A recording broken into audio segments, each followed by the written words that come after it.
Welcome to r/Am I the Jerk, where Karen really wants to go to Disneyland.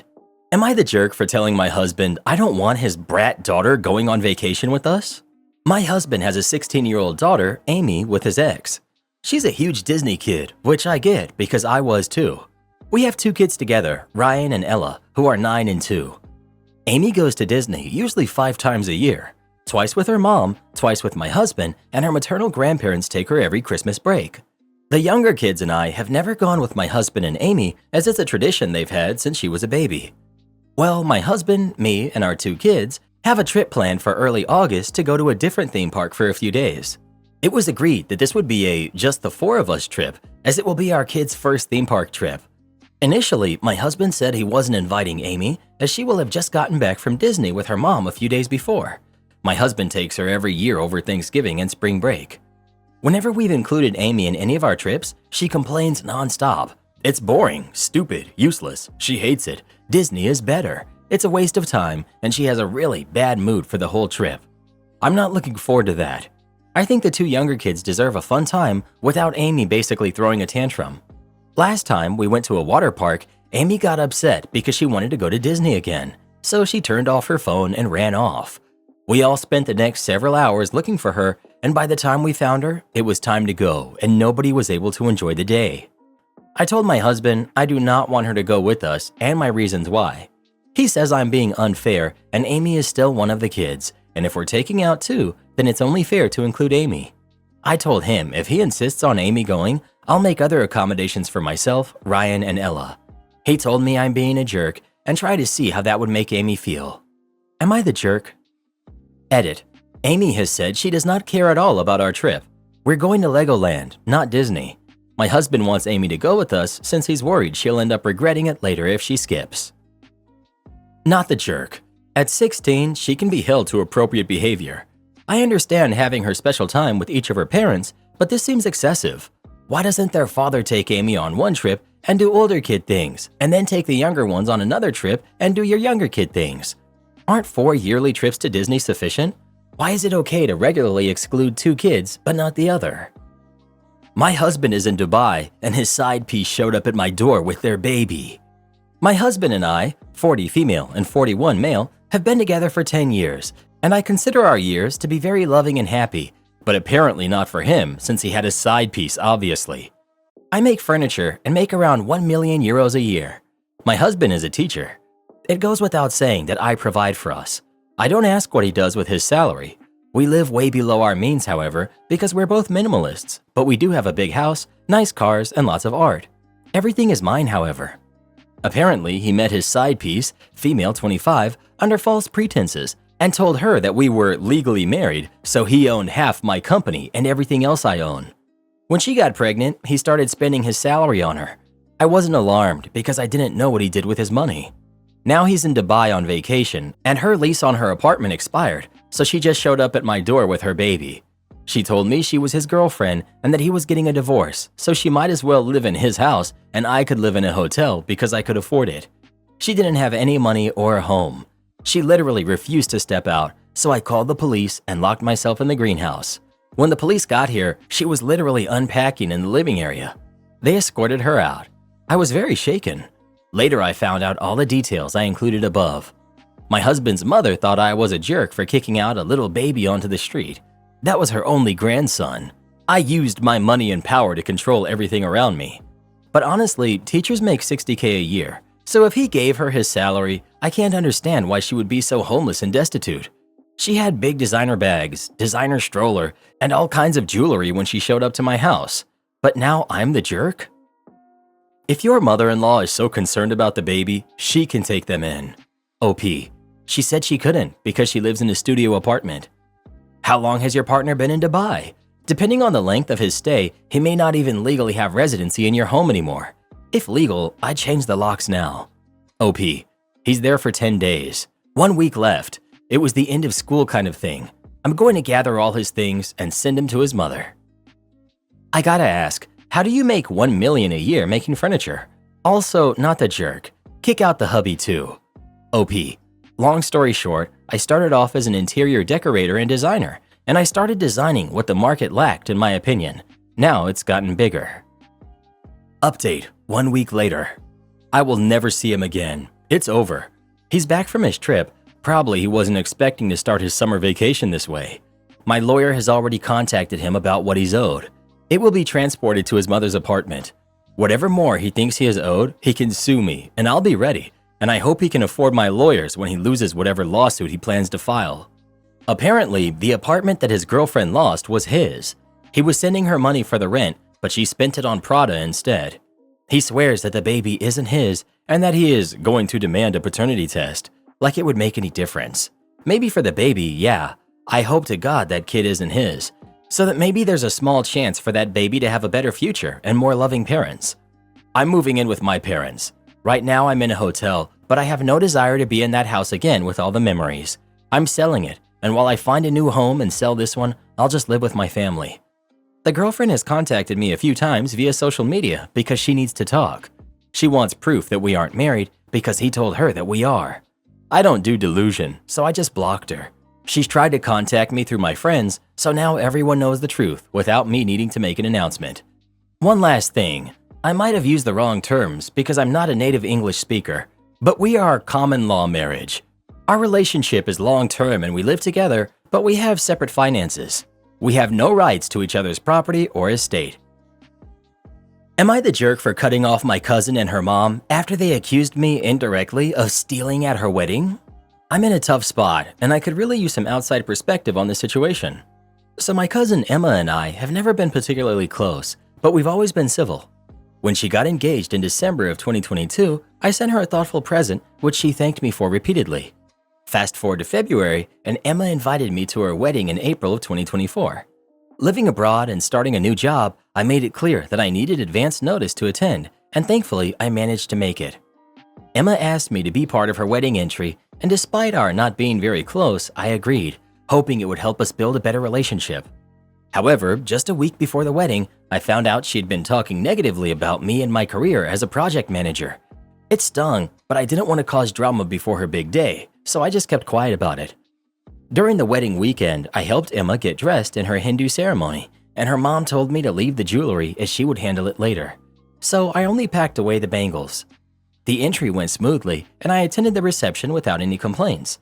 However, after the wedding, I chose not to leave a gift, intending to address the hurtful comments privately after the festivities. Days later, Emma asked me about the missing jewelry, and I told her I hadn't touched it beyond what her mom instructed. Later that day, I saw Emma posting on Facebook about missing jewelry and implying that someone in the family might have taken it. I felt uneasy, especially since her mom and I were the only family members helping her get dressed. Then things escalated when her sister made comments on the post saying, "We didn't like her anyway." Her mom reached out to me asking about the bangles, which made me feel like they were singling me out. Even my grandmother called, further cementing that they may have discussed me as a suspect. Finally, another cousin messaged me saying the jewelry was found boxed up in a car, but Emma refuses to retract her accusations online because she's embarrassed. Feeling betrayed, I chose to cut Emma and her mom out of my life. I deleted them from my socials and blocked their numbers. Now my grandma is upset, saying I was unfair for not explaining myself. So Reddit, am I the jerk for cutting them off without explanation? Should I have handled the situation differently? Not the jerk. This was probably a setup. If she doesn't like you and y'all aren't that close, then why ask you, along with her mother, to help her get ready? Why not her sister? That last-minute invite, it was either a happy coincidence to be able to accuse you, or she set you up, but someone else discovered and found the jewelry where they weren't supposed to be looking. A box in a car that you would think would have already been taken out by now. OP. I didn't think about it this way. Her sister was popping in and out of the changing room. I did not think anything of it at the time. It's sick if they truly wanted to use that against me and not speak up. Even if they post a retraction, I want nothing to do with them. Accusing me and finding it just recently in your car is unacceptable. Update. Last night, I called Grandma and Emma on three-way, asking about the jewelry that was conveniently found in the car. Emma said that wasn't for me to find out, as she only told her mother and Grandma. Obviously a lie, because Jessica heard and passed it on to me. She also lives abroad and isn't close to Emma. Grandma then said, "Well, it's material and it's found. We don't have a long time here. Let's all get along." I responded, "No thank you. I needed a public apology because I blindly believed Emma and I had a good relationship. I even heard she made comments about my job, which I wanted to address after her wedding. Emma confirmed the comments talking crap about me, but is sticking to her guns about the jewelry. I mentioned to her that I was posting on Facebook about the jewelry and will attach screenshots to it, and that I wanted nothing further to do with Emma since she was not remorseful and is proud of disliking me for whatever reason. So sorry that many people in your family are horrible, OP. You deserve better. I could see how much you cared by being willing to travel for a cousin you weren't even close with, you hoped to get closer to, and how you reacted to their bullying. You're better off without them. Do make sure to get your side of the story to others in the extended family, because you can bet that everyone involved, possibly with your grandmother seeing and not actively shutting down, will be telling a story to them where you are the bad guy. OP, that's what really hurt. I was hoping she was sincere about inviting me and asking me to participate. When she got engaged, I even sent her a present incorporating her interests, and she was so appreciative, or so she seemed. It sucks knowing I meant basically nothing to her. I was hurt that they never really liked me anyway and made fun of my job as a project manager at an engineering firm. I've never done anything to them to warrant this. It's just confusing and hurtful. However, the band-aid is off and life will continue without them. Update. After consulting with an attorney friend and compiling all relevant evidence, including screenshots and messages, we took the step of sending a legal letter to my cousin. Additionally, I made a post on Facebook tagging family members, family friends who attended the event, the priest who officiated, and even her neighbors. Yep, I went the extra mile to bring awareness to the situation. Important announcement regarding Emma's wedding. Hello everyone in the Brown family. I hope this message finds you well. I feel compelled to address a matter that has been weighing on my mind since Emma's wedding last April. Firstly, I want to express my gratitude to Emma for inviting me to be a part of it. It was an honor to participate, and I was genuinely touched by this opportunity. However, recent events have left me deeply disheartened. It's come to my attention that there have been discussions, both prior to and following the wedding, where unkind remarks were made about me and my profession. While this was hurtful, I chose to handle the situation delicately and intended to discuss it with Emma after the wedding to gain clarity. Despite the hurtful comments, I remained committed to supporting Emma on her wedding day. I assisted her with changing outfits and I took care of her belongings as requested. Regrettably, shortly after the wedding, I was unfairly implicated in the disappearance of some jewelry. Subsequent discussions with Emma revealed that there were private conversations insinuating my involvement, which left me feeling unfairly targeted. It was only through the disclosure from a third party that the truth about the jewelry's whereabouts emerged. I confronted Emma about these revelations, hoping for resolution and understanding. However, her response was dismissive and she refused to acknowledge the hurtful nature of her actions. Instead, she chose to maintain hurtful social media posts, causing further distress. In light of these events, I've made the decision to distance myself from Emma and her immediate family. My conscience is clear, and I refuse to tolerate such unfair treatment. Furthermore, I want to assure you all that I am taking the necessary steps to clear my name. I'm in contact with legal counsel to draft a letter and seek exoneration from these false accusations. I share this message not out of spite or animosity, but to set the record straight and reclaim my integrity. P.S. The missing jewelry was found by her mother in the car. For those interested in the details, I've compiled all relevant screenshots and supporting information in a Google Drive. Feel free to click the link to access it. Final update. As of this morning, Emma has pulled her Facebook posts. Grandma is saying that I was unfair to go public and she is disappointed in me.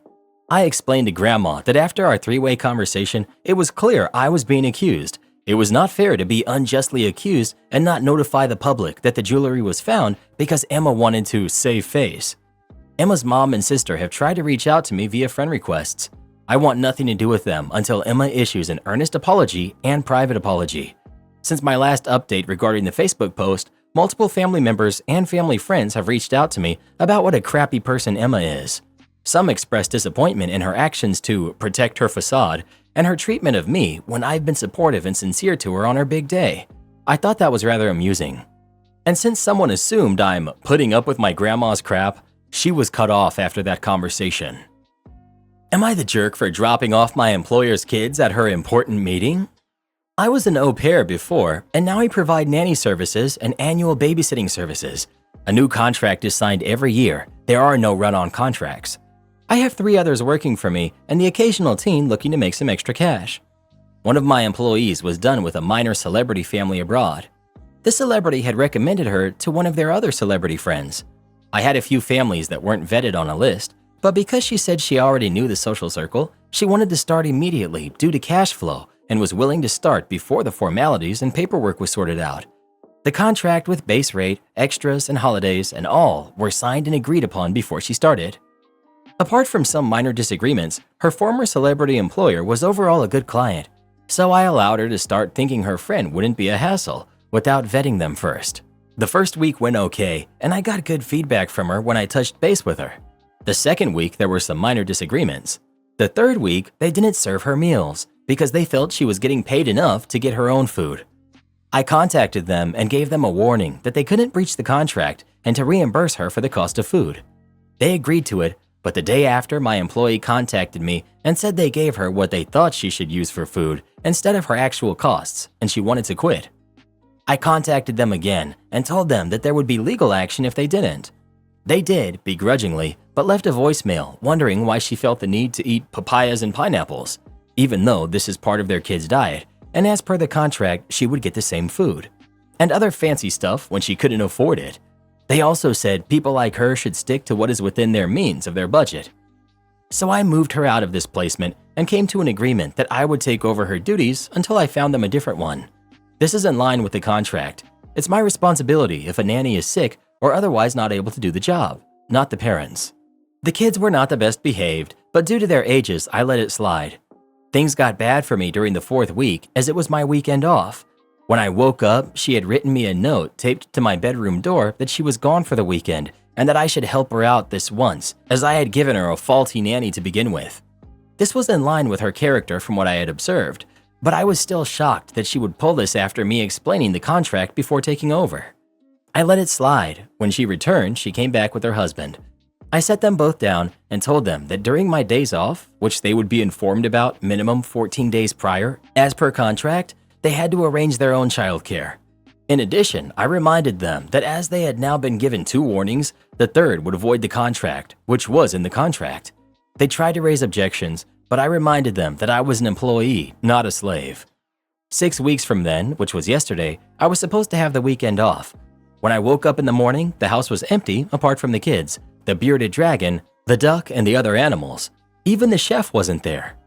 The note she had left stated that she was out entertaining her friends and coworkers at the beach and that she would be back by 2. She said she would really appreciate it if I could do it just once more, as it was an important get-together. The kids were more or less old enough to take care of themselves, so it wasn't a hard job. 2 came and went, and no sign of either one of them. By 4, I had left several messages. By 5, their other celebrity friend came by to pick up some of his stuff that he had left behind a few days earlier. He mentioned a restaurant and handed me a 20, telling me to hang on as it was an important appointment. She was trying to get back into being an actress and she needed this. No sooner had he left did I pack up the kids and made my way there. I asked the waitress to guide me to the table as we were doing a surprise and that the kids had looked forward to this all week. That was a lie, but I needed to get to her before the waitstaff stopped me. Her kids are known in the area, so I'm glad that they let me through. Then I crashed her important meeting with a surprise and telling her the contract was voided and to expect a solicitor to contact them. Since last evening, both her and her husband have left unsavory messages on my phone. So, was I the jerk? Update. My solicitor contacted them regarding the pay, involuntary overtime, and a deadline to pay me in full or there would be fines for missed deadline of payment. They tried to stall and wanted me to delete the voicemails, texts, and emails before paying, thinking that they had the upper hand. My solicitor said they couldn't force me to delete or keep anything I had received. I sent them a clip of one of the messages that leaves no room for speculation that it might be someone else. In reply, they offered to pay more by not releasing this stuff publicly, as she said it would damage her and especially his reputation. We came to an agreement that in addition to writing an apology letter to my nanny that had to leave, and compensating her for the distress they put her through, and compensating me financially, I wouldn't release the material publicly. It's the best way to put this mess behind us.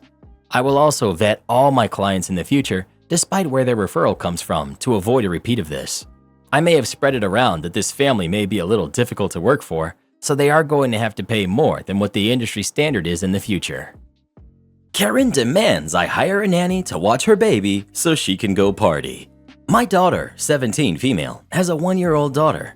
The father is not around. We sued for child support and won, but he has never paid a dime. It was very important to not only my daughter, but myself and her mother that she finish high school, then go to college. Therefore, we made a deal. We will cover childcare expenses and everything related to the child, diapers, clothes, insurance, etc., until she graduates from college. In exchange, our daughter will focus on school and care for her daughter when she is home. Due to lockdown concerns, my wife and I have decided that a nanny would be better versus putting her in daycare exposed to the other kids. The nanny is a very sweet woman who in the past has offered to watch our granddaughter extra hours. We always tell her that won't be necessary. My daughter usually leaves for school right before the nanny arrives, so I stay with my granddaughter for 10 minutes. Today, when the nanny came, we were talking about potential bad weather that might close the roads for tomorrow. As she doesn't work Fridays, my wife is home and watches the baby. I said I'd pay her for the week now, including a full day for Thursday. She said we could just pay her on Saturday. I was confused, and she said my daughter had asked her to work. I told her, 1, my daughter did not hire her. She doesn't choose the hours, we do. 2, unless our daughter needs to study or something, we won't be needing her. I waited until my daughter came home to talk to her about it. She said that her friends were going to a party. She feels overwhelmed from school and caring for a baby. I told her I understood, but this was our deal. She started to cry and said that all her life is school and baby. I hugged her, told her that this was the bed she made and she was lucky to have the arrangement she does. If she wants to earn her own money, she can get a part-time job and pay for childcare in her free time. That just made her more upset. My wife agrees with me, but our daughter is very upset and thinks we should just cave just this once. Am I the jerk? Not the jerk. This may be unpopular, but I agree with you and your wife. What clinched this was that she went behind your back on this. She might have asked you about having a night off to have fun. That's a reasonable request, but she didn't. She tried to sneak one by you. 17 and the mother of a 1-year-old, she still has a lot of growing up to do. Adults talk and tell each other what's going on. She's a child raising a child. Talk to her, work out something so she gets to be a teenager at least once or twice a month. These are not easy times we're in. I agree, not the jerk at all. She made the choice to have a kid and now she's stuck with the consequences. Don't like not being able to go party, where there's likely going to be drinking going on that shouldn't be? Sucks, friend. You're a mom now. Moms have to put their child first, no matter what. She's also getting free childcare while she goes to school and doesn't work, which most young parents would do anything for.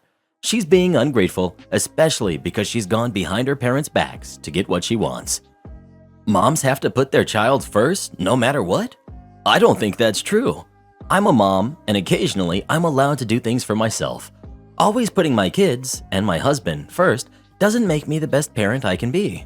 If all this poor girl is doing is school and parenting, and she is as burnt out as she says she is, she can't be a very good mom to her kid. I'm not saying what she did was right, but she deserves a break or she will literally break. And honestly, I think it's crappy for OP to tell the daughter if she wants to have any free time, she has to get a job to earn money to pay for childcare. The daughter would probably make less than a nanny, so how can she earn enough to pay for the nanny while she works and save enough to pay her so she can go out too? Or was OP offering to pay the nanny while the daughter works?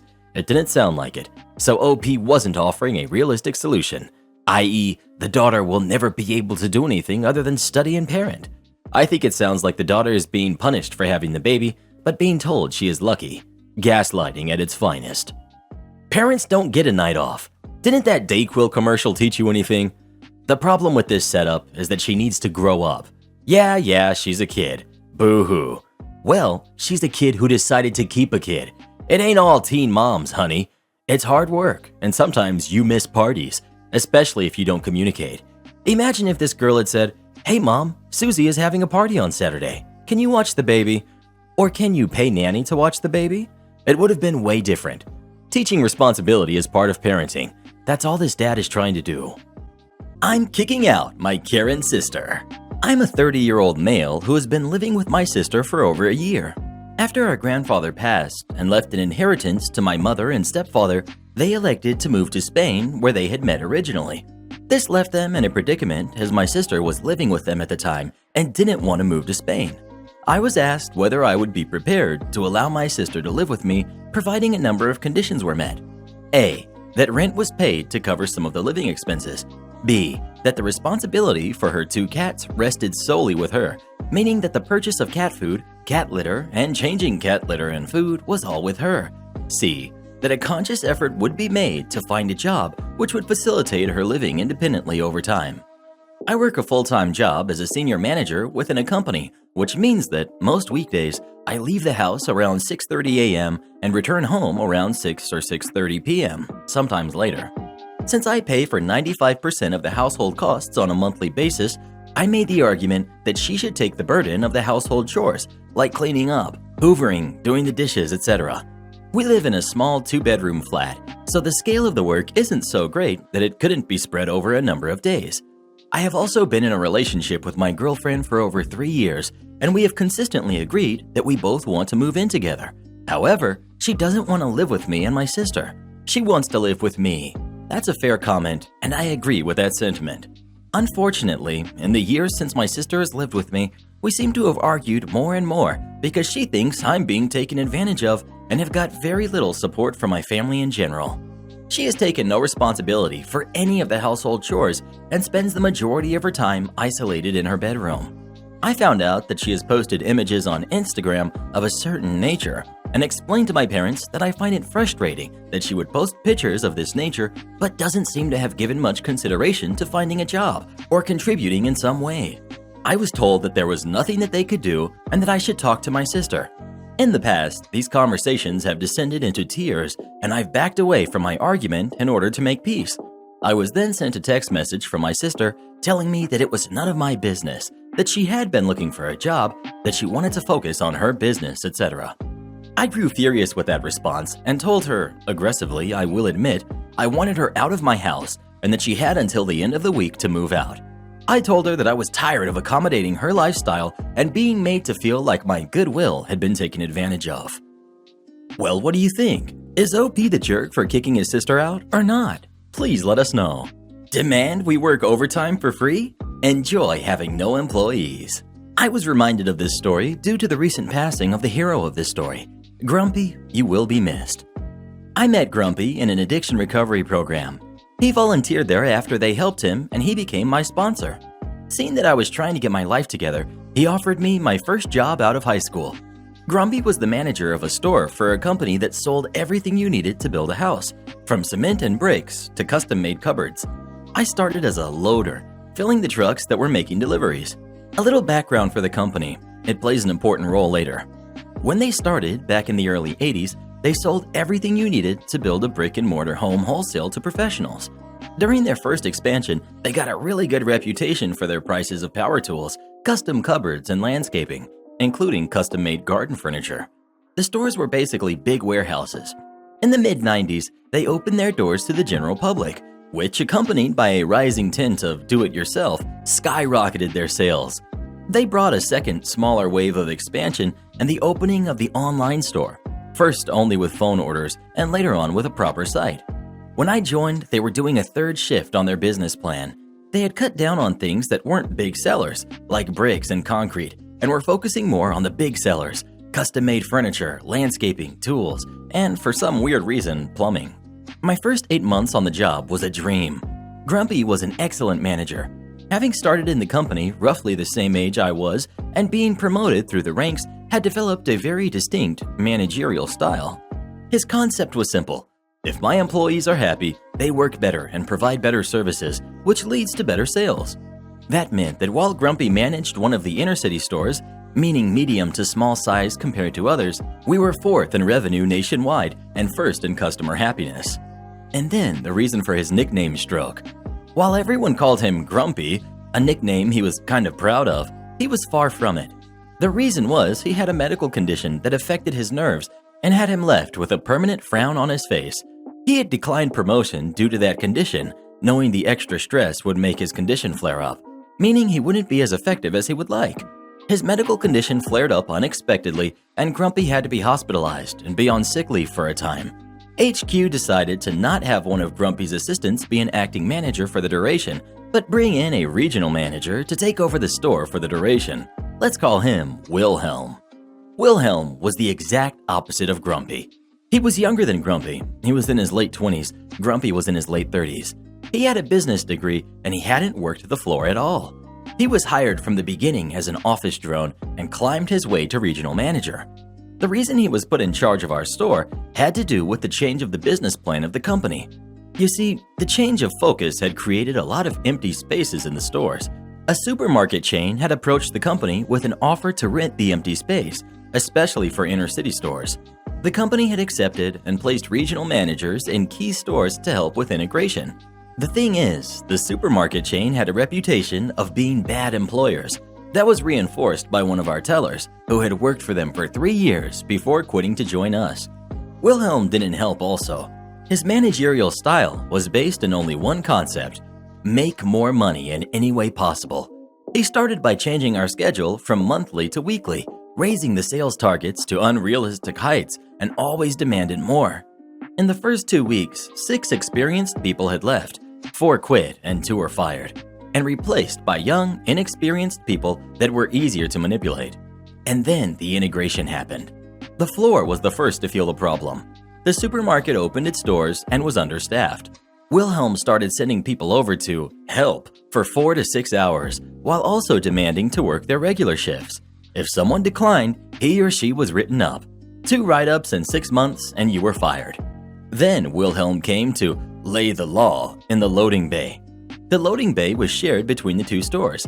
Wilhelm declared that we had to first help the 2 guys of the supermarket unload their trucks because their products were perishable, and then start loading our own trucks. That would throw our delivery schedule to the wind. The loading crew worked from 5 a.m. to 1 p.m. We loaded first the trucks that had longer to travel, so they will be ready to leave at 7 at the latest. The company had a next-day delivery policy for a 150-mile radius. What Wilhelm declared meant we couldn't start loading our trucks before 7:30, and they couldn't start their route before 9:30. We said as much, but Wilhelm didn't care. He said we had to do both jobs. When someone inquired about overtime, Wilhelm said no. He said we already made too much money with unsocial hours, 5 to 8, and leaving early, so he wouldn't approve overtime. So, from a nice environment that you wanted to work for, we all started getting miserable. We lost 10 people in the loading crew in a month because of the new rules. The new hires didn't last long. The floor was a mess also, started turning personnel fast.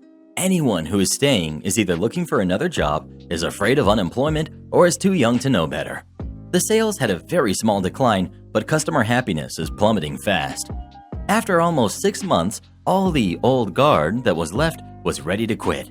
But our savior came back. Almost 6 months from the day he was hospitalized, Grumpy walks into the store to claim his rightful position. He isn't a knight in shining armor, riding a pure white horse, carrying a legendary sword. He's in normal attire, slightly limping and holding a cane. We have a welcome back party and have a small glimmer of hope now that he's back. We are informed that Grumpy will be on light duty for 2 weeks before he becomes the manager again. Despite Grumpy being back, Wilhelm still remains the regional manager, which means he outranks Grumpy and will make it very clear in private meetings with all of us. If he caught us complaining to Grumpy, we were as good as gone. Still, a few of us are planning to have a meeting with Grumpy after the weeks, letting him get his sea legs back. But another department had other ideas. During his reign of terror, the only department that Wilhelm couldn't control was the workshop. He knew that if he treated them as bad as he did to us, they would quit, and the sales would go from a small decline to bottom of the barrel real quick. As I said, custom-made furniture was the #1 seller. So the head carpenter has a meeting with Grumpy on his second day talking about the future of the workshop. In reality, the guy spilled the beans on Wilhelm. With the pretext of catching up with the changes, Grumpy has meetings with everyone, learning what Wilhelm has done and why we had so many new staff. You could feel he was getting angrier with every meeting. He had also had an eye-opening meeting with the manager of the supermarket. Finally, the time had come that he is the manager again. The revenge. On his first day back as manager, Grumpy notifies everyone of a mandatory meeting after the store is closed. He has a solution. So gather in the store after closing hours, and Grumpy lays out the plan. For the next couple of days, nobody except him is coming to the store. If anyone calls us, we should direct them to him, which we did. When we started getting calls about the store being closed, Grumpy's answer to the headquarters was simple. The staff was working on a second job during their shifts, which is a breach of contract, so I had to fire them all and find new staff. That caught headquarters' attention because nothing of that sort was reported in the last 6 months. They asked Grumpy for evidence, which he happily provided with our written testimonies, which brought a crapstorm on Wilhelm. You see, Wilhelm had an arrangement with the supermarket manager. He got a kickback from our unpaid labor for the supermarket, and the manager offered the same thing to Grumpy. He also included that Wilhelm regularly declined to sign overtime, which meant that if any one of us went to the labor department, the company would get a really huge fine. The aftermath. Wilhelm quickly got fired. We all received calls to interview with the company for an open position. We all received severance pay for our firing, plus most of the unpaid overtime, about 80% of it. Almost all of us went back to work with a small pay raise based on experience. The company took a long, hard look at the supermarket chain and distanced themselves from them.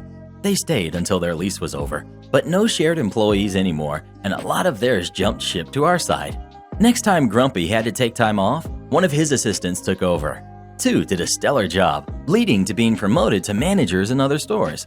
Grumpy brought back his usual managerial style, leading again to a rise of sales and customer happiness. I left the job 3 years later for a better paying position, but I still remember Grumpy as one of the best managers I ever had. Have you ever had a manager who stuck up for you? If so, how exactly did they do it? Please let us know. My co-host sure doesn't stick up for me, I'll tell you that. Take all of the tools? Okay, will do, boss. This is an older story. I just remembered it again. I was working as a cleaner on a construction site, and the boss man, Bob, didn't like me because I was a young woman in a man's world. He was an old and bitter man. His life was so boring that he came 2 to 4 hours early to the site almost every morning, even when he had the day off. Other workers were nice to me, especially John, who is important to this story. John was a good man, nice, funny, and kind. John really took me under his wing. But to the main story. This happened when the building was close to finished. I was cleaning inside of that building when I heard Bob's voice. Bob. Hey, OP, why does this place look like this? Me, looking around. Like what? Bob. Like this. Tools all over the place. You need to keep this place clean. Me. This is the construction site. We have tools. Workers use them. What do you want me to do? Collect them? Yes. I need you to collect all the tools that are not in use right now. You want me to collect all the tools that are not in use right now? Like take them to the outside storage so people need to walk all the way there to get them again? What is your problem? Just do what I say. Collect all of them and don't do anything else until you're done. Then Bob walked off. He just walked off. First I was mad, but then I thought, why not? And so I started to collect all of them. You let go of your hammer to use the circular saw? I took your hammer and walked off with it. I even found wheelbarrows that I used to take even more tools at the same time. I took all of the tools to storage. I separated different subcontractors' tools to different piles, so no tools were lost or mixed. At one point, John stopped me, very puzzled. What are you doing? We use these tools. Me. I know. I'm sorry that this makes things hard for you, but Bob told me to collect all of the tools that are not in use right now, so that's what I'm doing. John. Why would he make you do that? Me. I don't know. John. I'll go talk to him. Soon, John comes back. You didn't lie. Bob just told me to let you do your job. Me. Well then, I'll do my job. I took more tools to the storage. After like an hour or two, other workers started putting up signs like, I'm using this, or this is mine. And of course, I didn't take those tools again. I had to explain my surprising enthusiasm to steal people's tools many times, but all of the workers were nice, so they just took more cardboard and made more signs. Soon, Bob started to notice the signs of the workers, and he wanted answers. Bob. What are these signs? Me. Workers put them up. Yeah, but why? Before I have time to answer, John intervened. You told OP to collect all of the tools. She did it so good that we didn't keep up, so we put signs to mark tools that we're using. Bob. Why didn't you stop her? John. You told me not to. Me. And because I've been running around gathering tools, I have not done anything else. Bob. Why not? Me. Because the tools are constantly coming back inside, and no one uses them. I got yelled at, but it was worth it. Thanks for reading and have a nice day. Edit. Big thank you for all the people who gave me awards. I have never got so many. I hope that everyone has a great day. Am I the jerk for backing out of my cousin's wedding at the last minute? I'm 28, female, and my ex-boyfriend, 26, male, broke up with me 6 years ago after I cheated on him. My mother didn't approve of me dating non-Asian men and would introduce me at get-togethers and parties to Asian men who she thought would be a good fit for me. One of them ended up being my partner. I don't want to get into it. I just want to say that I did regret it and I did love my ex, but he was right to kick me to the curb. 2 years after we broke up, my cousin turned up at an event with him. They were happy and he had a good paying job in IT. I was still with my partner in a miserable relationship that had already been going downhill. He was mean like my mother and was very rude to my ex and cousin. The scene he made is what led to us splitting for good. My cousin and I used to be close, and so I asked her to stop dating him, but she refused. This caused a rift for a while, but eventually I came to terms with it. I met an amazing man, 26, male, and I fell in love. He helped me get over things, rekindled my relationship with my cousin, and even find closure with my ex. The two of them became best friends, and I was truly happy. Sure, it hurt to watch my cousin get what I had given up, but I had a great man, and she had a great man. Things changed after my cousin got engaged and asked me to be the bridesmaid. We had been good for years, and I knew it was leading there. My fiancé was asked to be one of my ex's groomsmen, but my cousin wanted me to be her maid of honor. At first, I was happy about it, but eventually I grew bitter.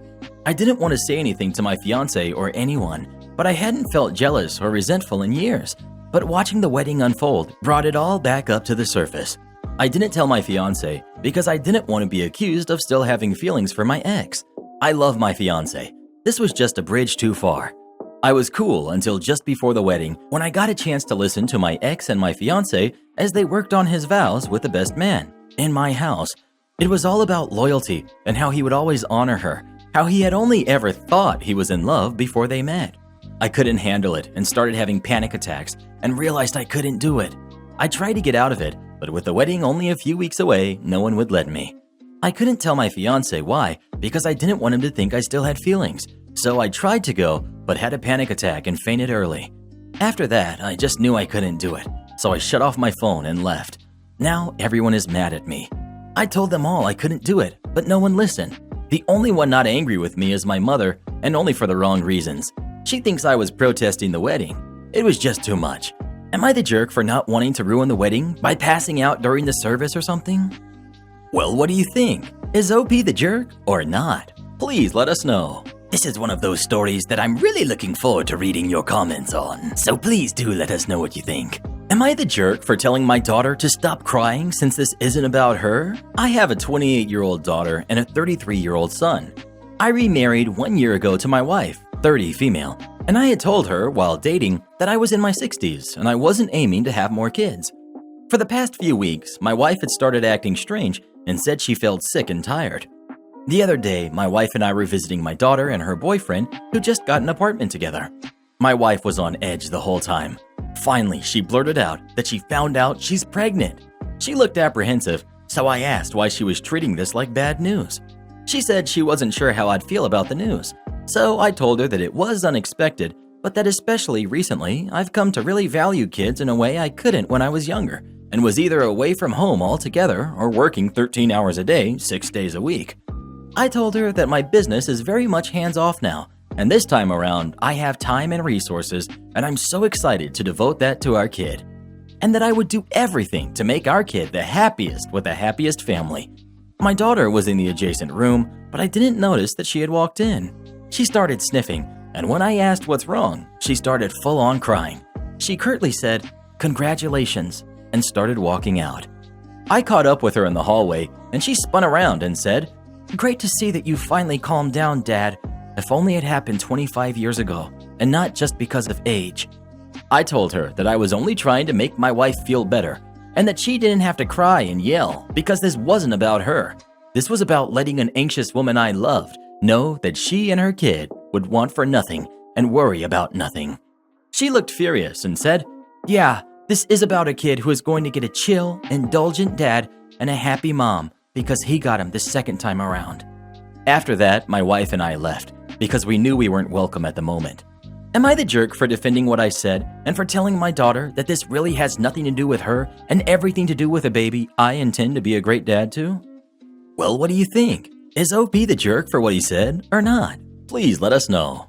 He is the jerk for not even trying to understand his daughter's feelings. Too bad he can't see that. I don't work at this furniture store, Karen. So I was out today with my boyfriend and 2 of our friends to go mattress/furniture hunting. We had already been a couple of stores already, and I started to need to relieve myself. The employees of the store we went to were wearing business casual clothes. I was wearing a sweatshirt from my college and some black joggers. I asked a lady at the front desk where the restrooms were, and she said they had one behind 2 black swinging doors in the back warehouse type area. When I was finished, I went back to the floor area to find my boyfriend when I heard, "Excuse me?" Me, looking at the source of the noise, confused. "Yes, you. I've been here 20 minutes already, and none of you have offered to help me yet. Every other store I've been to, the employees have greeted me at the door and asked me if they could help me." Me, "Well, I'm sure if you were to ask an employee, one would be happy to help you." "Well, I'm not supposed to have to ask for help. You are supposed to offer it, whether I need it or not. I finally gave up on waiting, so I am now asking you to help me. So you better do your job before I get you fired and give this place a bad rating." Me, "Ma'am, I don't work here. I would recommend going to ask an actual employee for help." "I know you work here. Why else would you be coming from those back doors?" At this time, I noticed my boyfriend was starting to walk towards me. Me, "Yeah, there's a restroom back there. I'm here to look at furniture just like you." Boyfriend, "Hey, are you ready to leave? Friend 1 and friend 2 went back." Karen rudely cuts him off. "I want this girl fired. She refused to help me and tried to pretend she doesn't work here." Boyfriend, "First of all, you are not going to talk to either of us like that. Secondly, you've got to be dumb to not be able to tell that she doesn't work here. I suggest you leave us alone before we get the manager." He had a pretty stern-sounding voice, and her jaw basically hit the floor. I think she got the hint after that and probably went to bother someone else. We left the store, and he had to listen to me rant about what a stupid jerk she was being over dinner as well. "Sir, I said I sell power tools. We've got me, female 23, friendly, nice, bubbly, you know, all the good qualities, tool vendor wearing a branded black polo shirt. We've got the old man, male and around 80, old, not wearing a mask, carrying around a visibly strained and used hand pump sprayer for spraying weeds. Old man, You, young lady, where can I find this? I need to exchange it. Me, good afternoon, sir. I can help you find the sprayer section. I'd just like to let you know I'm the brand name vendor, so I'll just help you find it. I don't think you'll be able to exchange it since it's been used, but let's find an option that will work for you. Walks over to the end cap with the sprayer. Me, well, it looks like we don't have the same brand here. Check the website app to verify, but it's a 2.5 gallon sprayer, so these points to the 2.5 gallon sprayers. Old man, This sprayer I bought last year doesn't work no more. I just put it out today to use it for the first time this year, and it doesn't work. I need you to exchange them. Me, I'm sorry that's not working for you. If you're interested in a new battery-operated one, I'd love to set you up with one. But if not, these would be your options for a replacement. Old man, Now listen here, I'm not buying another piece of crap that's just gonna break on me. You're going to exchange these for me because it's broken down on me. Me, sir, I don't work for the Home Depot, but due to my knowledge, they don't do exchanges for products that have been used. I would recommend checking out the options on the shelf here, and if you have any questions, look for someone in the orange apron. The Home Depot employee walks by wearing an orange apron. Poor guy. Old man, Hey, you! points to the associate, who goes over to him. This pretty girl won't help me exchange my broken sprayer. She said you can do it since you work here. This is broken. I need a new one. Home Depot associate, hi, do you have a mask? Old man, That's fake. I want you to give me a new sprayer. This one's broken and I need one now. associate, okay, well, if it's broken, you can buy another one. We don't have that brand, but these here are the same size and only like $15. Old man, yelling now. No, I will have you exchange this.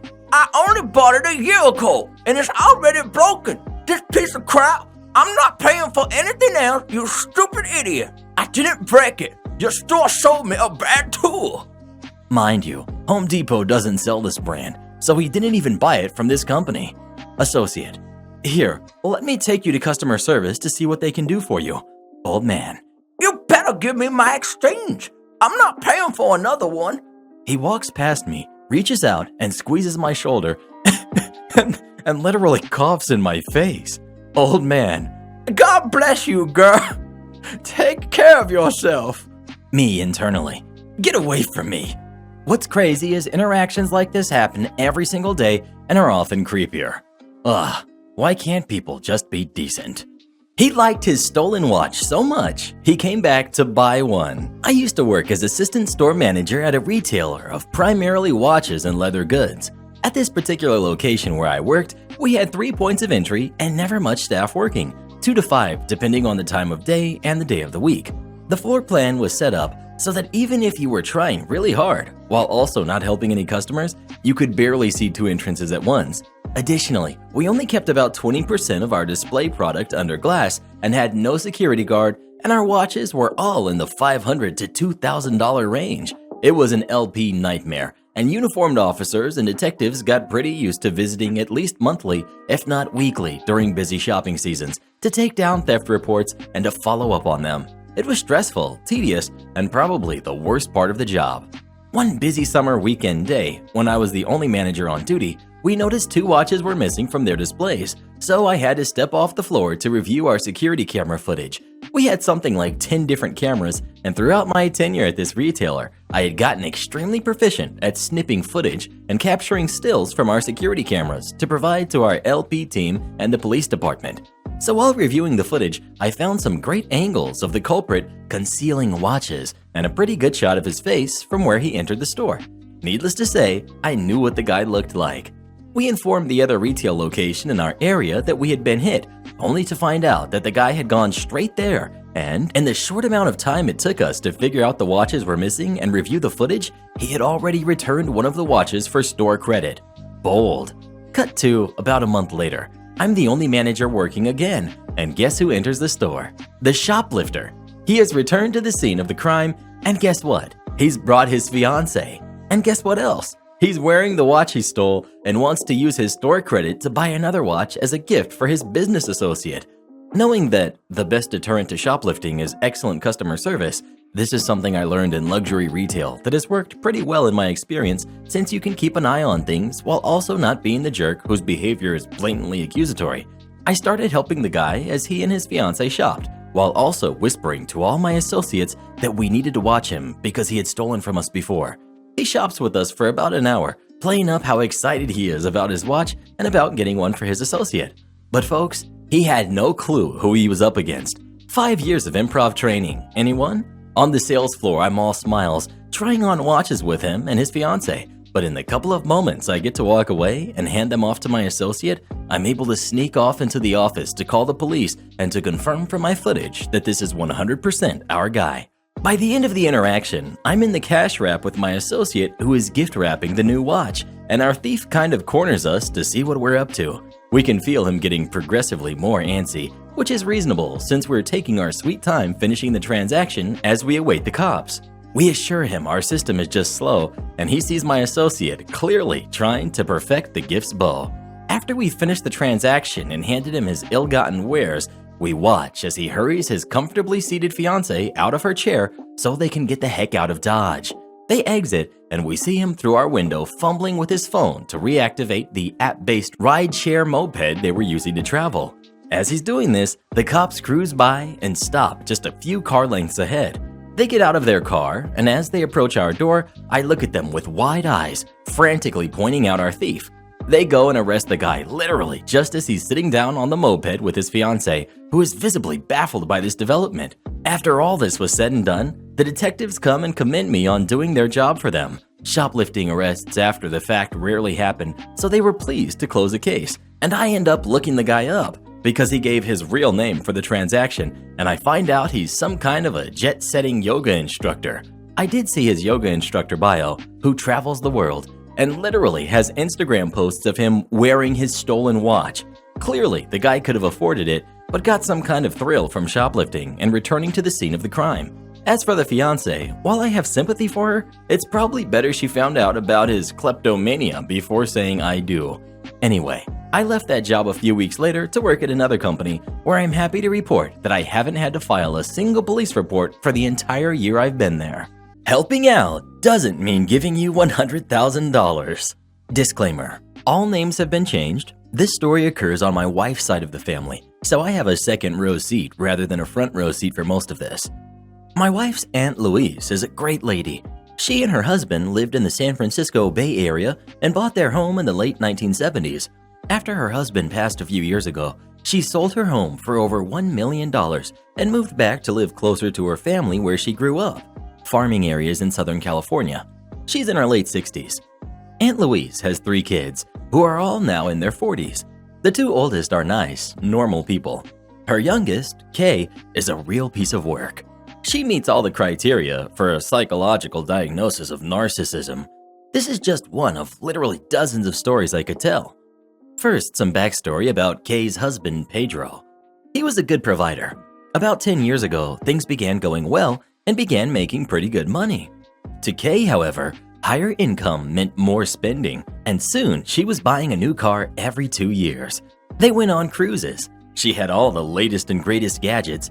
As the old MTV tagline used to go, too much is never enough. To augment her lifestyle, she would routinely run to her mom, Aunt Louise, with a sob story or another. We don't know about the true figure, but I've heard rumors that Aunt Louise has given her more than $20,000 over the past few years.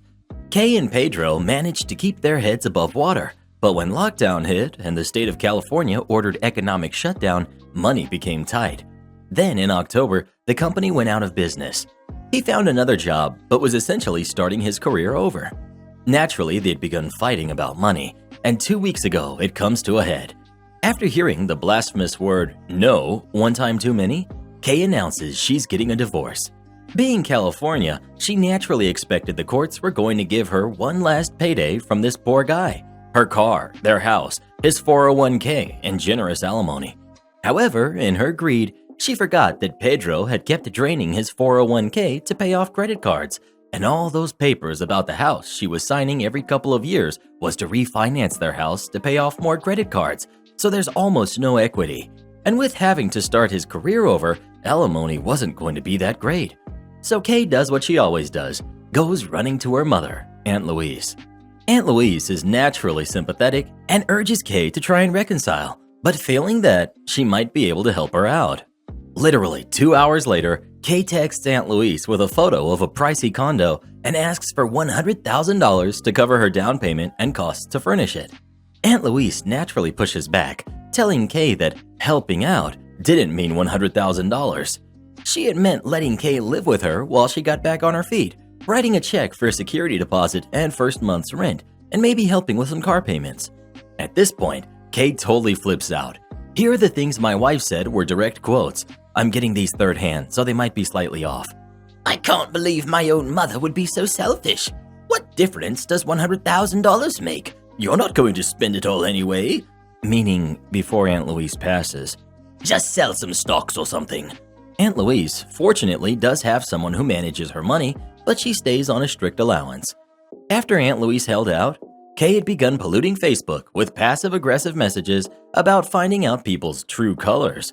My wife is actually hoping she calls to ask for help, specifically so that she can let her have it. What would you do if you were Kay's mother? Would you give her the $100,000 or not? Please let us know. I would disown her is what I would do.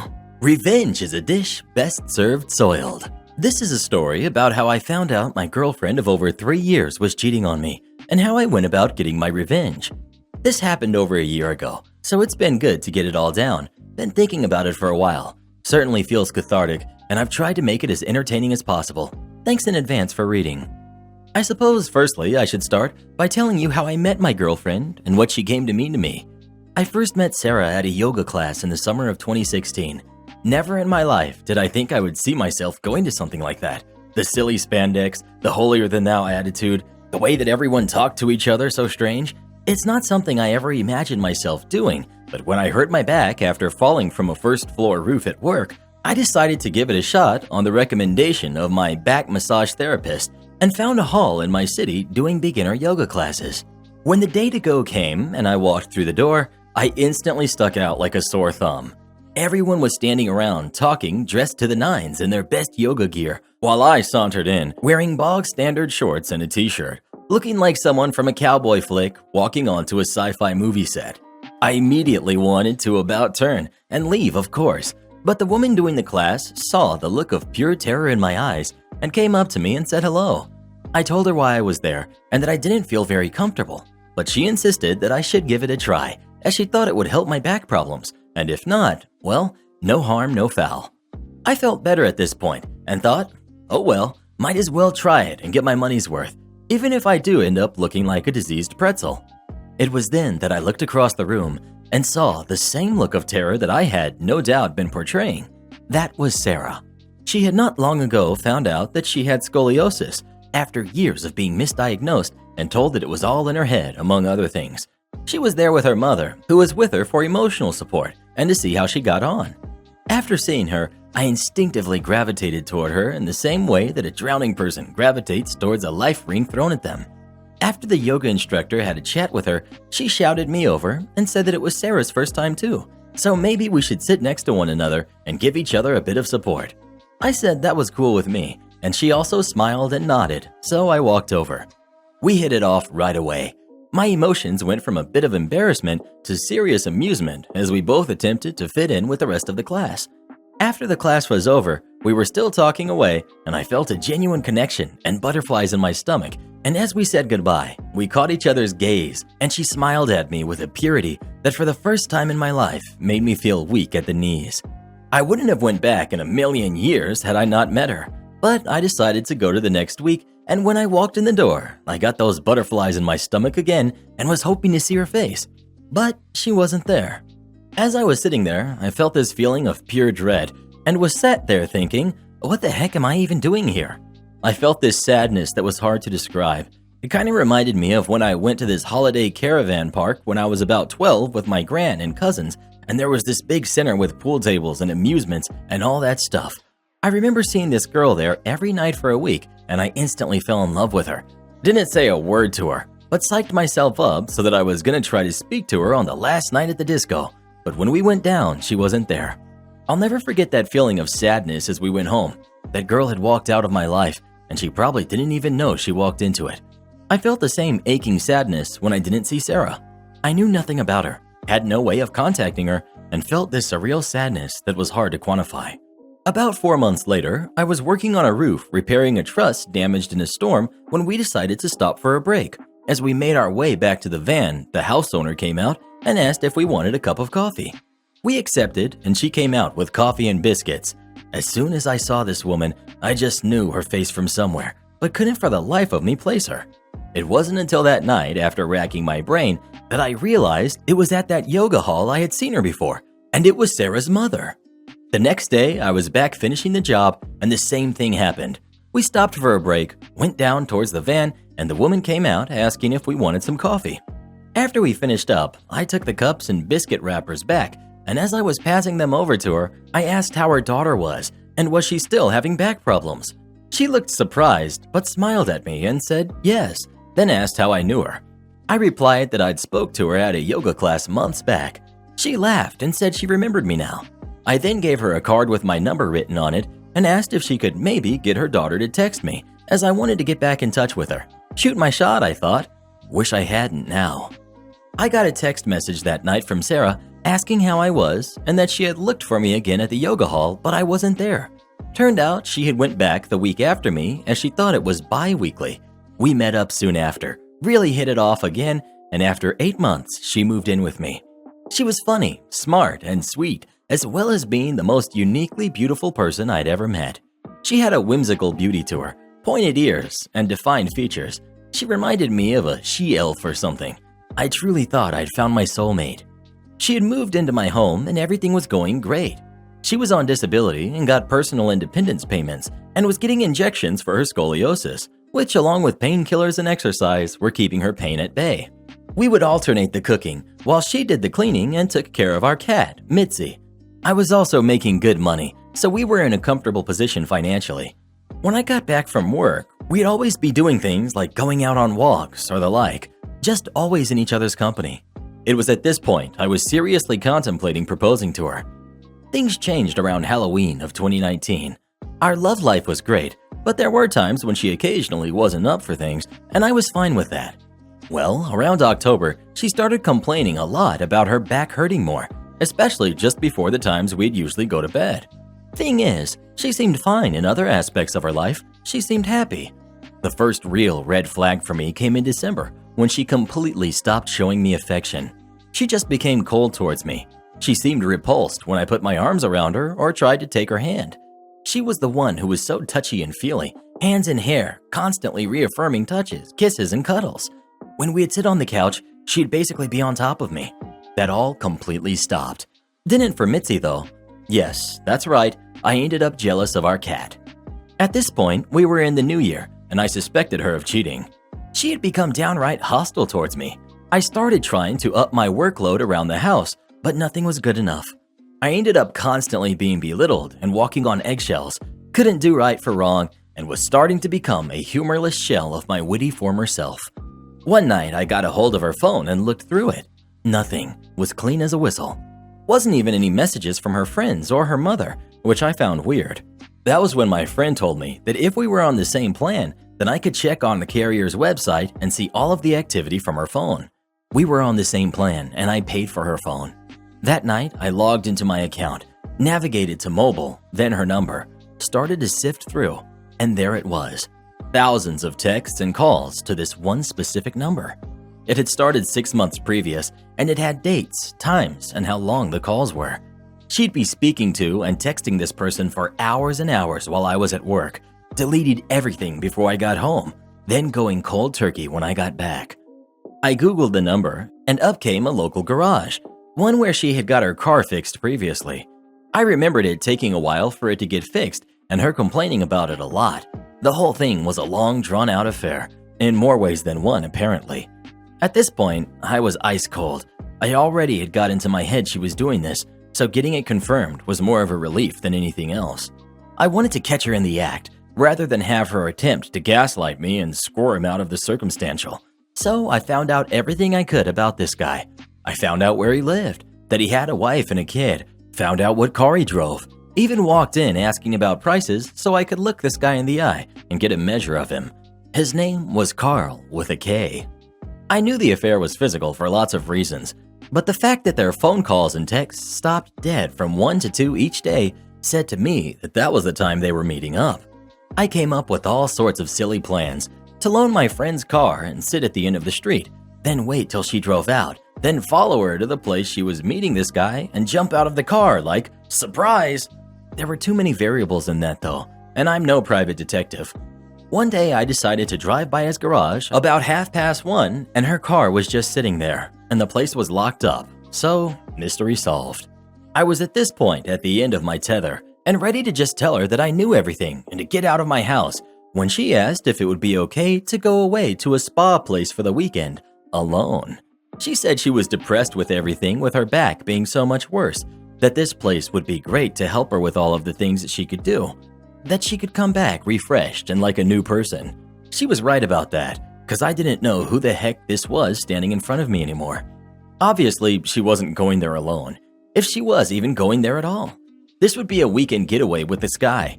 I said fine. Now I had a new plan, and this would be the last thing I'd do for her. If you're thinking this is all too much, then you're right, obviously. But my position is, I wanted revenge, and I wanted to get her back with some style. I didn't just want to have her cry at me and gaslight me for days, then leave on her terms, with me being the bad guy. I would be the bad guy, but it would be my terms that she'd be leaving on, alright?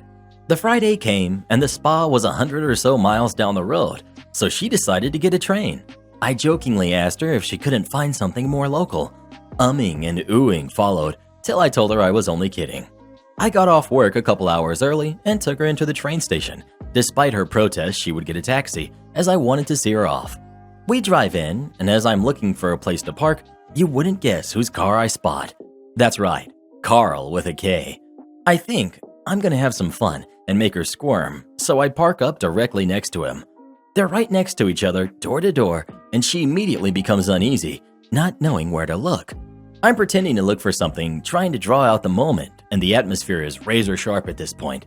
What happened next genuinely caused me to do something out with my plan.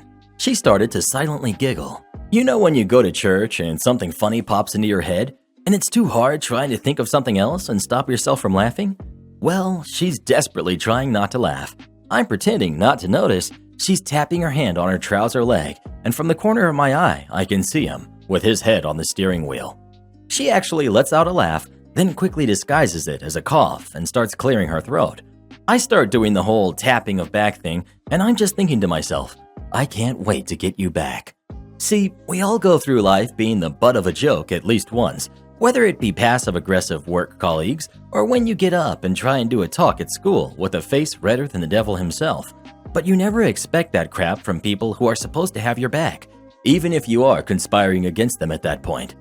I helped her into the train station with her things, made sure she had her bearings, said goodbye, and walked away. By the time I got out, Carl with a K's car was nowhere to be seen, so I went back home, composed myself, and carried out my plan. My plan was simple but effective. I started by having a locksmith come out to change the locks.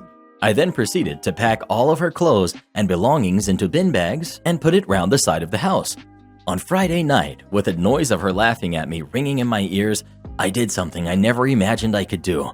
I took Mitzi's litter tray, walked around the side of the house with it, opened the bin bag with Sarah's belongings in it, and threw it in. Gave the bag a good shake, and then tied it up again. The way I saw it at the time was that it's cause and effect in action. She caused me to effectively put cat dew in with her things. If you're thinking I'm the jerk, then you're probably right. I'll never win any awards for being the nicest neighbor on the block.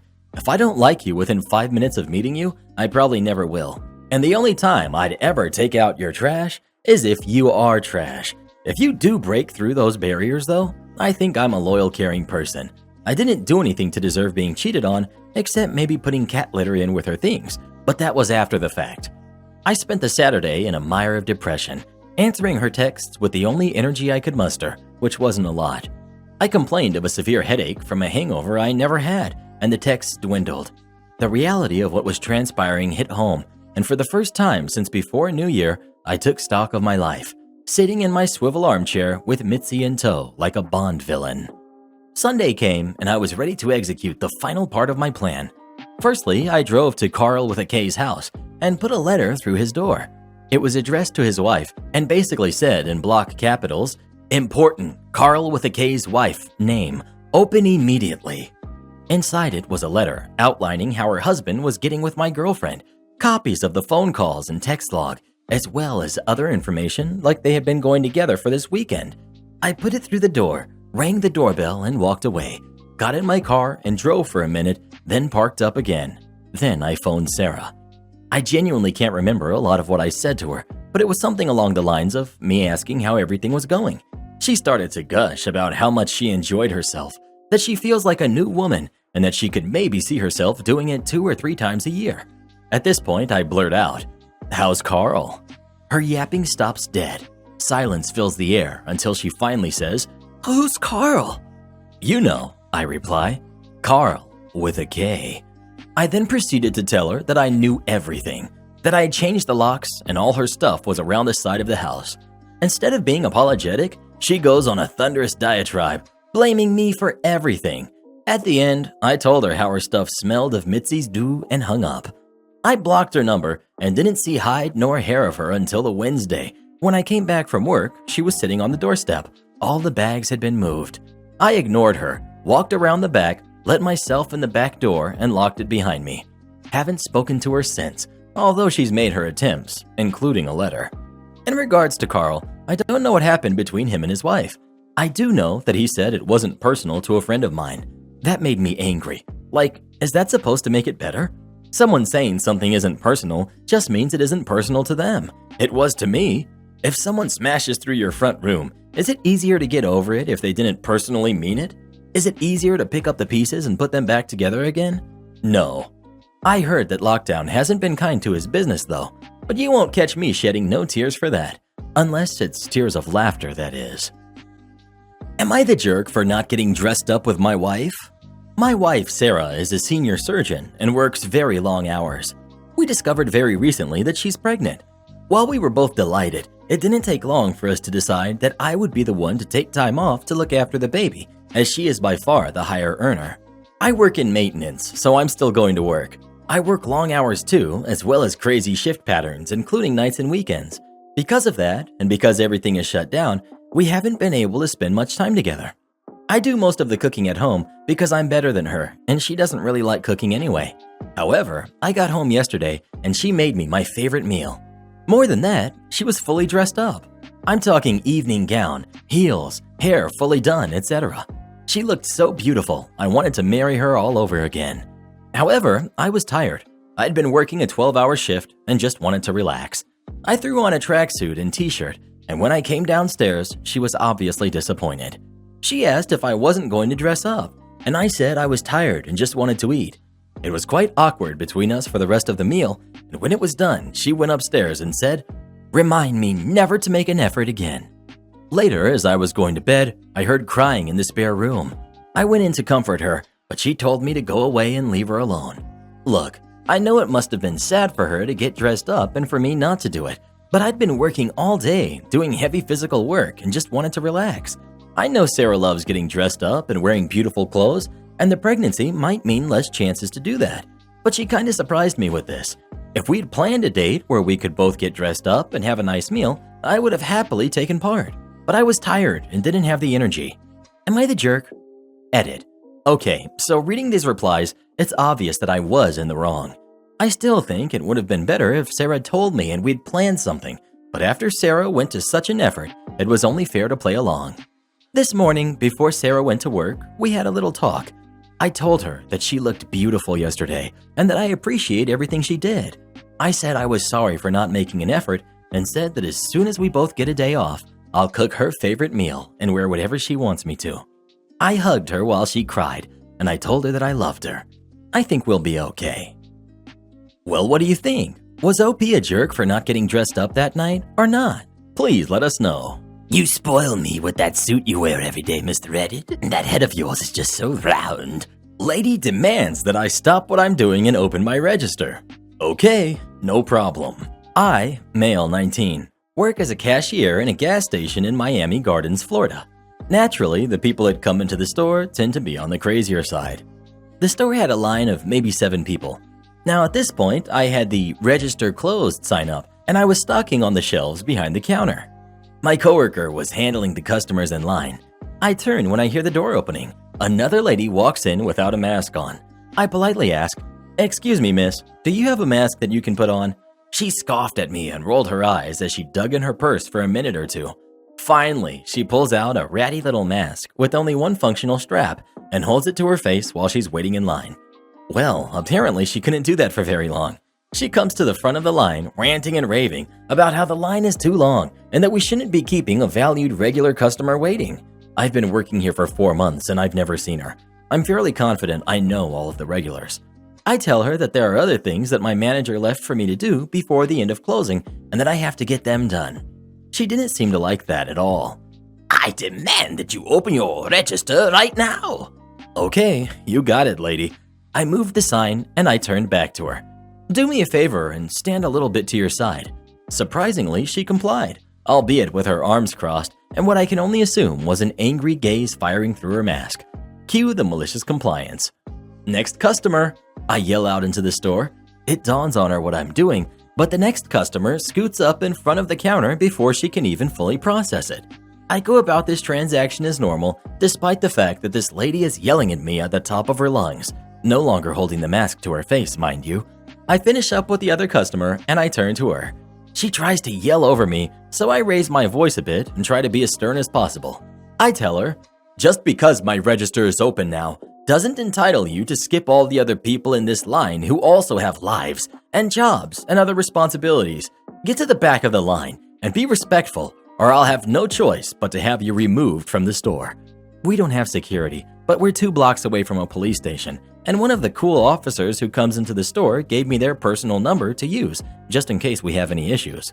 The lady harumphs loudly and walks dejectedly to the spot in the line she had before she left.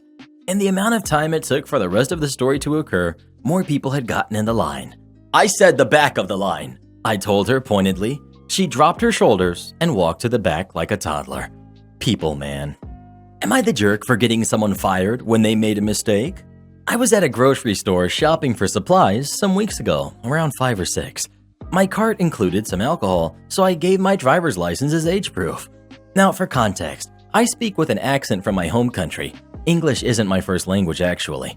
The cashier and I small-talked before the carting about the accent, and I mentioned I'm from another country. So when I handed my ID to her, she was surprised that it's got a US state on it, and she said it was a fake. I said, no, it's not, and she claimed that since I'm from another country, why would I have a US driver's license? I thought she was just slightly confused, so said, I'm not a citizen, but I've lived in the US long enough, and that's why I have the license. Also, I mentioned that my driver's license has a different state on it than where this interaction happened because I also lived there a few years. And she's still suspicious and said it's not a real license and she can't sell this to me or anything else in the cart. I said that I could just buy my basics and leave the alcohol and that she needs to confiscate the license.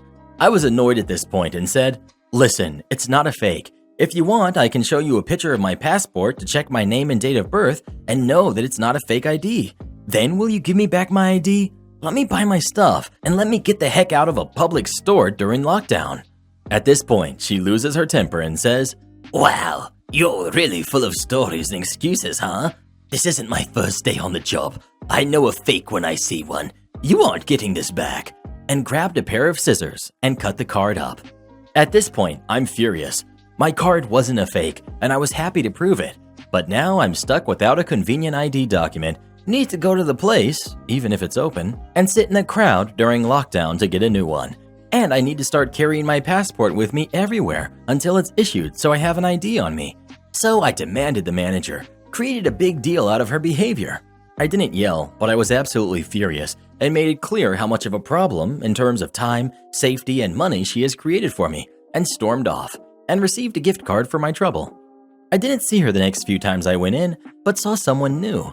Some polite questioning revealed that she was fired even though it was her first offense, because they weren't pleased that instead of escalating to the manager, the cashier cut up some customer's ID, willy-nilly. The new guy didn't know I was the customer. And now I'm torn. She was just trying to do her job, and I didn't expect her to be fired. And during lockdown where everyone is struggling, no less. Of course, I feel like I was justified in making a big stink, but I'm sure an entitled person feels the same when they make a big stink about a store not honoring an expired coupon. So tell me, folks, am I the jerk? Well, what do you think? Was OP the jerk or was the cashier? Please let us know. That cashier deserved to be fired. Karen takes my necklace, gets banned from my house. A few months ago, my 24 female husband gave me a beautiful necklace when our son was born. The necklace was made especially for me, and it's really special to me. The point is that since my son was born, my mother, 44 female, comes to visit me more often, and my stepsister, 15 female, comes with her. And I like when she comes because she's really good with kids and my son loves her. But I don't like her curiosity. She's a really curious girl and she touches absolutely everything as if she were 3 years old. Sometimes she likes to check my closet, and if there is something she likes that I don't use, I give it to her since we're both very thin and most of my clothes fit her. But she knows that she can only touch my closet and nothing else. I never gave her permission to touch anything else from my room. Some days I take off the necklace my husband gave me because our son is growing up and he likes to pull it and I don't want him to break it. So sometimes I forget that I took it off and I leave it in the jewelry box for days. Yesterday I wanted to use it, but the necklace wasn't in my jewelry box. And I know that if the necklace disappeared, it was because my mother or my stepsister took it. So I called my mom and asked her if any of them had taken my necklace by mistake, and she said no, and sounded really convincing to be honest. But I can't say the same for my stepsister, because when I asked her if she took it, she started accusing the cleaning lady. But we trust her, and I know she would never do something like that. She's worked for my husband for more than 15 years, and she's like family. She would never steal anything. So I told her that if she took it, that she shouldn't lie, that I could buy her a similar one, but that one was really special to me, and that I wanted her to give it back to me. And she gave it back to me, and told me that she took it because she wanted to wear it to school and show it to her friends because it's a really beautiful necklace, but that on Monday she was going to give it back to me. I told her that what she did was wrong, and that I don't want her to come to my house anymore until she learns not to take things without permission. And my mom told me that I was overreacting, that she was going to give it back anyway, that she wasn't going to keep it forever. But I don't feel that what I told her was wrong. She took something without permission, and I don't trust her anymore. Am I the jerk for banning her from coming to my house? Edit. OMG, this blew up. But I just want to say that I edited my husband's age because I didn't like the comments I received. But since y'all can't stop talking about it, yes, he's 48. So he's 24 years older than me, and I don't care because his age has nothing to do with my post. I just said his age because many people do it when they mention someone, and as I mentioned him, I thought I should say his age. That's all. Well, what would you do in this situation? Would you let your stepsister come to your house again or not? Please let us know. The worst part is that the stepsister tried to blame the cleaning lady. Karen demands I pay her college tuition. I, 44, male, am divorced and have been for over 10 years now. My ex-wife and I have 2 kids, one son, Ben, who's 19, and one daughter, Lauren, who's 17. My ex-wife and I split custody 50-50, and I paid child support on time every month, as well as ensured our kids had everything that they needed for sports and other activities. At a young age, I started a college fund/early life starter fund for the kids, which they were aware of and has grown to a large amount through the years. Over the years, I have always had my kids on my time and tried to be present in their lives. Ben has always been happy to come to my home, have family time, tell me about his life, have a father and son role pretty much. Lauren, on the other hand, is the total opposite. She pulled away at a young age, and when she was old enough to decide for herself, she cut me out pretty much 100%. I spent years reaching out to her and trying to build some type of bridge with her, but nothing ever worked. She went to a few different therapists, and I can only hope that it helped in some other aspects of her life, but it certainly didn't help in a family role. Over the past few years, my son has become angry with his sister and calls her ridiculous. I've told him to not mind that, and it's not her fault, but him leaving for college changed me on the whole thing. When he left, it felt like I lost my only kid, and I gave up trying to have a relationship with Lauren. She never reached back out, and neither did I. It felt terrible at first, but it's much easier to deal with mentally for me. A few weeks ago, Lauren and her mother reached out to talk about her college tuition and where she had decided to go. They asked me if I wanted to go walk the school with them again, and I declined. I told them that I felt I was only being invited because my checkbook was needed. I informed my ex and Lauren that I would not be paying for college or any other of her expenses after her 18th birthday, June, and that I was going to use the money elsewhere. My ex blew up at me. My daughter didn't say anything, and when they told my son, he called me to tell me that he thought I was right and Lauren was to blame. I wasn't a fan that they told him to begin with, however. Now there's a rift between the 3 of them. Should I just let this whole thing go and pay for her education? Would I be the jerk if I stuck to my decision? Update. I want to thank everyone for their time and comments.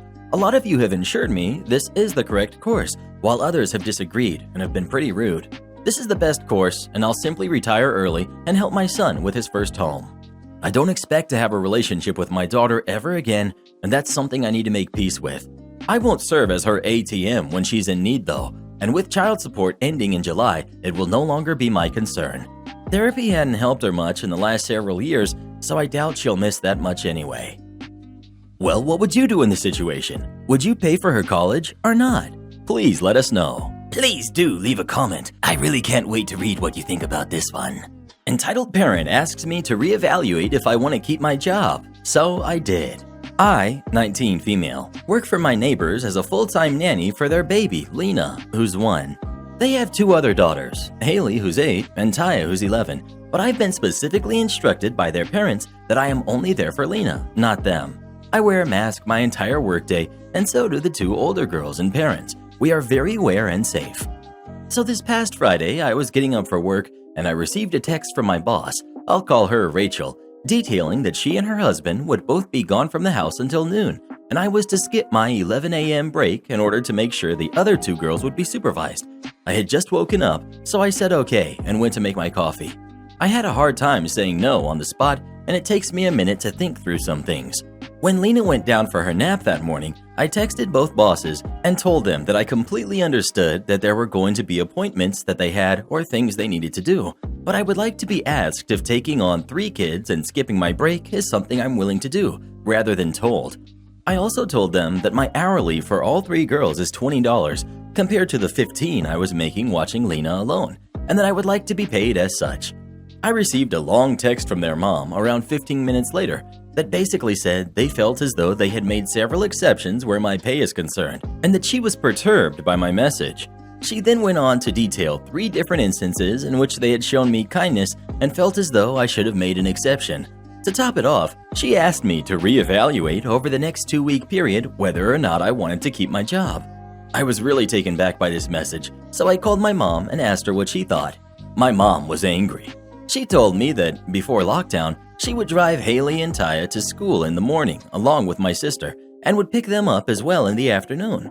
I guess there was plenty of times my bosses assumed my mom would babysit after school with minimal heads up and leave. My mom had to tell them to stop or pay her for her time. I've also kind of felt like they were dumping all their kids on me, especially because I serve as unpaid supervision for the 2 eldest due to the fact that both parents work in isolated parts of the home. I constructed my own message back and detailed my own 5-point list of kindnesses that I had shown the family, including last summer when I worked the same job I work now for $5 an hour to help out when the mom had to take on a summer job. I've also recently agreed to take on an extra 10 hours weekly with no increase in pay to show my appreciation for this job. I then told her that I didn't understand how any of what she said had to do with the fact that I need to be asked in advance to take care of all 3 girls. I told her I was unsure of what I had said that was deserving of a response asking me to reconsider if I wanted to keep my job. I put in my 2 weeks and told her that I did not appreciate my job stability being threatened over something so minimal, to use this time to find alternative childcare, and that we would part as friendly neighbors. They pretty much freaked out. I don't think Rachel was actually expecting me to quit. She told me I had stressed her out by texting her in the first place, and that she was just trying to make sure I was being properly paid because I had made it sound like they were shortchanging me. I told her that they were, and she shouldn't have threatened me. She looked at the floor, and the poor husband was trying to do so much damage control. It was pretty awkward. I do love the little one I babysit, but this has been such a mentally and physically taxing job as it is. I guess this was the straw that broke the camel's back for me. This is kind of a bittersweet malicious compliance. I'm gonna miss her, but not how tired I am. And I definitely won't miss being taken advantage of. If you made it down here, thanks. I know it's not super juicy, but standing up for myself felt like a small victory. Edit. I just got off work, and I'm so happily overwhelmed by your responses and awards. Thank you all so much for your insight, advice, and compliments. So many kind strangers on this app. This is truly so heartwarming, and I love reading everyone's jokes too. Thank you again from the bottom of my heart. Have you ever had a boss try to take advantage of you? If so, what did you do about it? Please let us know. I've got a co-host who does, I'll tell you that much. Keep harassing me? That's going to cost you 5 years' salary. First, some background. A bit over 6 months prior to the start of this story, we had a change-up at the company I worked for. The old owner was a great guy that was retiring and handing the company off to his son, a real jerk just out of business school type. The son, with the mentality that the company is now his, went about restructuring, namely reassigning teams to different projects and leaving those that remained in their old positions to pick up double, if not triple, the workload. He did this all in the name of saving a little money. Unfortunately, my department, Safety and Engineering, of which I was the team lead, was not spared from this effort. In the end, I had it out with the boss and department head, ultimately costing the company 3 months of the entire department working 80-plus hour weeks and forcing a huge year-end bonus to be paid out to us.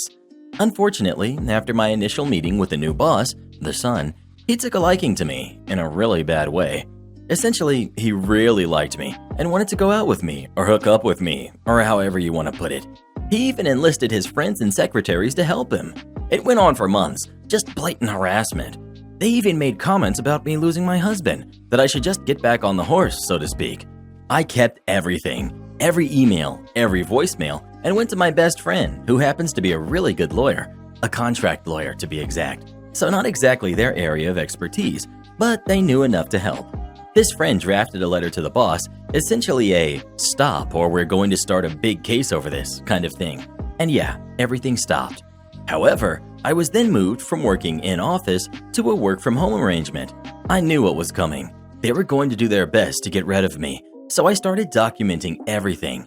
But as luck would happen, I received an email chain from the bosses, A good friend of mine in the office who was in the email chain added me to the CC list, and wouldn't you know, it was back and forth communication of them discussing how they would get rid of me and pin the blame on me.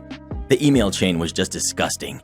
They hated me so badly and wanted me gone, but because of my contract, they would have to buy me out. But being the cheapskates that they are, you know they wanted me gone for free. So the company bosses started a campaign to try and torment me. They first tried to say that because now I work from home, they were required to install cameras in my home office to make sure I was being productive. Luckily, that did not work. You have to love contracts. They also tried assigning an impossible workload to me, but luckily, my team and I were almost like family, and they picked up the slack. After 3 months of this crap, I get an email and a phone call from the HR department saying I was getting laid off indefinitely because there was just no work for me. This was complete BS, given that we had several dozen projects we were working on. On a side note, in Ontario, there's no such thing as a layoff, as in the court's eyes, being laid off is considered an active dismissal, which is essentially the same as being fired. After this conversation with HR, I call my lawyer friend, almost in tears, just shouting, "Look what they're doing to me! Help!" She calms me down and tells me, "This is such a good thing. We have so much evidence against them."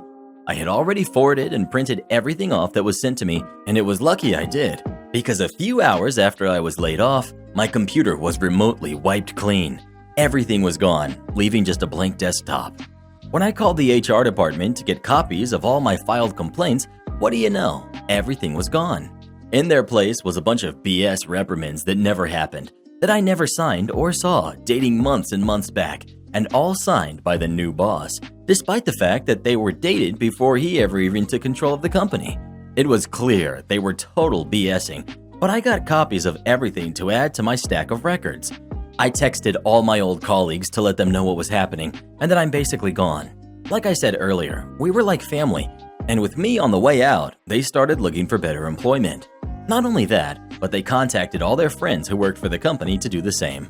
I was laid off on a Monday, and on a Thursday, I walked into the office with my employment lawyer. I swear, the main secretary was on the phone to security the second she saw me walk in, and they were at the door in a matter of minutes.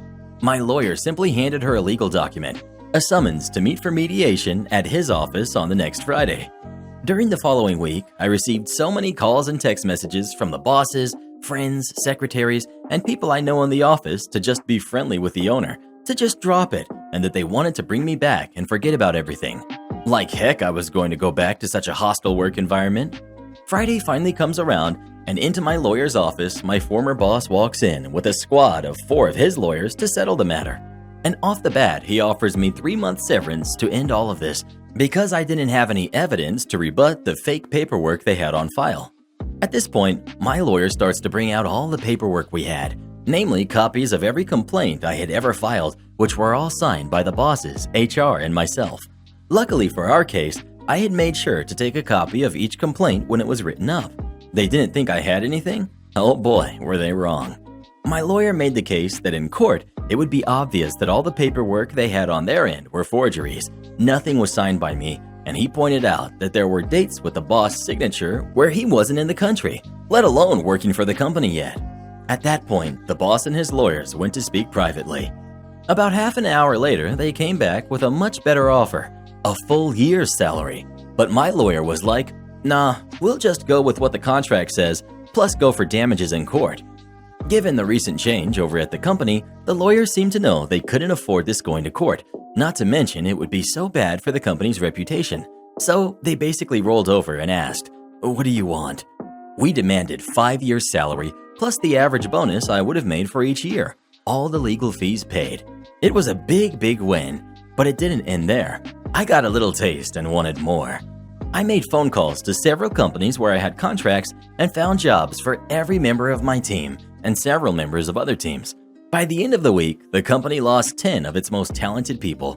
Not to mention, most of those people had friends and colleagues that ended up following them to their new employers. The fallout was pretty bad. Before all of this, they had the pick of the litter when new university students graduated. But now, because they lost almost all of their senior people, they had no one to mentor new employees.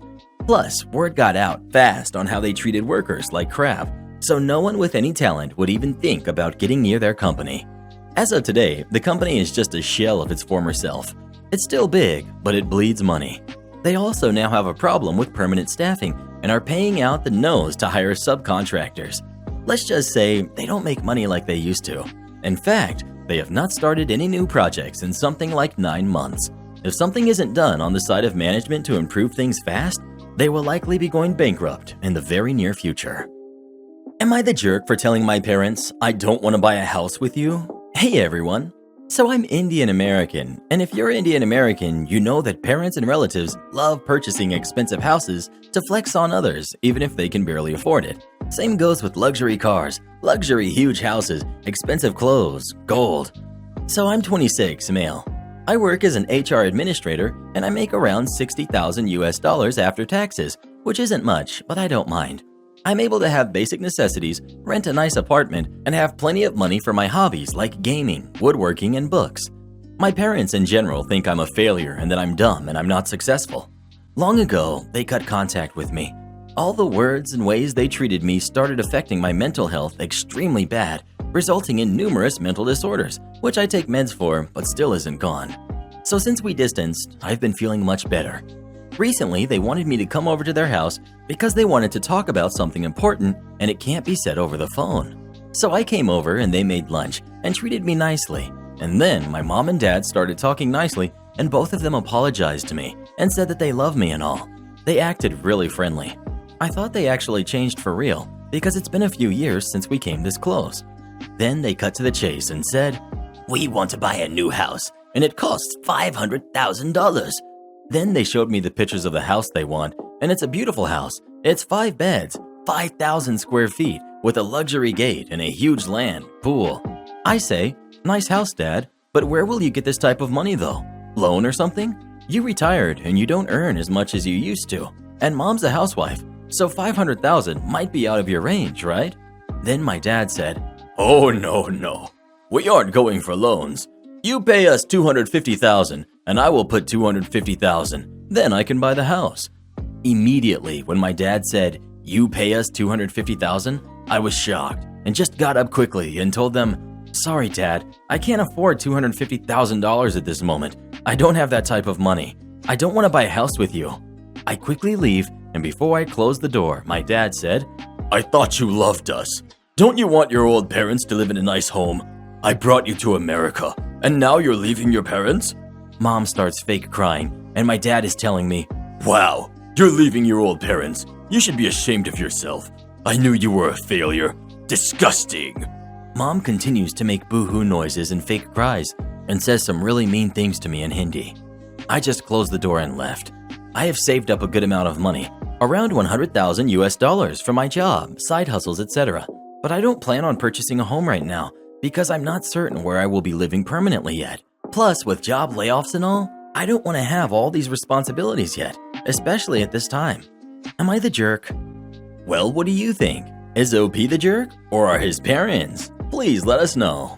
Those have got to be some of the worst parents I've ever heard about. Sometimes I can't believe people like that actually exist. So you will close my account if I don't agree to pay higher interest rates? Okay. So this was back during the 2008 government mortgage crisis. Had great credit, a great job, and multiple credit cards I used to manage the different properties I owned. A personal card, gas cards, etc. So one day I get a letter from a credit card company that rhymes with Apple Pink, saying that they unilaterally were raising their rates from 13.99% annually to 27% annually. If I wanted to keep my card, something many people during the crisis needed to do to survive, I had to agree to the new rate. Otherwise, they would close my account. I would not be able to make any more changes on the card, and I would have to continue making monthly payments at my current interest rate until the card was paid off. Of course, I had done nothing wrong credit-wise to deserve this treatment from my credit card company, almost doubling of my interest rate. So I called their service line.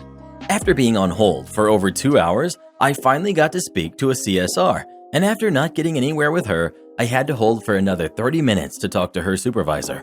I was basically told, very rudely, that I could either accept the new rate or choose to close my account. Those were my only 2 options. Incensed, I said, "Fine, close it." And they did. What they didn't know was that a week prior, I had transferred all the balances from my other cards over $22,000 to their card without paying a transfer fee and at a promotional rate of 1.9% for 1 year. But because of the law at the time, they could only charge me at a rate of 1.9% until the loan was paid. Here's the malicious compliance part. So here I am, 13 years later, paying the absolute minimum payment I am required to make each month, never missing a payment and never paying late. Otherwise, their default rate of 27% would kick in. Since the inflation rate during these years has been well over 1.9% interest, I pay. It's like free money. I paid off every other creditor I had with the money I saved and don't even use credit cards anymore, as I've been able to save enough to live on a cash-only basis. They've tried multiple times to get me to reactivate the card or to transfer the balance to another super-duper account with lots of benefits for me, like paying a much higher interest rate, without success. The only thing I lament is that all good things must come to an end, as my balance is now down to $1,000 or less, but at least it will last another couple of years. P.S. Young folks, I lucked out. I would have been up a creek otherwise. If you don't have a credit card now, strive to not ever get one. Do you know who I am? So a few years ago, I used to work for a tech company with a fruit logo as a technician. Most of the job was making appointments and checking people into the Genius Bar. I routinely got put on check-in, which I didn't mind because I was fairly good at de-escalating the angry people who came in for appointments to get their devices fixed and told we have long wait times. The store was only slow when we closed. It was more common for walk-in wait times to be 2 hours plus, but if people were nice or genuine, I knew some ways to make the appointment time significantly less.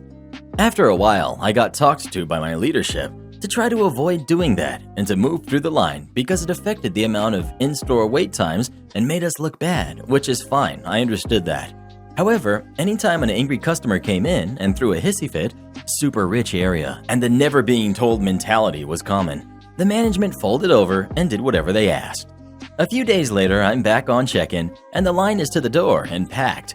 We have 2 people on check-in and moving quickly, but not quick enough.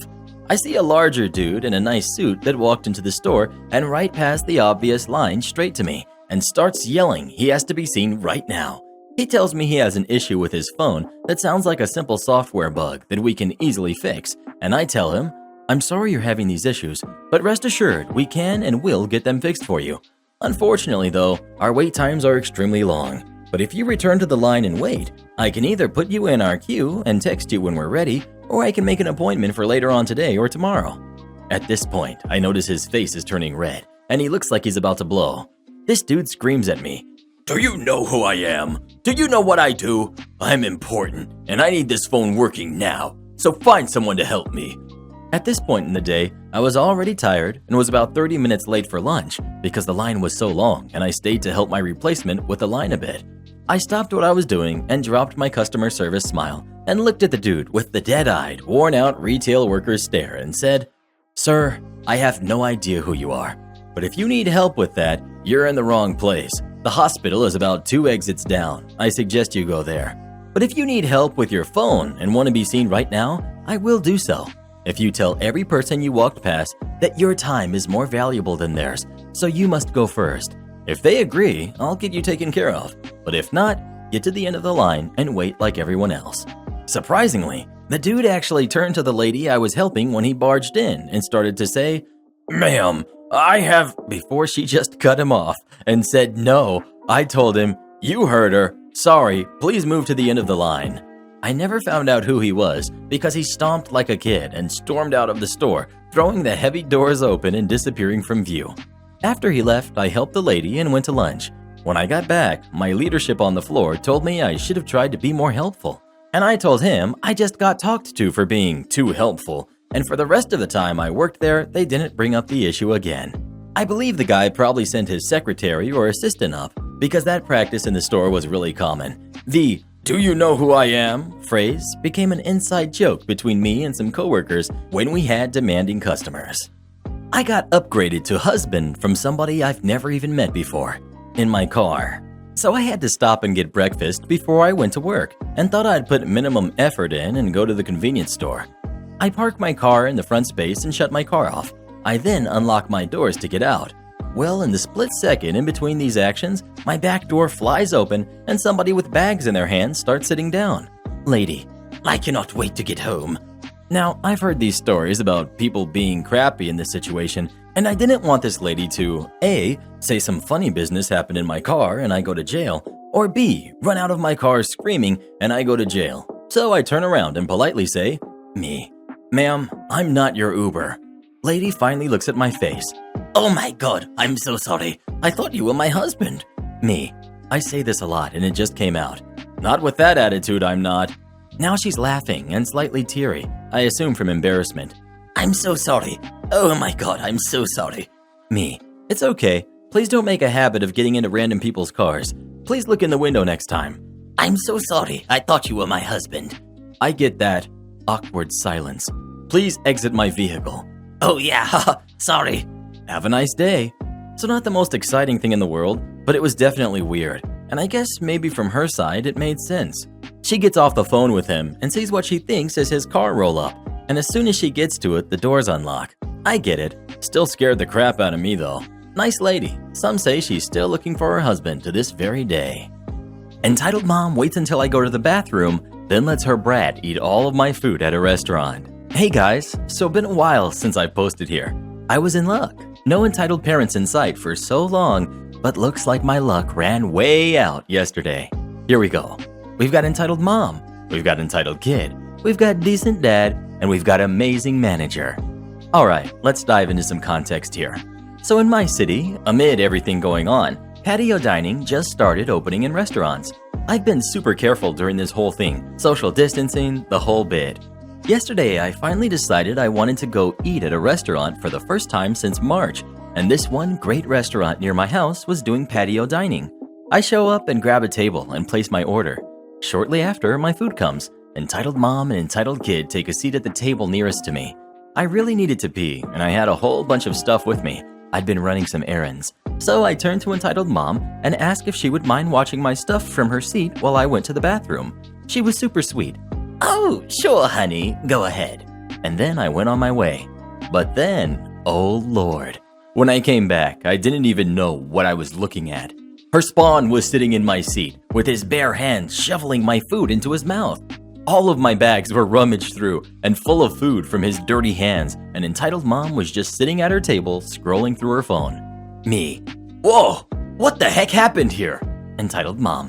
Oh, hey sweetie. Looks like he took a real liking to your food. He just couldn't keep his paws off. Ha ha ha ha. Me. Ma'am, with everything going on right now, and you don't know where I've been, and I don't know where your kid has been, yet you thought we could just share food? He's eaten almost all of it. And what about my stuff? Excuse me, you mangy tween. I'm 19, by the way. I wasn't gonna say anything, but you don't need to be eating all of that food, unless you want to get fatter than you already are. I also don't like you implying that my baby has something. As for your stuff, he saw some stupid knickknacks he wanted to play with in there. What did you want me to do about it? Quit whining and eat the rest of your food. Oof. I'm in no way overweight right now, but as someone who struggled hard with eating disorders in the past, I was seeing red. Oh, and those stupid knickknacks she mentioned, 90% of it were birthday presents for my mom, whose birthday is coming up next weekend.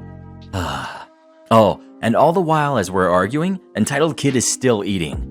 Entitled mom and I start raising our voices when the amazing manager finally comes out. Entitled mom. Thank God you're here. This mangy child is trying to take our food and our stuff right over here. I'd like you to call the police. He looked at entitled mom, and then back at me, and then back at entitled mom. Manager. Ma'am, I'm not sure if you're maybe not in the right mindset. You seem maybe a little unhinged, but I was actually here when this young lady came in and ordered. I actually brought her food out since we're understaffed. I mean, I surely could have mistaken you two if you weren't a hag, but unfortunately for you, shrugs. At this point, a man arrives, our decent dad. I don't actually know for sure, but I'm assuming he showed up late to join the entitled mom and entitled kid for lunch after work because he was on a call still. He noticed the commotion and with a, "Here we go again," look, he hung up and came over. I explained the whole situation to him and the entitled mom gave her twisted side of the story, and he immediately believed me, which makes me think that she's definitely pulled some crap like this before. Decent dad. Honey, let's just leave, please. Come on. Manager. Yeah, you guys are definitely leaving. But you still have this young lady's meal to pay for, and whatever reimbursement is needed for these items you ruined, unless you'd like the police to be involved. Entitled Mom. Ha! In your dreams. I'm not giving you or this child a penny. Let's go. Grabs the kid and starts leaving and motions for Decent Dad to follow her. Decent Dad really silently came up to me and Awesome Manager and started apologizing profusely and taking out money from his wallet to give to me. Decent Dad. Here, please take this. I'm so sorry. Genuinely, I'm looking into a divorce currently with my lawyer, but she can't know about it just yet. Here, I'm really sorry about your stuff and your food. Please replace everything on me. I'm so sorry. He closed his wallet and left while still apologizing. I felt so bad for that guy. Jeez. I hope he gets out of this situation ASAP. Anyway, I think I find some comfort knowing that Entitled Mom has a surprise divorce fastball heading her way. That's gonna be a fun time for Decent Dad and pure amusement for little old me. No, Karen, I'm not checking the back room because you're not supposed to still be here. So, some background. This happened in the spring of 2020 during the height of the lockdown. I work at a supermarket, so we were one of the lucky businesses that got to stay open with little change in our store's operation. The only major difference was we closed at 8 p.m. instead of midnight. Because I work stocking the shelves, even though we closed at 8 p.m., I was usually scheduled until 9 or 10 p.m., depending on the night, and would spend the last hour or two of my shift stocking the shelves while listening to my iPod. Yes, I still have an iPod. Also, during the time of this story, my store was undergoing a pretty significant and much-needed remodel. So one night, probably about 10 minutes or so after we closed, I was stocking some hair shampoo when I felt a tap on my shoulder, which scared the crap out of me. I turned around and came face to face with an angry customer. I paused my music and took my headphones off, and the woman immediately half screams, "I can't believe they let you listen to music while working." So I told her, "Ma'am, we closed 10 minutes ago." She responded with, "I know, but I just need a few more things. Do you think you could check the back for some baby wipes? I need them for my daughter." I sighed and told her, "We're all out of baby wipes." She rolled her eyes and said, "You can't just check the back for me. It'll only take you 2 minutes." I looked her dead in the eye and told her, "No, I won't go check the back because I know for a fact we don't have any. And we closed 10 minutes ago." She huffed and whined, "So, you're not going to help me?" And I reiterated, "We closed 11 minutes ago." At that moment, our night manager walked by during his final sweep of the store, saw the customer and said, "Ma'am, you need to go check out. We're closed." And she said, "I just need a few more things, but this rude girl won't go check the back for something." So my manager said, "Ma'am, we closed. And even if we weren't, we have a construction crew doing electrical work in the back room right now. So for the safety of our workers, they're not allowed to go back there. Now, I need you to the last register and to check out because we're closed." The woman whined, "But I still need a few more things, and I don't want to have to come back tomorrow." The manager sighed and told her, "It's currently 8:13. Our registers will automatically shut off at 8:15, and once they shut off, they can't be turned on until tomorrow morning.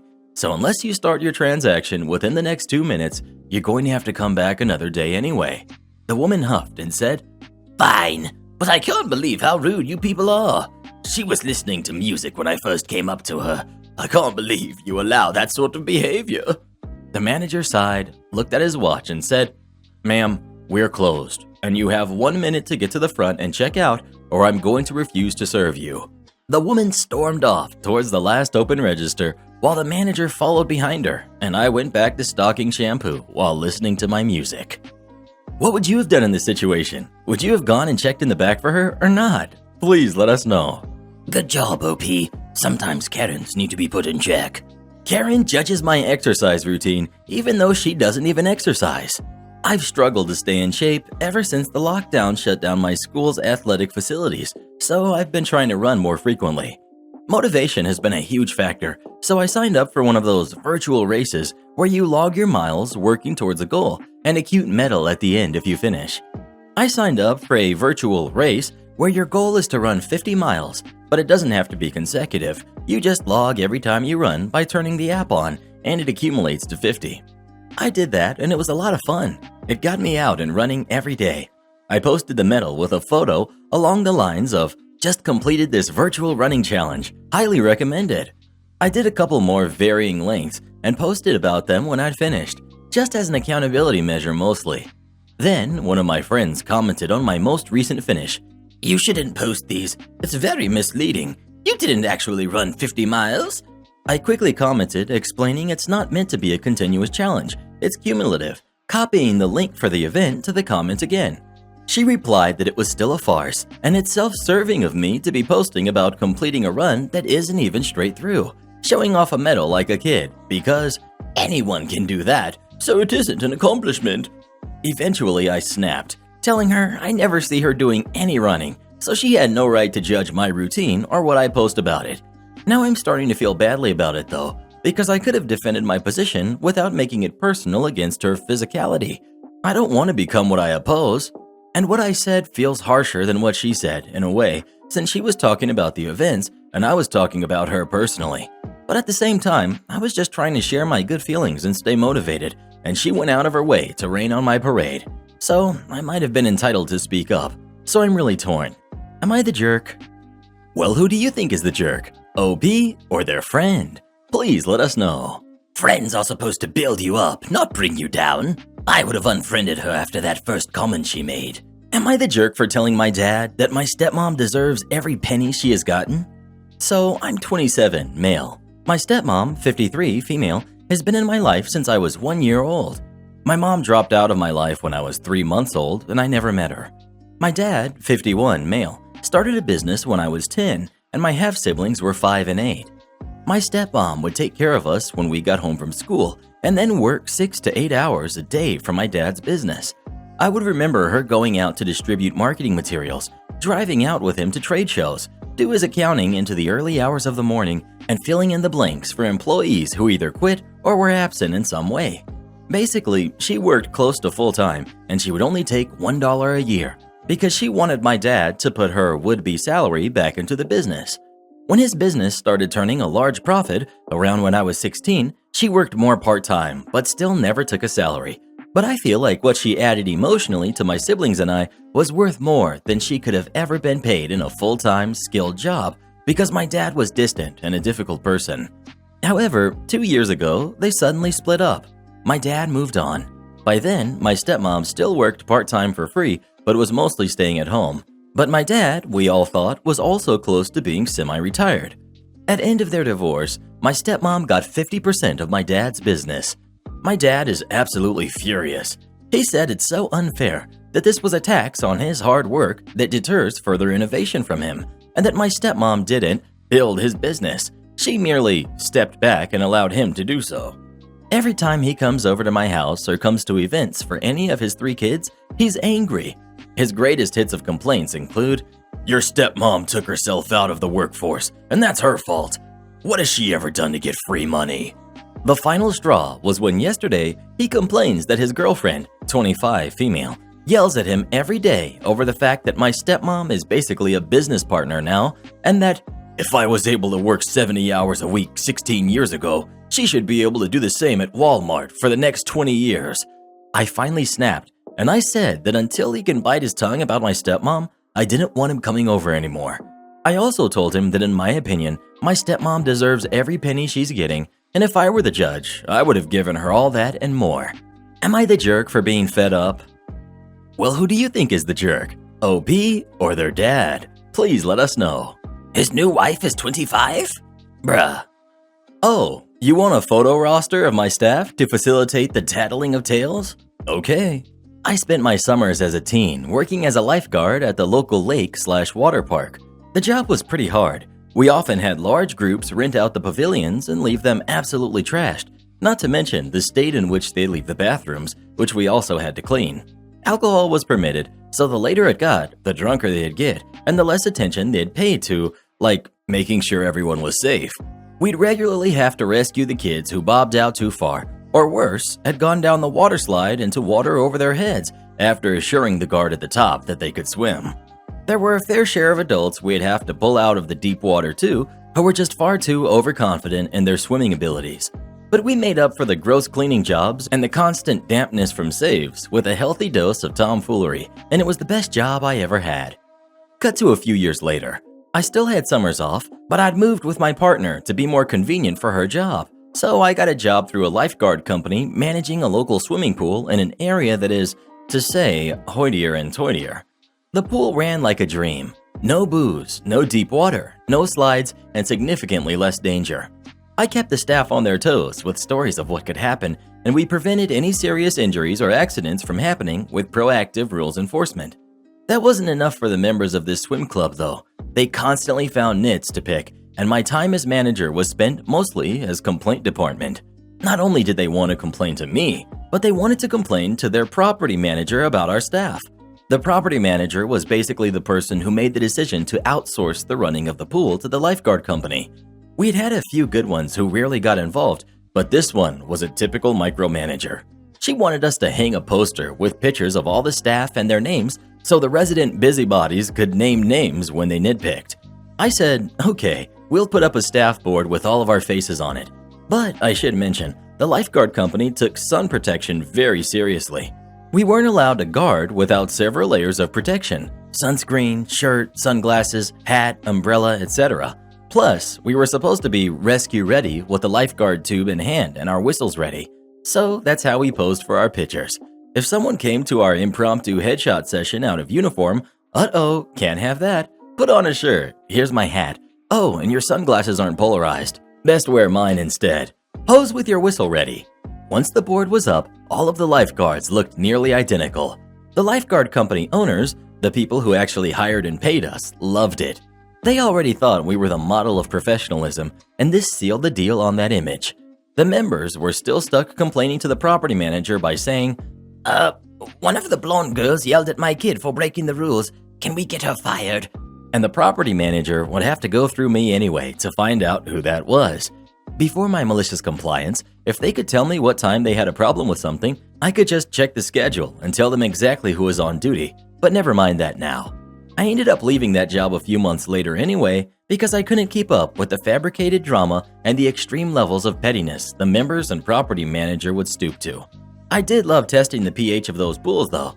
Anytime it was too high, I'd mutter to the staff, "Must be too many basic jerks here today." Am I the jerk for changing my son's school so he wouldn't have to shoulder the weight of helping his stepbrother? X, 40, male, and I, 31, female, have a son who is 11. X cheated on me with his current wife 3 years ago. X's wife has a son, Daniel, who is the same age as my son. The first 2 years were rough. Daniel's home was ripped apart too, and lashed out at my son because of it. He bullied him for a solid 2 years, made his life a living heck, to the point the school called us all in at various times, and there was tension between all of us because I requested my son be more protected, and I told my ex he needed to do a better job of protecting our son and not let him suffer because he decided to cheat with a married woman. My ex took me to court then because I requested at one of these meetings that my son and Daniel be separated in school, and my ex wanted to sever my education decision abilities because he said I was using the cheating to get what I wanted and to create more distance between the new brothers. The judge did not like hearing what he said, but it was my ex's actions he didn't like. From defending having them in the same class, despite the bullying being up to the level it was, to saying I shouldn't get a say in the decision, to admitting he left his wife to attend meetings to his behalf at times, and then digging his heels in with the judge. The judge gave me full educational decision-making, where I only needed to notify X of any change. After the whole bullying ordeal was over, they decided my son needed to help Daniel with schoolwork because Daniel was struggling in school. This included in and out of school and taking up lunchtime if Daniel needed it. My son hated it. His relationship with Daniel has not gotten better because of everything that went on, and he told me he wanted to change schools.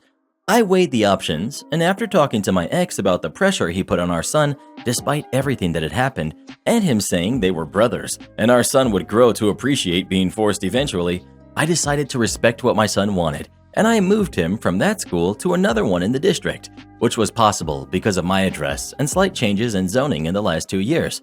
X expressed unhappiness with it, but that was it when I told him. And then our son didn't need to help Daniel as much. Until after Christmas, when both boys were doing school virtually, and they asked our son to help Daniel, and one time in an exchange with his dad about it, son said he thought moving schools would stop him from being forced to help Daniel. My ex went nuts, and raged at me for moving him to stop him helping Daniel when Daniel is an innocent kid who doesn't deserve that. I told him our son was innocent too and shouldn't have the pressure of lots of work/homework on him, and they need to get Daniel an actual tutor since he's struggling so bad. He called me a jerk and said it was spite for his cheating and punishing a kid. I see it as more of doing what's best for my kid, which is my priority. Do you think X is right? Am I the jerk? Well, who do you think is the jerk? OP or her ex? Please let us know. I think maybe she needs to try to get full custody. That doesn't sound like he's doing a very good job. Am I the jerk for not making sure that there was space in the fridge for my roommate's food? I, female 19, have a roommate. At the beginning of the year, I rented a micro fridge, a mini fridge with a microwave attached to it. I asked my roommate if she wanted to split the payment and share the fridge. She said no, because she wouldn't use it that much. I was completely fine with that, but still put it in our common area so that she could use it every once in a while if she wanted to. It's not that big of a deal to me. Fast forward to about 2 weeks ago. The night before I went to go get some snacks from Target and ended up filling the freezer in the fridge. It's not very big, so it's pretty easy to fill. Granted, some of the things that I put in the fridge don't necessarily have to be refrigerated. Gatorade, applesauce, but they're better cold, so I put them there. When I got up the day after and walked into our common area, I noticed that my Gatorade had been taken out of the fridge and placed on a shelf instead. When I looked inside of the fridge, I saw that she had put her sushi and a sandwich there instead. I was kind of in a bad mood, so rather than texting her like I probably should have done, I just took her stuff out and put my food back in. She got back about an hour later, very upset, and said that it was unfair of me to let her food spoil and to take up all of the room in the fridge. I told her that unless she wanted to pay for half of the payment for it, it wasn't her fridge, it was mine. She said that she didn't have the money for the payment. I know she has the money. She gets packages of new clothing about every 2 days, and that I should just be nice and let her share the fridge because some of the things that I had in there didn't really need to be in there. I just reiterated that it was my fridge and that I'd put whatever I liked into it until she wanted to help pay for it and walked back into my room. The morning after, I get up to see that it has happened again. Only this time, she took cream cheese out as well, which had gone bad overnight. Fed up, I took her stuff out and moved the unit into my room where she cannot access it. Pandemonium ensues. RAs are called. She tells them I'm acting like a jerk and taking away shared items. I tell the RA that it's my fridge. I'm the only one who paid for it and that I'd chosen to move it into my room because, well, it was mine and I was tired of how my roommate was acting when I was letting her use it. The RA just had a, "You're adults, figure it out," opinion on the situation, and I again asked my roommate if she would pay. She said no, so I said the fridge was staying in my room. She refuses to speak to me now, makes snarky remarks whenever I have friends over, and is overall just rude as heck. My friends asked about it, and I told them the story and have gotten mixed responses. Some of them think I dealt with it in the best way possible. Others think I'm acting petty. Am I the jerk, Reddit? Well, who do you think is the jerk? OP or her roommate? Please let us know. Please do leave a comment about it. I can't wait to hear what you think.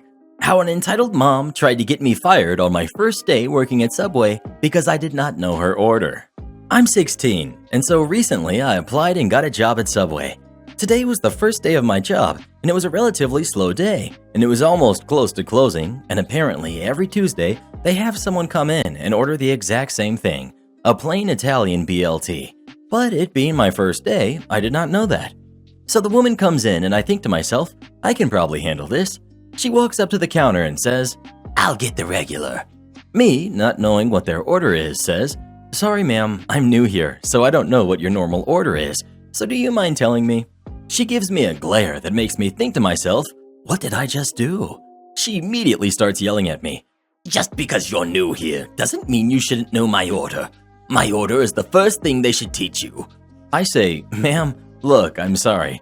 I don't know your order, but if you could just tell me what it is, I will gladly make it." She says, "Why should I tell you if I'm a regular? My son is in the hospital, and this is how you're going to treat me? By pretending to be new?" By this point, she was practically screaming at me, and the other person working with me came back out and just told me to head to the back while he does the order. As I'm heading to the back, I could still hear her screaming, "You should fire him. My son is in the hospital, and I have never been insulted this much at this Subway. Maybe you should start teaching your employees better." I couldn't hear much after that, as I had gone back into the back, But after around 30 minutes, the person I was working with came back and said that he had to call the police because she would not leave until I was fired. He said that he would call the manager. He pretended to call the manager and made statements like, "You need to fire, insert my name here." He did not know entitled parent's order. He made those statements, then he called the police since she would not leave until the manager showed up and fired me. He said he would be here any minute. A few moments later, the police were there. He came back and told me that he apologized for the first and promises that it's not like this every day. So yeah, an entitled parent tried to get me fired. Entitled pharmacy guy can't wait his turn. Last week, my wife had thyroid surgery, and I went to pick up her medication right before I got to take her home, and I met one in the wild. I walked into the pharmacy and took a number from the little electronic ticket machine and got number 468, whereas the screen is on 126. Not a big deal, as they usually have 2 different queues for the pharmacists. I must be on a different numbering track. I sit down in the empty pharmacy and noticed it was odd that nobody else was there and just waited. Usually the place is packed, but this was the end of the day. Then an older man, probably an older baby boomer, came in and took a number. He doesn't even get to his seat before saying out loud that, This is ridiculous. as he walked to his seat, he keeps talking out loud that this is stupidly ridiculous and he's not going to stand for it. I wasn't sure initially what he was mad about. I've been there for about 5 minutes longer than him, and his butt hasn't even settled in his chair, so we haven't waited long at all. I'm in my late 40s, and I think because of my age, he thought I'd agree with him, because he kept talking about how he's not waiting that long. He kept trying to catch my eye. He was having an entire villain monologue, working himself up. I gave him one of those side eyes and went back to reading my phone. He sits a grand total of 5 minutes or less and then launches up out of his chair to stalk over to the window where the 2 pharmacists are working. He wasn't even willing to wait even a few minutes. This is ridiculous. I have number 469, and the number is 126. I'm not dealing with your broken numbers. He literally yelled at them. I could not hear what they said due to distance, but he responded, Well, it sure looks broken. I don't have to stand for this. It goes back and forth with him yelling, and he eventually goes back to his seat and starts talking about broken machines. Before he really settles into his seat, the automated voice called for 468, my number, and I got up to get my wife's meds. I got a very young pharmacist training a new gal who was kind and nice despite being screamed at by the angry old guy. I've been to the pharmacy a lot this year, and they are always super nice and respectful. As I left, I apologized that they had to deal with the angry boomer next, and the pharmacist and the gal he was training laughed, so at least I brightened their day. I doubt the angry guy heard me, and there's no real climax to the story.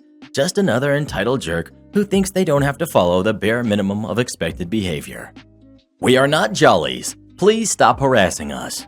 In my house, we still have a landline, and the same house number my parents have had for over 30 years. Jolly's, a UK pet superstore, has had a branch in my hometown for 20 years now, and we've never had an issue with them until 2018. One day, my mom got a phone call from an elderly lady who began asking us about a pet food we had sold her that was the wrong flavor, and if she can come back and replace it, and we had no idea what she was talking about until she started asking if she was speaking to Jollies. After telling her that we are not Jollies, and the lady apologizing and laughing about it, she thought nothing of it and carried on with her day.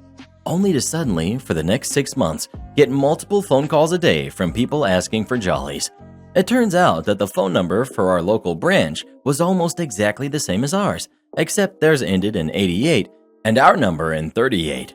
About 70% of these callers were fine and even apologetic about calling the wrong number, and my mom would kindly offer them the actual number, but the other 30% would get absolutely belligerent and rude. One particular afternoon, before we had figured out they had such a similar number, I answered the phone, and a woman immediately started talking down the phone about her dog and wouldn't stop to listen to me. A little backstory. I'd just come home from uni, so I had no idea at this point this was going on. This isn't word for word, as it was 3 years ago, but I remember a lot of it because it was so amusing afterwards. Karen, I need to bring my dog in to be checked out. He's been sick, as ever since I bought him some treats from your shop. So you'll need to give us my money back, because it's not on selling stuff that's gonna make my dog sick like. Me. Sorry, who is this? I don't know what you're talking about. Excuse me? I'm talking about my poor baby, who's currently suffering after eating stuff I bought from your shop this morning, and I need to bring him in to be looked at soon. At this point, my mom has been quietly telling me about all the weird Jolly calls we've been getting. Me, I'm sorry, but you have the wrong number. This isn't Jolly's. Yes, you are. I got your number off my receipt, so you have to be Jolly's. Stop lying and get me your manager, since you're obviously too lazy to do your job. Me, I'm really sorry, but this isn't Jolly's. This is my house, and I really need to get back to cooking. I'm sorry, but I can't really help you. Goodbye. I hung up the phone and was on my way back to the kitchen, and the phone went off again. And of course, it was Karen. How dare you hang up on me? I'll be coming right in now and get you sacked, and I'll be blasting you all over the internet. Me, oh my gosh. I was trying to be polite before, but this is beyond a joke. This is literally my house, not a pet shop. Leave us alone. Bye. I hung up and left the phone off the receiver so that she wouldn't be able to get through again. Unfortunately, we got a lot of calls like that from various people, some who were even more unpleasant than the Karen had been. My sisters both started just lifting the receiver for long enough to check that it wasn't one of our elderly relatives, then hanging up immediately. A few days after that call, we ended up going to Jolly's to ask about it. Turns out, one of their tills wasn't printing the receipts properly, so the first 8 looked like a 3, and that's why we had been getting so many calls. They said that they would sort it out and even called us to say they had, yet the calls persisted for another 2 months before my mom called the phone company and got a filter added so the callers would have to state their names first and wait for us to accept their call. This stopped most of the calls, but we still from time to time get the odd call for Jolly's, and my mom, kind as ever, will answer to give them the right number. Sorry, I don't know where a specific item is. Go ahead, call the manager. Earlier this year, I was in my local grocery store. I had just got off work, so I was wearing a white dress shirt, dress pants, and a tie. Here I am, minding my own business, looking for taco mix, when a woman who's about 30 comes up to me. The lady asks me what aisle pancake mix is in, so I told her, I think it's in aisle 5. Lady walks away. No thank you, no nothing. About 5 minutes later, I'm getting something from the top shelf for my wife, who's standing next to me, when the lady comes up to me again, looking annoyed. This time she goes, "It wasn't in aisle 5. I went down there and it wasn't there. I ended up finding it in aisle 6. I responded, "Sorry?" Meanwhile, my wife is looking super confused. The lady goes on to ask if there was a washroom she could use. I tell her, "Sorry, I don't think the bathroom is for public use." But she interrupts me. I have to use the washroom. This is ridiculous. You won't even let paying customers use the washroom? I demand to speak to your manager immediately. At this point, I am now annoyed. My response, "Sure, but honestly, I don't think she'll care what you have to say about the store's washroom policy." By this time, the lady's husband and the store manager have walked up. Lady raises her voice. You jerk! I demand to speak to the manager, now! Her husband, looking horrified, quickly interjects. "Honey, he doesn't work here." I look her dead in the eye. "Yeah, I totally don't work here. I was trying to be helpful. Do you still want me to call the manager?" Her husband answered, "No, it's fine. Sorry." As I'm walking away, I hear the lady say to the store manager, He has a serious attitude problem. You are just going to let him talk to customers like that? To which he responded, "Sorry, ma'am, he's not an employee. He does not work here. He is another shopper." As we're walking to the checkout lane, my wife goes, "Why do people always think you work in the stores when we go shopping?" The next day at work, for good measure, I informed my manager that I had a customer complaint about my attitude and for not knowing what aisle pancake mix was on at the grocery store. She laughed. Am I the jerk for telling my partner to tone down their attitude and show me some respect and gratitude? Before having our kid, 8 weeks old, we agreed that I would be the working parent and my partner would stay home. We made this decision for various reasons, but we were 100% in agreement before trying to conceive. I'm now back at work, 50% at home and 50% in the office. I work 10-hour days, plus 3 hours of total commuting on the days I'm in the office. In the morning, I wake up, get myself ready, change the baby, dress the baby, feed the baby.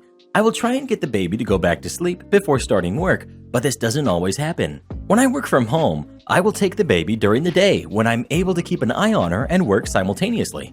After work, I look after the baby for 1 to 2 hours so my partner can have some time to themselves. Then we do bath time together, and I give the baby her final bottle and put her to bed, after which I also sleep. During the week, partner does all the night wakings, and on the weekend, I handle them. I do all the house admin, I buy all the groceries and do a majority of the cooking. Laundry and dishes are split evenly. My partner handles all of the other cleaning. To provide some additional context, partner recently convinced me to lend $300 to brother-in-law who hasn't paid it back, and knowing him, he most likely won't. It won't bankrupt us, but we really could have used that money this month. I guess it had been a tough night last night. I slept in a separate room to get some solid sleep because my partner was snappy with me, saying something like, "Just come take her and get out," when I went to get the baby. So I took kiddo, did our usual routine, and then started work from home. My day started with a call during which I put kiddo back in my partner's room, and once again I got snapped at. "Isn't it your job to put her back to sleep before bringing her in here?" I couldn't. The baby didn't want to sleep. After my first call, I had no more planned for a couple of hours, so I took kiddo back. At around 10 a.m., I had more calls planned, so I took the baby to my partner and promised that I would come back later in the afternoon so they could take a longer nap if they wanted. I then went to make a bottle to save my partner having to get out of bed. As I passed the bottle to my partner to feed baby, I got a, "What the heck took you so long?" So I eventually snapped and said, "I get it, you're tired, but this is what you signed up for when you agreed to be a stay-at-home parent. Am I not working my butt off to provide for this family and to make up for the money which you wanted to give your brother? So tone down your attitude and show me some respect and gratitude." I didn't yell, but I was very stern. I also stormed out of the room and since then have just been working. Was I the jerk to respond this way? Entitled parents lose it when boyfriend gives me a ride home. I'll try to keep it short, but I'm still getting crap for this from my family, so I figured I'd share it here and get some opinions. Basically, my church was having a game night, and we were told we could bring some friends. I asked my parents to invite the people from my friends group chat, and they said if the leaders at church agreed, then it was no problem. We have a big group chat with my boyfriend and all of our friends. So I texted the group chat and asked if anyone wanted to come with me and explained that it was a chill game night. A few had plans and others said maybe, but not for sure. My boyfriend and only one other person said they were free to go. The day came and my boyfriend showed up, but the other person canceled due to a family emergency. No one else could go. Everything was good and I introduced him to everyone and the leaders as a friend because I like to keep my life private. My boyfriend is very understanding of that. We kept it cool and didn't even hold hands or go off somewhere by ourselves. We were just behaving as friends. We all had a great time.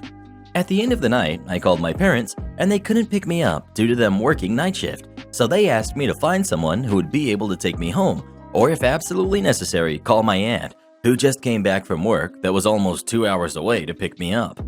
I asked around if anyone was able to take me home, and everyone either had a full car or was going the opposite way. My boyfriend offered to drive me because he was heading in the same direction, and I said okay. He dropped me off, and I said thank you, and I called my parents to let them know I found a ride, and we moved on with our life. A couple of days later, during service, my dad asked one of my leaders at church who drove me home so he could say thank you, and they told him that a friend I had brought with me was nice enough to drive me when they all couldn't, their exact words. My parents got really mad that a person of the opposite gender drove me home, and I didn't tell them. I didn't because I didn't think it was a big deal. I don't understand why it was such a big deal anyway. I'm not the only person who literally gets rides from people of the opposite gender. Most of the people there have boyfriends and girlfriends, and they came together all the time. We literally drove straight home, and he knew where I lived because he's come over a few times before. They said I embarrassed them by doing that, and I was completely wrong and forced me to apologize. My mom cried for a few days, saying that she doesn't know who I am because I'm not the daughter she raised. I don't think I did anything wrong in this situation, but it's been a few months and it's still being brought up by literally my parents, cousins, and aunt, so now I'm not too sure. Edit. I'm 18 and my boyfriend is 19, about to be 20. Also, my parents have met him and he's been over to our house a few times. Edit 2. I'm a woman. Well, who do you agree with? OP or her parents? Please let us know. I hope you're able to move out of there soon, OP.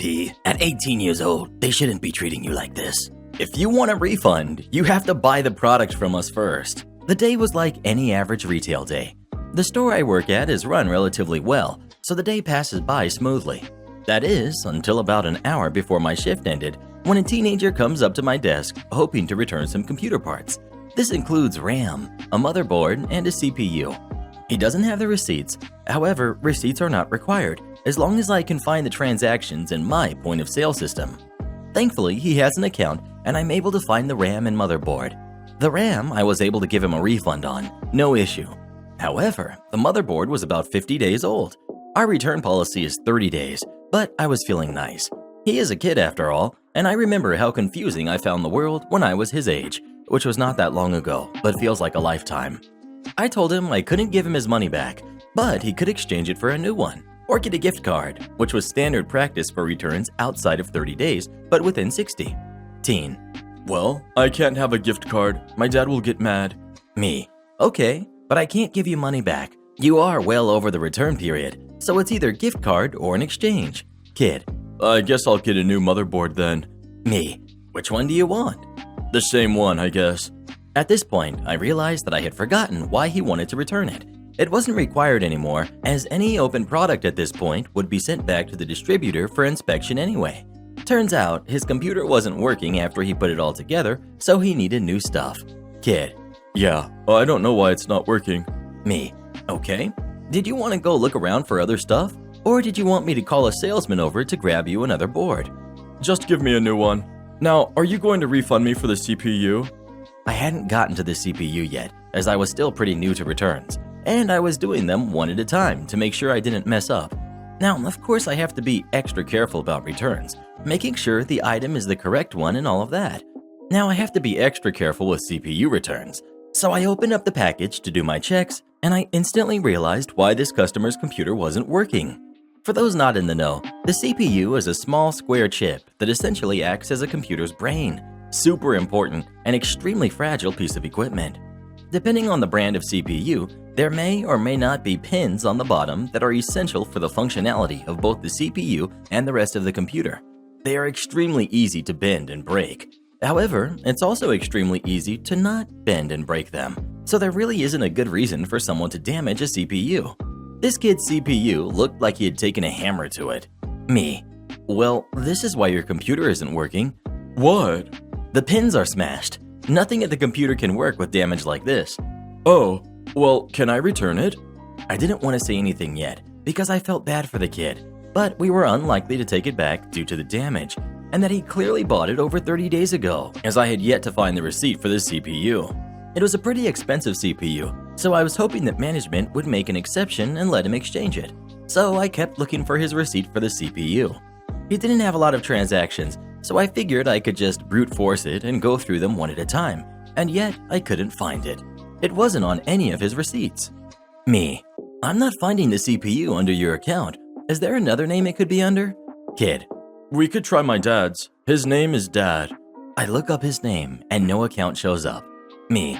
There's no account under your father's name. Oh, he doesn't have an account. I'm the only one who shops here. It's at this point that I realize that I'm dealing with a teen who is slightly stupider than your average teenager. However, I keep my composure and keep moving forward. I try not to treat people differently based on their intelligence. In a last-ditch effort, I check the transactions based on the CPU serial number. We have to manually attach transactions to accounts, and sometimes the cashiers neglect to do that for any number of reasons. However, when I scanned the serial number, nothing popped up. That was weird. Me. Did you buy this at this location or a different location? Different location. I admit, I should have asked that sooner, so I could have pulled up the remote search window from the get-go. However, when I pulled it up, it showed that he had never made any purchase at any of our other locations. He had only ever shopped at my store's location. Me, thinking that it could be a glitch in my system and hoping that I could access the more complete central server database. Which computer store location did you buy this from? Oh, I didn't buy this from Computer Store. I bought this from Amazon. I just looked at him silently. I didn't know how I got to this point. Why did he think we would take his CPU that he bought from Amazon? So I asked, Me, why are you trying to get a refund for a product you didn't even buy from here? What do you mean? You didn't give us the money for this. You gave it to Amazon. Therefore, we don't have money to give back to you. That's Amazon. So, I want my money back. Your money isn't here. Your money is at Amazon. If you want your money, you need to go to Amazon. So you can't take care of it? No, you didn't give us money for that CPU. That CPU has no monetary value here that I can give back to you. Can I exchange it? I'm afraid not. We don't do trade-ins. I assumed he was talking about a trade-in. No, I want to exchange it. Internally, I'm banging my head against a wall. How could a teen not understand the concept that a return can only go back to where he originally bought it from? Me. In order to do an exchange, you would have needed to buy the product here or at one of our other locations, but you didn't. You bought it at Amazon. There's nothing here that I can do for you. You need to send this back to Amazon. So, you're not going to help me? No. At this point, he leaves, and I'm relieved that he eventually understood. Or so I thought, because not even a minute later, he comes back with my manager. He wouldn't let me return this and was mean to me. I want a refund. Manager, I'm sorry about that, sir. Do you have the receipt? No, but I bought it last month on Amazon. I kid you not. That's what he said. Manager, why would I give you money for something that you didn't even buy from us? Are you saying you won't give me a refund? Manager, there is no refund to give, and nothing I can do for you. The teen then storms off to a salesman and says to them, They were mean to me, called me names, and won't give me a refund for my item. Salesman, that's not my department. It's their decision when it comes to refunds. The teen then storms off and tries this routine over and over again, each time getting more and more upset over the next 20 minutes until he is quite literally ugly crying to the store's general manager about how horrible everyone there was to him and how we won't give him a refund for his CPU. The general manager then asked him to wait and came to me. General manager, why won't you give him a refund for his CPU? At this point, I don't really care how old he is. Me, he didn't buy it from here. He bought it from Amazon. Ask him. The general manager did just that. When he heard that the teen did, in fact, buy the CPU from Amazon, the general manager essentially asked him why he thought that we'd take it and give him a refund. The teen said someone in the repairs department said that we'd take care of him. This turned out to be a misunderstanding or a lie, as the technician was only saying that I was the one who handled returns, not that I'd definitely, for sure, give him a refund. Eventually, the kid left, tears in his eyes and without a refund. He later left me a survey review that I made fun of him, threw his items on the floor, and refused to give him a refund. We have cameras. My general manager had that review dismissed. It's insanely annoying to get a survey review dismissed, so it shows just how ridiculous the general manager thought this situation was. Have you ever tried to return something but you weren't able to? If so, what was it? Please let us know. Wish I could return you, Reddit boy. Haven't had any luck so far. Am I the jerk for telling my brother-in-law I'm not his kid's mother? My brother-in-law's, Connor, wife passed over a year ago. I had a good relationship with her and their 2 kids. This loss affected everyone. The family got together to help Connor with the kids. He used to live in an apartment. He hasn't worked in a year, and my in-laws were unable to pay for rent anymore. My husband asked if Connor and the kids could stay with us temporarily. I immediately agreed and found time to get everything ready. Once Connor arrived, he did little to nothing when it came to the kids. I started taking care of the kids' needs because he asked. I handled feeding, cleaning, and playing activities, but kids are in constant need of care and attention. Every time his 3-year-old asks him to make a sandwich or help with the bathroom or wearing clothes or anything, Connor just points at me and says Auntie will do it. I end up taking care of it, even though he's got nothing to do. He's either on his laptop or sleeping. One time his 5-year-old was calling for him to help with something, and Connor asked me to go instead. I got annoyed, then he shrugged his shoulders and said he'd just ignore him then, resulting in me handling it. I couldn't ignore it. My husband's a dentist and he's not home always. I work from home, but I too am not always available. I made this clear to Connor, and he said no problem and he would handle it. Yesterday, I was in an important meeting. I was in the office, and suddenly my 3-year-old nephew was knocking on the door, wanting me to help him, and Daddy told him to come to me. I had to pause. I ran out and found my nephew sitting on the floor. I cleaned him up and took him to the bathroom.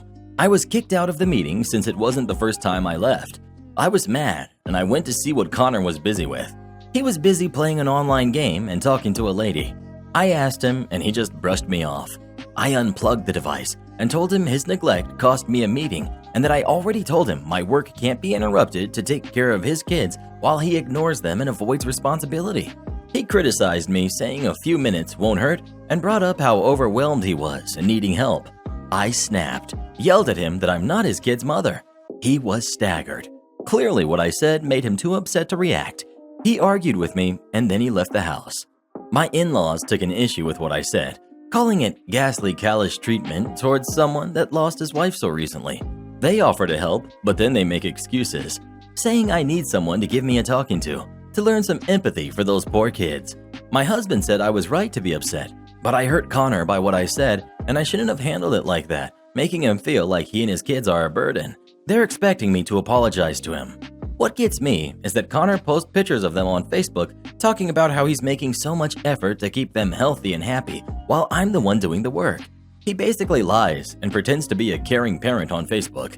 This makes me upset. No idea why he does this. My in-laws don't understand that working from home is also stressful. They claimed it's not real work, but I was just making excuses and causing arguments. Well, who do you think is the jerk? OP or Connor? Please let us know. Connor sounds very unfit to be a parent. If those in-laws have such strong opinions about this, maybe they should be the ones taking care of his kids. His high employee turnover stopped being a problem after I quit. You're welcome, boss. This happened in about 2013. I had been offered a job as an assistant at a small fashion e-commerce. I was so excited. There were red flags from the beginning. The existing assistant sat next to me and was a little hesitant when I asked if the company was good to work for, and she told me that a lot of employees had come and gone for various undisclosed reasons, but I was too naive and enthusiastic to really pay attention. I came to find out that our boss, the business co-owner, along with his wife, was not quite the easygoing, fun boss he painted himself to be. He constantly reminded us how lucky we were to be working there, how we could easily be stacking shelves in a supermarket for the same wage. My fellow assistant truly did far too much for the company given her title, and my boss also constantly compared my work ethic to hers, even though I was working through my legal breaks and lunches along with her, never knowing what my finishing time would be, etc. During a period of a couple of months, I witnessed at least 3 other employees quit or be fired. One was let go because she fell ill. One quit on the spot after seeing that we were selling on broken products, or simply wouldn't put up with the unreasonable scheduling. It was coming up to Christmas, and the business was incredibly busy with orders. In addition to giving up my breaks, lunches, and set finishing times, the boss decided that we would all start coming into the office an hour earlier from tomorrow. Not a request. I had taken this on as a part-time job, so I was already struggling to cope and had confided in him about my mental health problems. Now he took my concerns and laughed in my face. Asked if I just didn't want to get up early. Said that he could easily replace me anyway, that he was thinking about firing me, and that he would enjoy seeing me stacking shelves when he next went to the supermarket. That was the final straw for me. I called his bluff. At the end of the workday, I went to his office and quit, surely before he could gloatingly fire me in front of everyone. Now, it must have been a big inconvenience for him to lose an employee 2 or 3 weeks before Christmas, but oh well, he could just hire someone else, right? Not quite so easily. Now that I wasn't working, I needed to claim job seekers allowance, UK unemployment benefits, and they wouldn't award it if I had just quit a job on a whim. So I typed up a long, detailed list of everything that was going on in that office, the law breaking, the bullying, and handed it to my job center advisor. She was not happy, and I was informed that the company would no longer be allowed to advertise job openings with them. This was where they were getting all their hires from. Additional nail in the coffin. The boss and his wife had just bought a new, bigger premises to cope with the increased demand for their products. Demand that now couldn't be met because they couldn't hire and keep enough people to pack the orders. A few years after all of this, I looked up the company out of curiosity. It was dissolved in 2016. Of course, I do not believe, nor want to believe, that I brought down this e-commerce all by myself, but it does make me happy that, by calling my boss's bluff, I prevented at least some prospective employees from an awful experience. Am I the jerk for firing a long-term employee for blatant insubordination? I, 34 male, was promoted to a mid-level management position at my job about 4 months with a path towards the executive level. I had worked at this company for almost a decade, and the promotion was given to me after I completed my master's degree. However, my new position is slightly different than the work I was previously doing for the company, so I'm still learning a lot every day and trying my best to catch up to the workers I now supervise. I will admit there has been a bit of a learning curve for me, but for the most part, the people I have working underneath me have been helpful and supportive. Except for James. James is in his 50s and has been with the company for over 20 years. He is stubborn, thinks he knows the job better than anyone else, is very outspoken, and absolutely hates that a person 20 years younger than him is his new boss. From day one, James has questioned almost every decision I have made. Not in a supportive or helpful way either. He will undermine me and make a point of calling me out in front of other employees. I admit that he has a wealth of knowledge that I do not yet possess. I have talked with him privately on a couple occasions about how he has behaved since I became his boss. I told him that a lot of what he's doing is unacceptable, and I gave him a written warning after a particularly bad incident where he called me a name loudly enough that I had multiple other employees tell me about it. This was maybe 2 months ago, and he's been better since. But last week, he again openly criticized my decision-making in front of other employees and refused to go along with my plan because it's dumb. So I called him into my office and fired him on the spot. He yelled and pointed his finger in my face, so I told him he either quietly leaves or I have security escort him out of the building and parade him in front of everyone. He shut up and left, but gave me a few parting words on his way out. I tried to address my employees before the rumor mill got too out of hand, and I told them all why I made the decision I did and what I expect of everyone moving forward. Pretty much all of them agreed that I made the right choice, but there are a few older guys who worked with James for a long time that I know don't agree. I can just tell by the way they interact with me now. I asked a guy I trust if there's been a lot of talk amongst the workers, and he said there's only a few guys who side with James. He agrees I did the right thing to remove James' toxicity from the workplace, but there are a few guys who share some of James' views on having a younger boss and think I purposely made an example of him. I think I was pretty tolerant of James, probably for too long, but he was the first person I have ever fired, and I'm still questioning myself over it. Well, what would you have done in this situation? Would you have fired James or not? Please let us know. Heck yes, I would have fired him. I don't care how long he's been working for the company. That guy needs to go watch some fishing shows and take a nap. Trying to pay with fake cash and then tell me to do my job? You got it. This happened about 7 years ago. I, male 29, used to work in a store whose name sounds a lot like those cops that ride in planes. This particular day, I was in the register when a well-dressed guy and 3 women walk in. Each takes a card, start walking around and picking things out. I was known for my no BS attitude on the register. You throw money at me, give me attitude, whatever, I'll do it right back at you. So when a coordinator comes to me 30 minutes later and asks me to take the dude and his girls on my register, I already know we're in for a fun time. They rolled up with these 3 carts full of clothes, and not just any stuff. We're talking shoes and boots that cost $300 to $800, expensive handbags, coats, and more. I'm just thinking, oh crap. So they walk up. I start scanning, all the while these ladies are being unpleasant.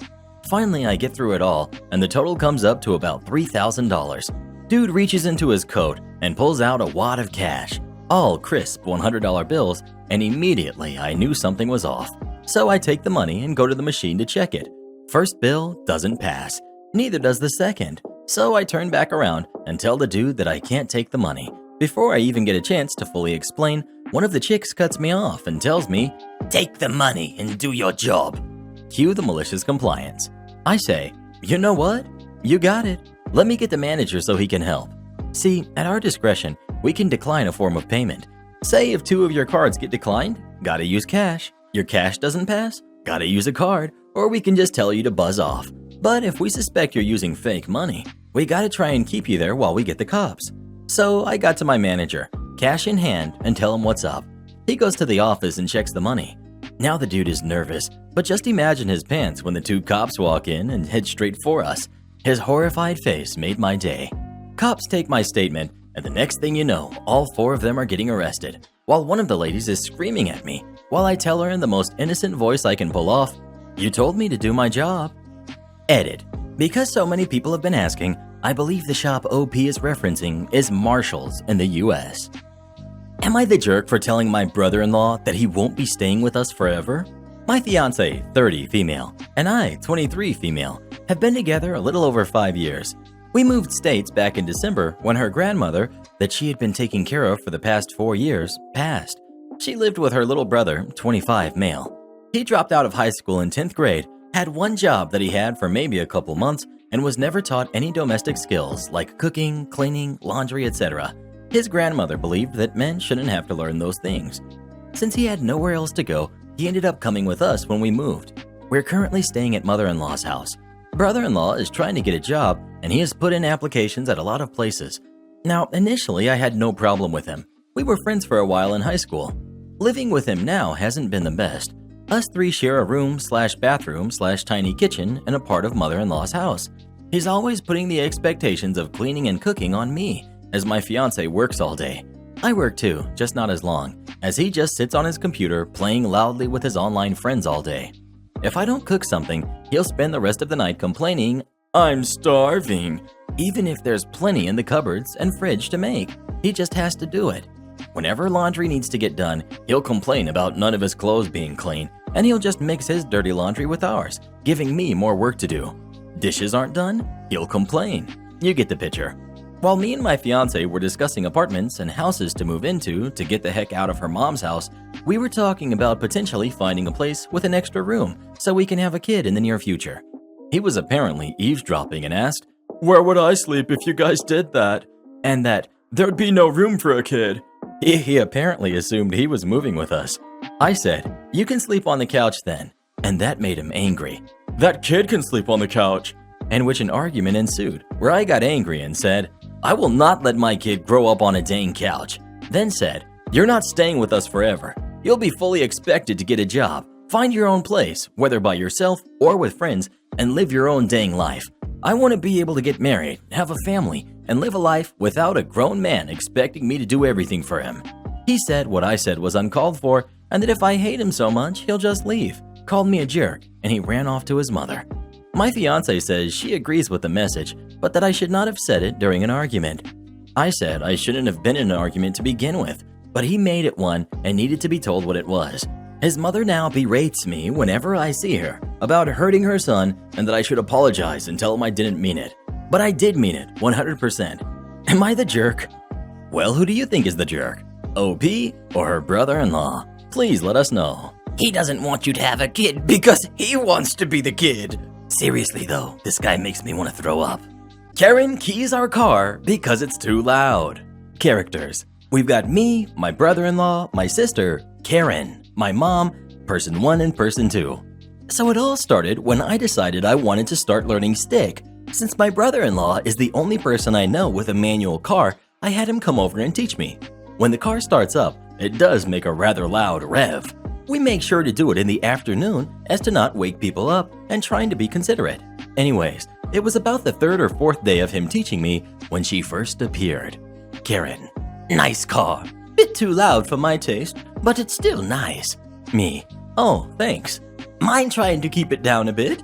My baby doesn't really seem to like it that much. Me. Yeah, sure. We've been driving in the day so it doesn't wake people up. I didn't know anyone around here had a baby, so I'm sorry about that. It's not a problem. Just be quieter, okay? And with that condescending tone and a smile on her face, she walked off, which kind of made me mad because I just thought it was a friendly chat. It wouldn't be the first time people have talked to me about brother-in-law's car thinking it's mine. I've grown to accept that people will think whatever, so I play along and just tell brother-in-law about it later. 2 days go by with no sign of her. I wake up, get ready, and wait for brother-in-law to come over so we can start my lesson. I walk outside, and lo and behold, she was there. Karen. I thought I told you to keep it down. Me. Sorry, I can't control it. It's just how the car starts, and we're not going to leave it running while we're not in it. That's a waste of gas. Karen. I don't care. Stop being so loud.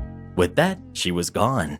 It always annoys me when people complain about cars being loud. A car is a motor vehicle with a combustion engine in it. Of course it's going to make noise. Brother-in-law got to my place and off we went. We came back to my house to eat lunch. About 2 or so hours later, my sister and mom came over and told brother-in-law and I to go look at the car.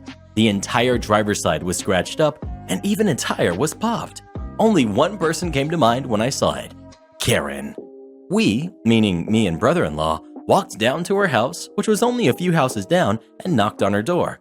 All we hear come from the other side is, I'm not apologizing. So this led brother-in-law to say, then you better have a good case in court, you jerk. That's gonna cost a lot to fix, and I'm suing you for every cent.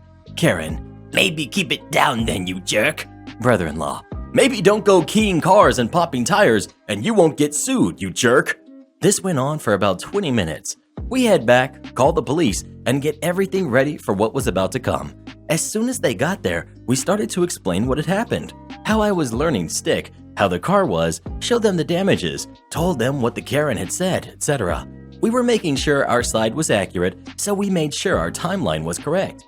After a while, we walked with the police to her house, and it went down about as well as you'd expect. Officer 1. Excuse me, ma'am. Can you come out here for a minute? This is the police wanting to speak to you about the car. Karen. I'm not apologizing. I told them to keep it down and they didn't. They deserve it. Officer 2. Ma'am, what you did is against the law, And they're pressing charges. You have 5 minutes to get out here, or we will get a warrant for your arrest and come back. Karen. Nice try, but I'm not stupid. I know my rights, and you're not allowed to enter my home without my consent or a search warrant. Officer 1. That's only partially true. We can't search your home without a warrant. However, if we have a warrant for your arrest, we can legally enter your home and place you into custody. She was stubborn. Again, they went back and forth a bit. After the allotted time set, we went back to my house. The cops left to get a warrant and we waited. Currently, the lawsuit is in order and the trial is in a few days. She is in police custody. I have never found it easier to drive a stick shift knowing I won't have to deal with her condescending ways and tones.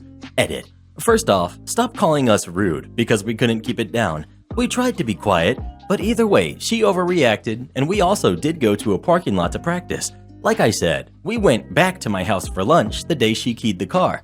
Where do you think we were all day?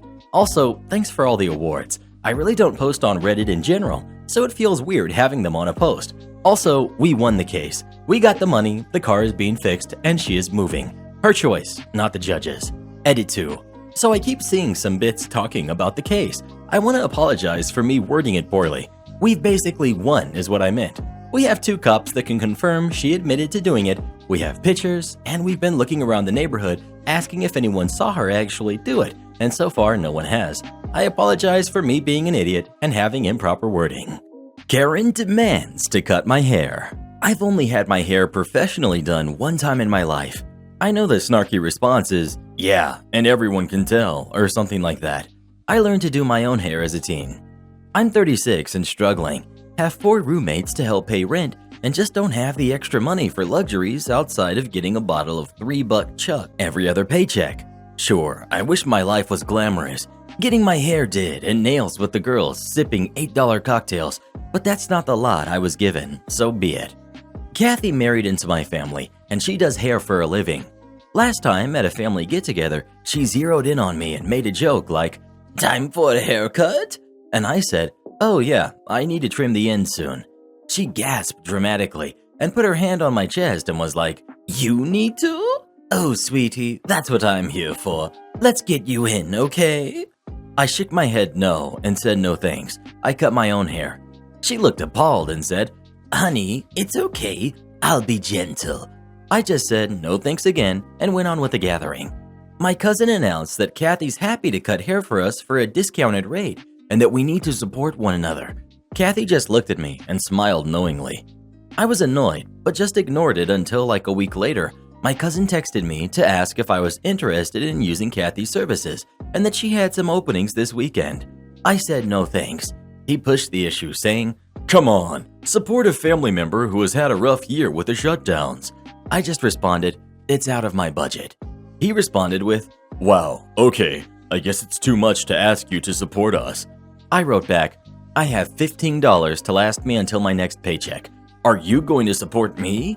And then waited 10 seconds and sent, "Didn't think so." Mom called me later and said that Kathy was just trying to get me to break out of a rut and was trying to be helpful, and that getting my hair done in a new way might be empowering for me. Then she said that maybe I can adjust my budget and drop a few things to make room to support someone in the family going through a hard time. I asked her bluntly why no one in the family has ever pushed everyone around to help me, and she just got quiet and said, "Oh, sweetie," and hung up. Am I the jerk? Well, who do you think is the jerk? OP or pretty much everyone else? Please let us know. There's no reason on earth they should be pressuring you like this. Workplace gets robbed for thousands of pounds of stock after new boss tells me I'm not the supervisor and I must comply with my contract. Bit of background to this. So around 10 years ago, I worked for a small independent construction supply store. We sold various things from measuring tapes to power drills, plumbing fittings to sheet timber, and paint to roof tiles. I had been there for 3 years at this point and got on well with the whole team. There were around 12 employees in total, and everyone helped everyone. The atmosphere was always happy and cheerful. The boss, let's call him Jeff, was a star. I loved him.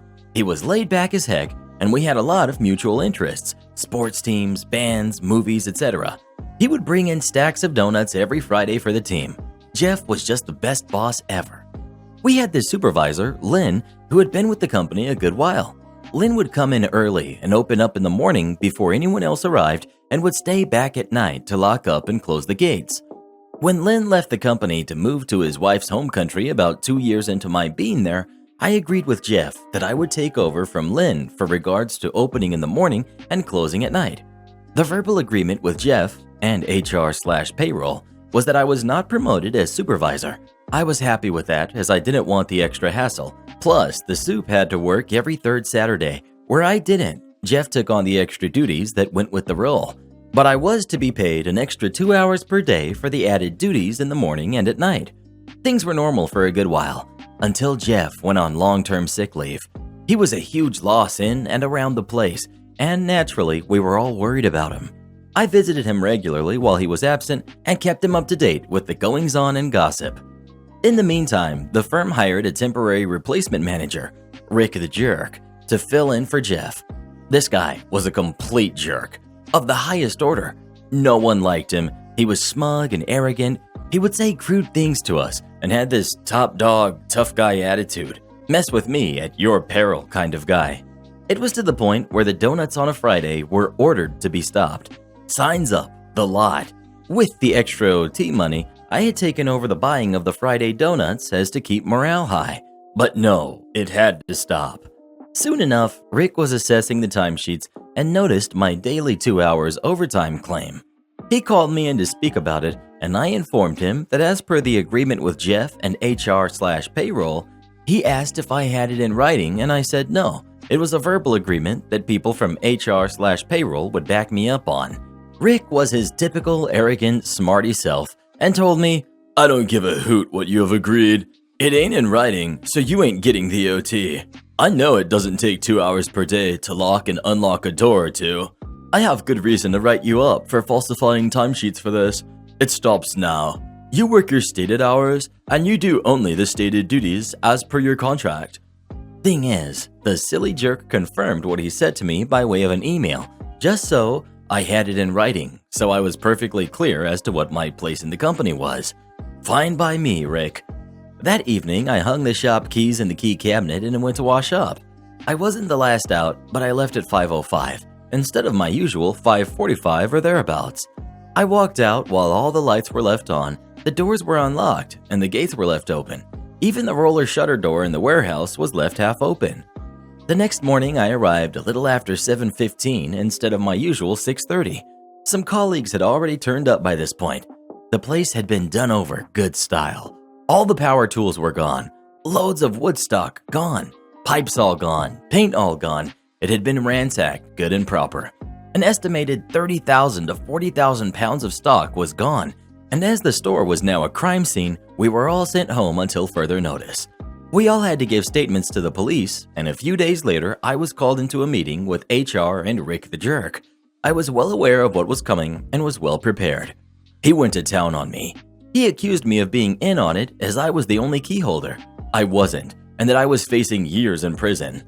I sat in silence as he fired me 6 times in that meeting. Dereliction of duties. Breach of a verbal contract. Apparently that's a thing. The lot.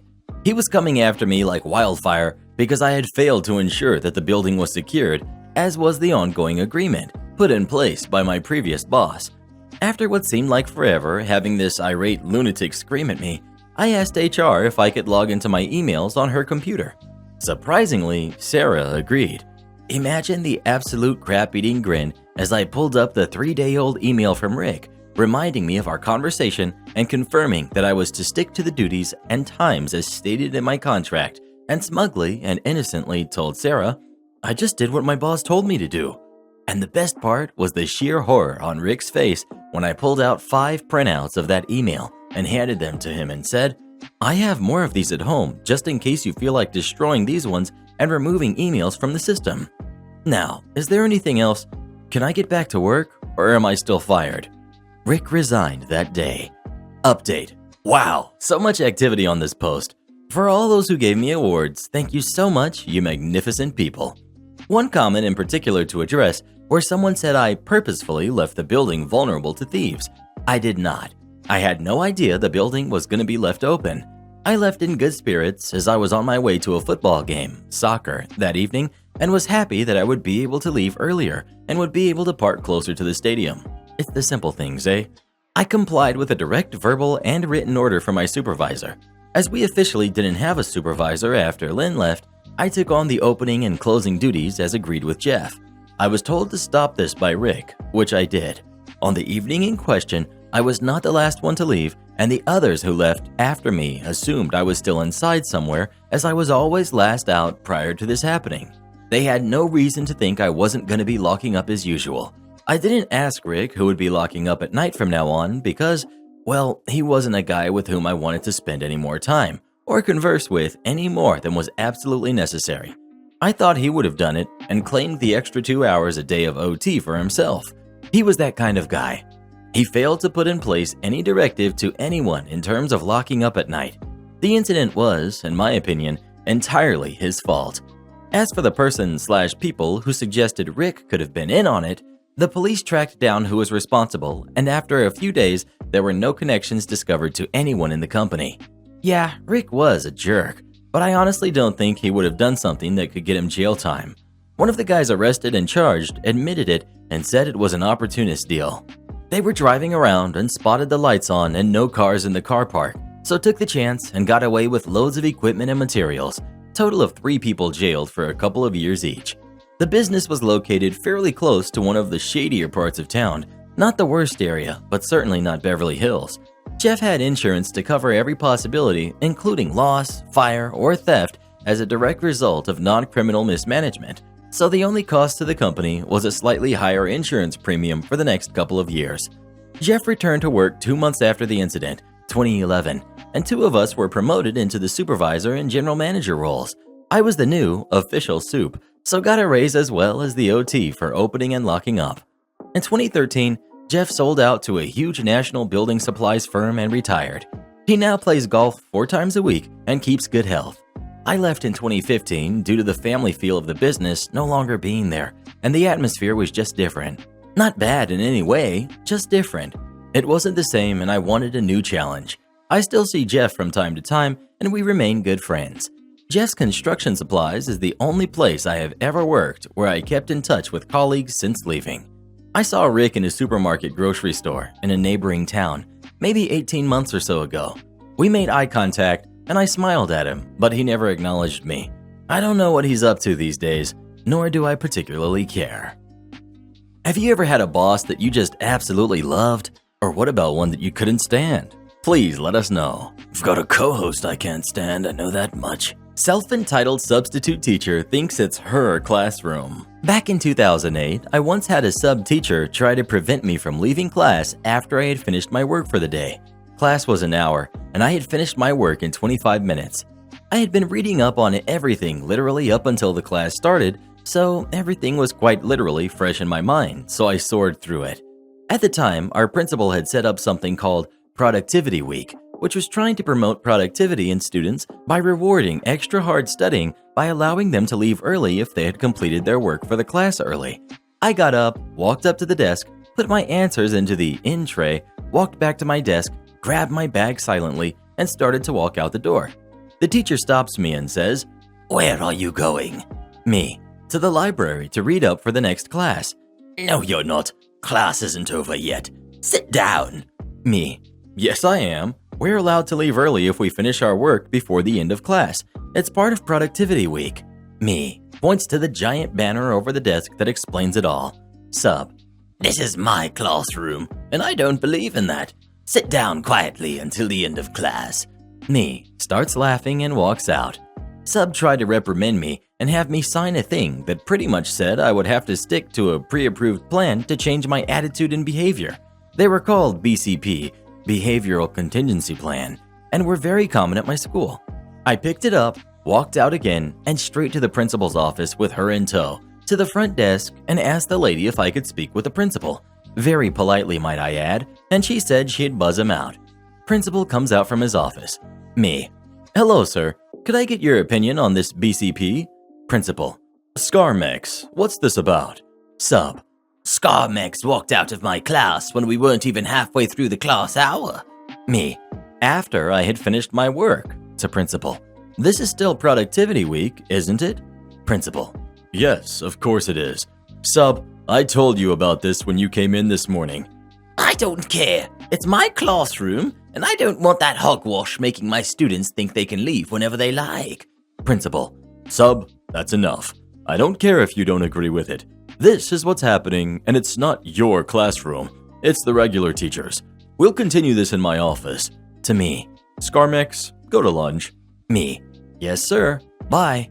I don't know what happened after that, but I never saw her again in the remaining 2 years I was there. Take my tips and pay me below minimum wage? See what happens. So this all happened years ago when I was still in college. I worked for a delivery joint. The company seemed super cool because they provided vehicles instead of forcing you to beat down your own car. Huge perk, right? Well, in this case, no. The owner of the company used this as justification to take a percentage of the driver's tips. Often this would result in an employee making below minimum wage. If you made below minimum wage, you would have to come and pick up your check in person and sign a document attesting that you did make minimum wage due to undocumented cash tips or some such nonsense. Now this was a problem for 2 reasons. Number 1, in the state I was in, employee tips belong to the employee unless part of an employee tip pooling agreement. This was plain as day on the Department of Labor website, so that 20% gouge was already crossing a line. Number 2, you cannot just hand wave and or force employees to say they made above minimum wage. So pretty shady stuff, right? Now, most people would see this situation and run for the hills, which probably explained the delivery driver turnover being so high. I, on the other hand, saw the potential. See, I'm pretty well versed in labor law and decided that I was gonna ride it out. I wanted to see how long they would keep this up. Here and there, I would make comments to the managers about the legality of their practices and was often told, "Our lawyers said it's okay, so it's okay." Would love to meet these lawyers one day. So I patiently waited for a year, documenting every red cent they took from me and encouraging the other drivers to do so. Every new driver that came through that door got a little powwow with me, and I would give them the skinny. Unfortunately, my plan must have leaked, because sooner than later, the joint decided to fire me after making up 3 bogus infractions. If you're interested in those, ask and I'll explain in an edit.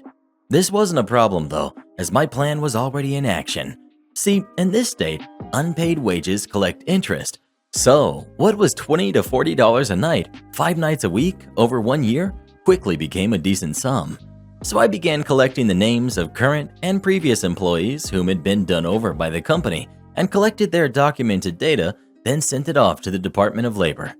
At the end of the day, it took a couple of months, but the company was eventually required to pay a decent chunk of change to all parties and a pretty hefty fine on top. Overall, I believe it came out to be a little under $100,000. I wasn't done though. See, those shady little documents they had us sign, claiming that we made over minimum wage, affected how the company was reporting its payroll tax. The IRS eventually came in and hit them for a ton of back taxes, and I received a small portion of the settlement. The IRS used to pay people who tipped them off. Don't know if they still do.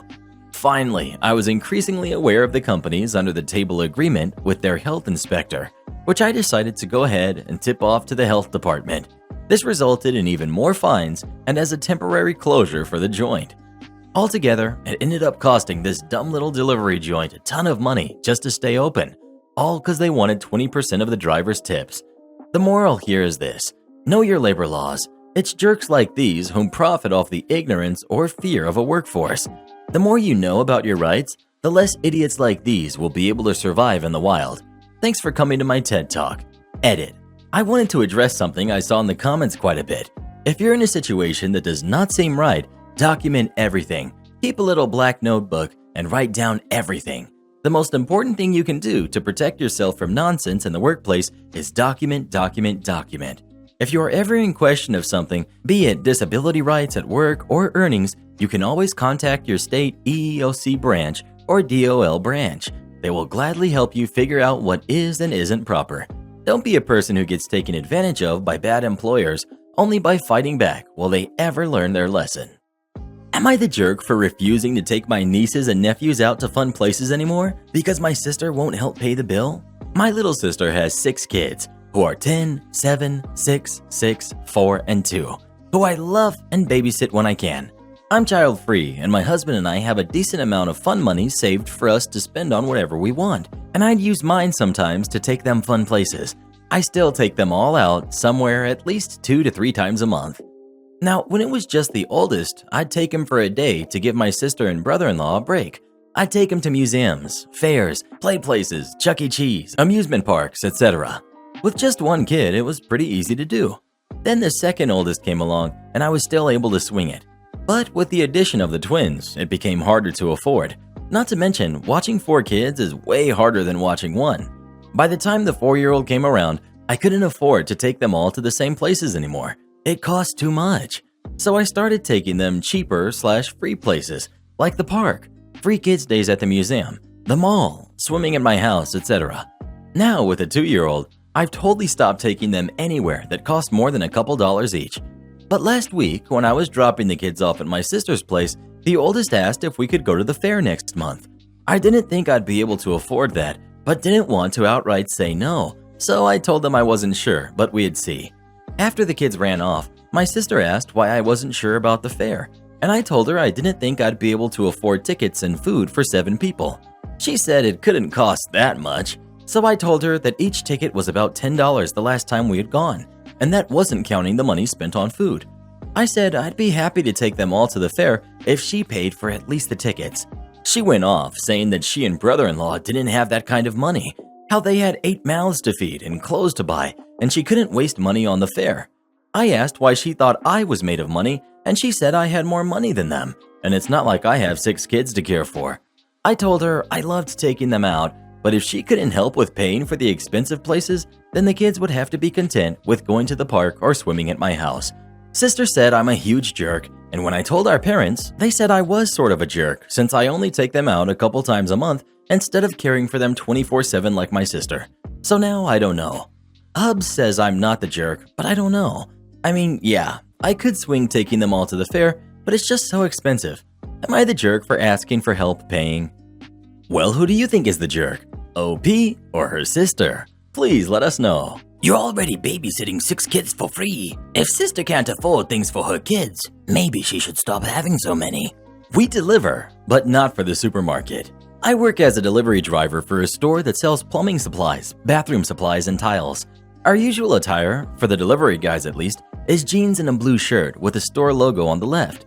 If it's cold, we wear dark blue jackets with the store name on the back. We drive dark blue minivans with the name of the business on the side. Our boss is a really cool guy that likes to help other people. At least once a month, he will place a big order of food at a local supermarket and bring it to the local food bank.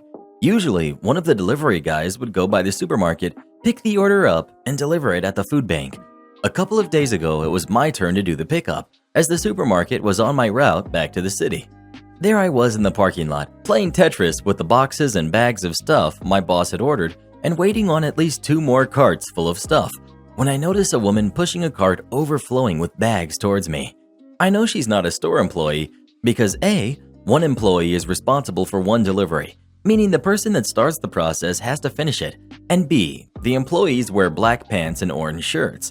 She stops right next to the cart I'm unloading and waits.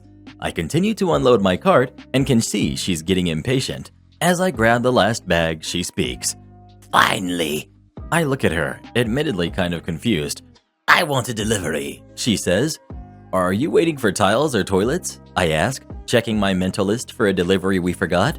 No, and if you continue to be like this, there will be no tip. I want this delivered, pointing dismissively at her cart. Sorry, madam, I can't do that, I reply. What? She shouts.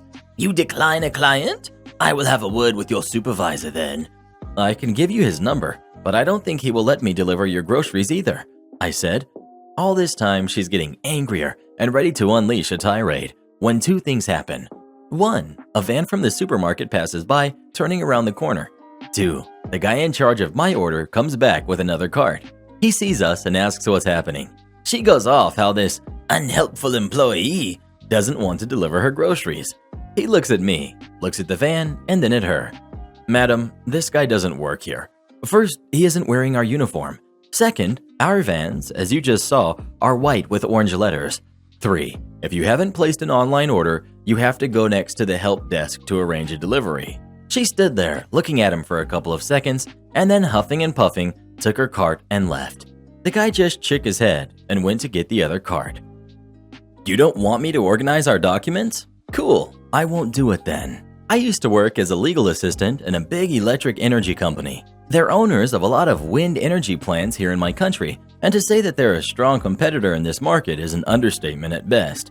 We initially used Microsoft SharePoint as a server for all of our functional systems and to save all of our documents, but the CEO decided to change it to the Box system. The difference between them was so huge that it was shocking. I was usually in charge of saving all of our documents and data in the system, so when the change was announced, I expected orders coming from the legal counselor, the final boss of my department, obviously, to give me that direct order.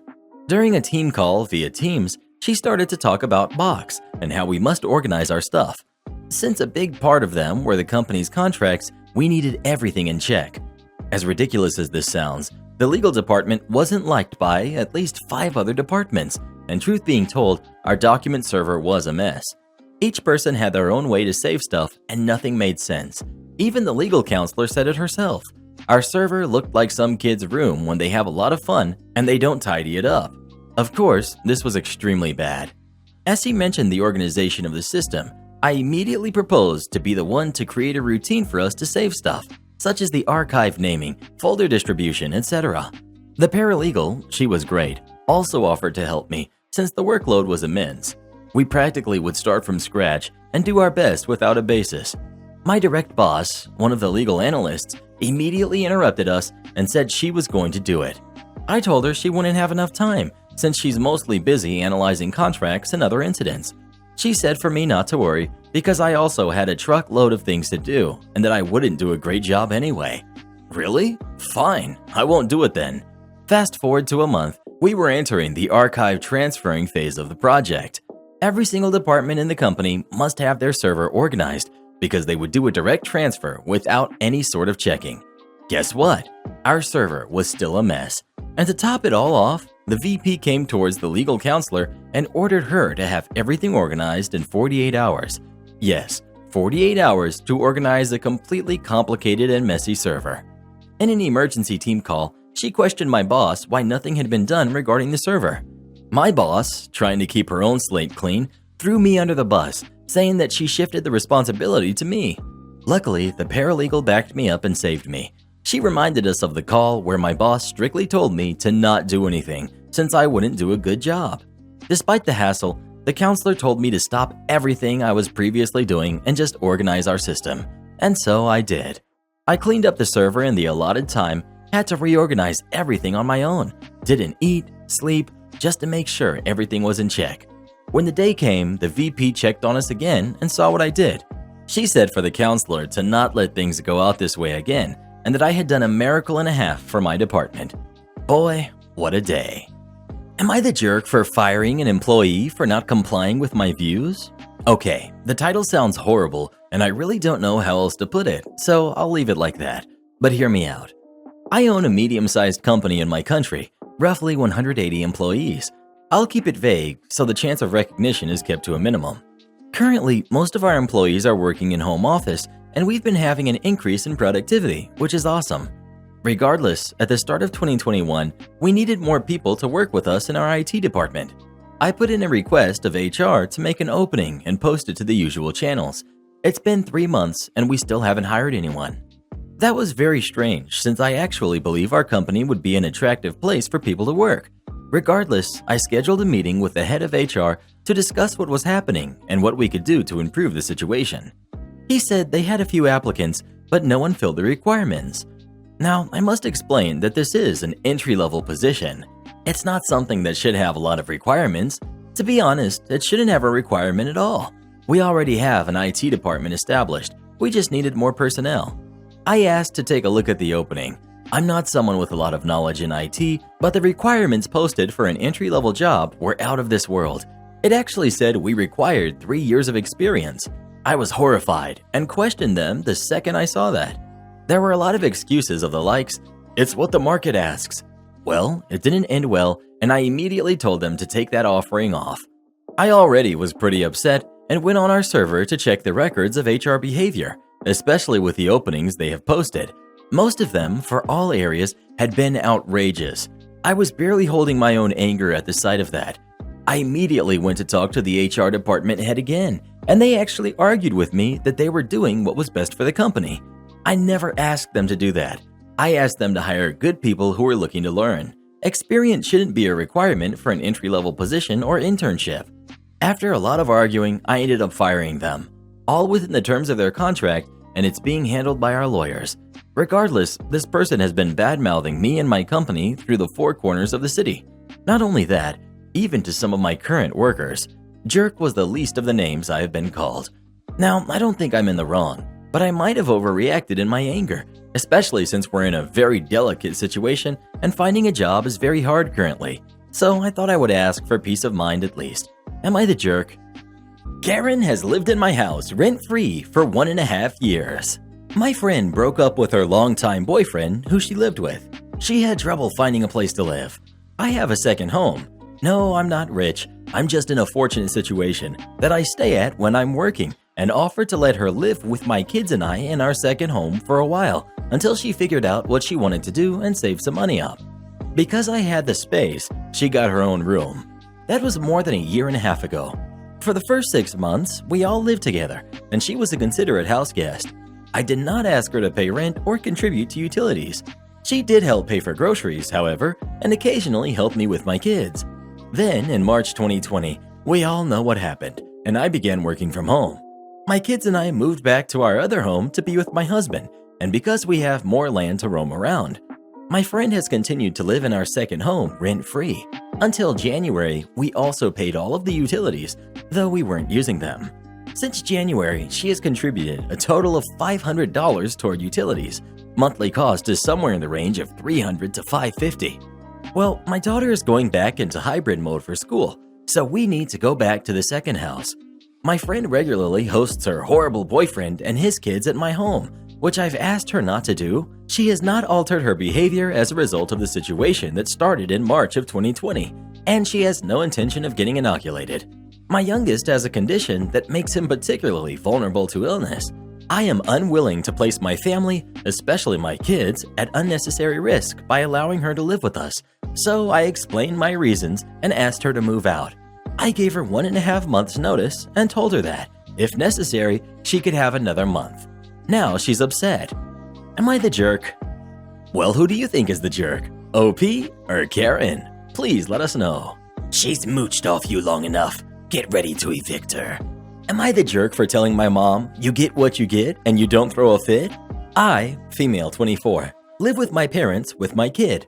I pay my own way in terms of rent and bills, support my kid, work full-time. They do not provide for me or my little family. On to the issue. My mom expects dinner to be ready when she gets home. My dad is indifferent. He'll ask if I've planned anything, and if I haven't, he will pick something up on his way. The other night I made tilapia, and the conversation went like this. Mom, What's for dinner? me, tilapia, tater tots, and corn. I don't like fish. Me, okay, I'm sorry. I thought tilapia was one you'd like. No, I don't like fish. I've never liked fish. Me, okay, noted. So, what are you gonna do? Me, nothing. I don't make separate meals for everybody's tastes. At this point, my kid is paying attention, and I struggle getting kiddo to eat what I make. I didn't see this going somewhere that would be helpful. Mom, Wow, seriously? me, when we were kids, you did not cater to everybody's taste. You could make something else if you don't want fish. I worked all day. So did I. You get what you get, and you don't throw a fit. You are welcome to make a PB&J if you don't like what's served. This is the rule for my kid. Don't like what's being served? Try a bite. Still not a fan? Feel free to make a quick PB&J and join me at the table. Mom, How dare you? Don't treat me like a child. me, then stop acting like one. At this point, I left and went to the table to eat with my kid. She tried to follow me and was stopped by my dad. I didn't think I did anything wrong, but she glares at me every time I walk through the house and refuses to talk to me. My dad said he doesn't think I was wrong, but wants me to apologize to keep the peace. I've since stopped making dinner for anybody except my kid, which honestly seems to upset her even more. Am I the jerk? Edit since it came up a lot. This is not my parents' house. We rent the home 50-50, and I'm on the lease with my father. We both have good reason for the arrangement. My only obligation moving together with them was that I take care of my responsibilities, such as my kids. Making dinner for them every night was not a condition of the agreement. Well, who do you agree with? OP or her mom? Please let us know. I think OP's mom needs to be put in a timeout. Teacher claims I faked an injury, so my mom ruins her career. I, 15, female, have had a long and elaborate history with injuries, especially breaking my arm. Starting from literally the day I was born, my health has been complicated. I have a few conditions, but none serious enough to impact my daily life as I know it. I have a very weak immune system and somewhat easy to break bones. On top of that, I am the definition of clumsy, and I'm also a huge idiot who gets herself into dangerous situations for fun. My mom, 40, female, has obviously known me from birth and knows just the extent of my weird bad luck and health issues. I've broken my arms a collective 13 times over my entire life, and almost every time I got injured or sick, it seemed somebody had something to say about it. I don't know why, but teachers just love to say that students that get hurt often are attention-seeking fakers, and a lot of relationships with authority figures have been harmful because of this. Every time it's the same. For some reason, a teacher doesn't believe me. They call me a liar in front of everyone. I get bullied for a while, and then I have to try and prove that I'm not faking. I could post so many stories about teachers doing this, but this is a story about the time my mom actually managed to get revenge. This all took place around 7th grade. I was 12 at the time, and I had broken my wrist by climbing on top of something I wasn't supposed to and then falling off like an idiot. My wrist was in a Velcro cast since I'm very allergic to the regular cast material, as they figured out through many cases of trial and error. My teacher, let's call her Mrs. Tablet, since this took place while we were learning about Egyptian tablets. She taught history, and our personalities clashed a bit. I'm more of a creative, adventurous, free thinker type, and she was very conservative, by the book and proper. We hadn't had any real issues before this, but we just didn't mesh well. She was absent one day, and we had a sub in. I knew the sub as one of my teacher's friends and one of my bullies' mom. I didn't like her, but I was still respectful in class and just tried to get my work done. She got me in trouble for doodling on my paper once or twice, but other than that, everything was fine, or so I thought. The next day, I went into class like usual. We were working on an assignment about Egypt and their tablets, and when Mrs. Tablet called me over to her desk, I went over, thinking she'd just get onto me for drawing on the back of my homework or something, only to get bombarded with a bunch of really weird questions. The interaction went something like this. Teacher: So, Fire, do you know why I've called you up here? I know Fire isn't my Reddit name, but it's my in-real-life nickname, so I'm using it here. No, ma'am, I can't say that I do. How long have you had that cast? Me: About a week now. Why?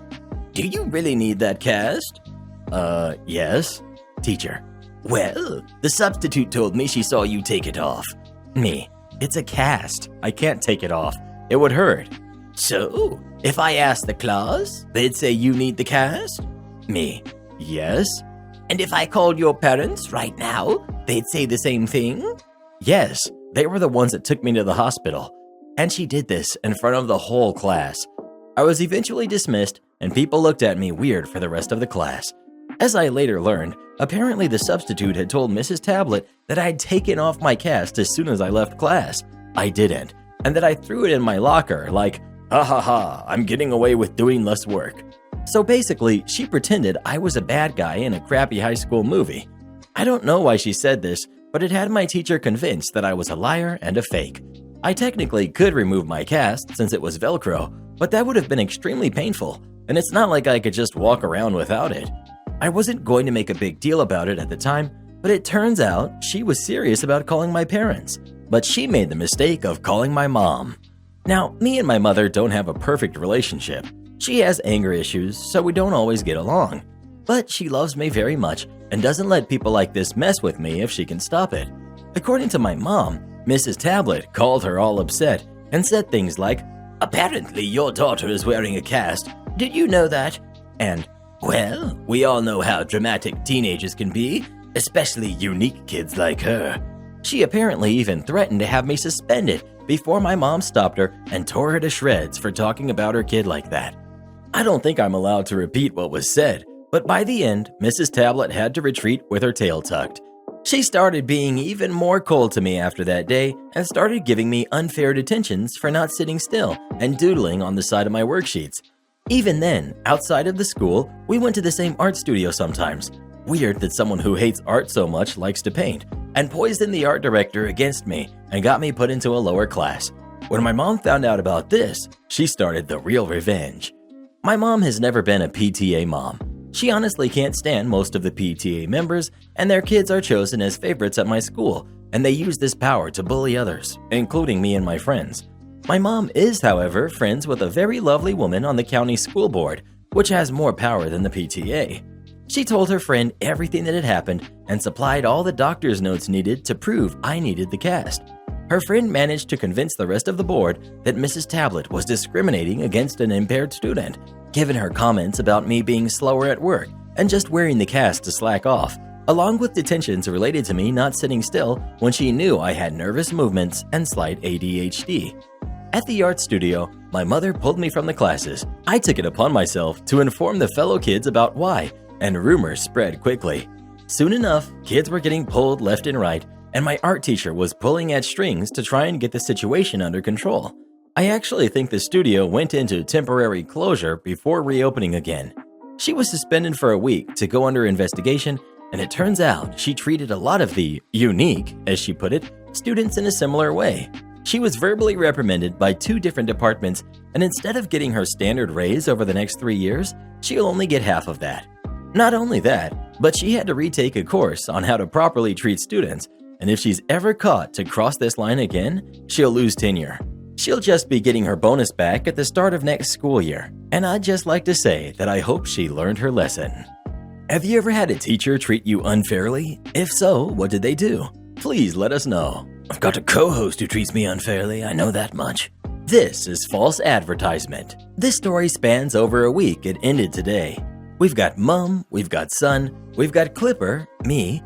So, last Monday I was working and a lady and her son came in with a bag of our store. They approached me and tell me how they went to our discount store within the major city and bought a suit jacket. The tag labels it as a tuxedo jacket, but that isn't that important.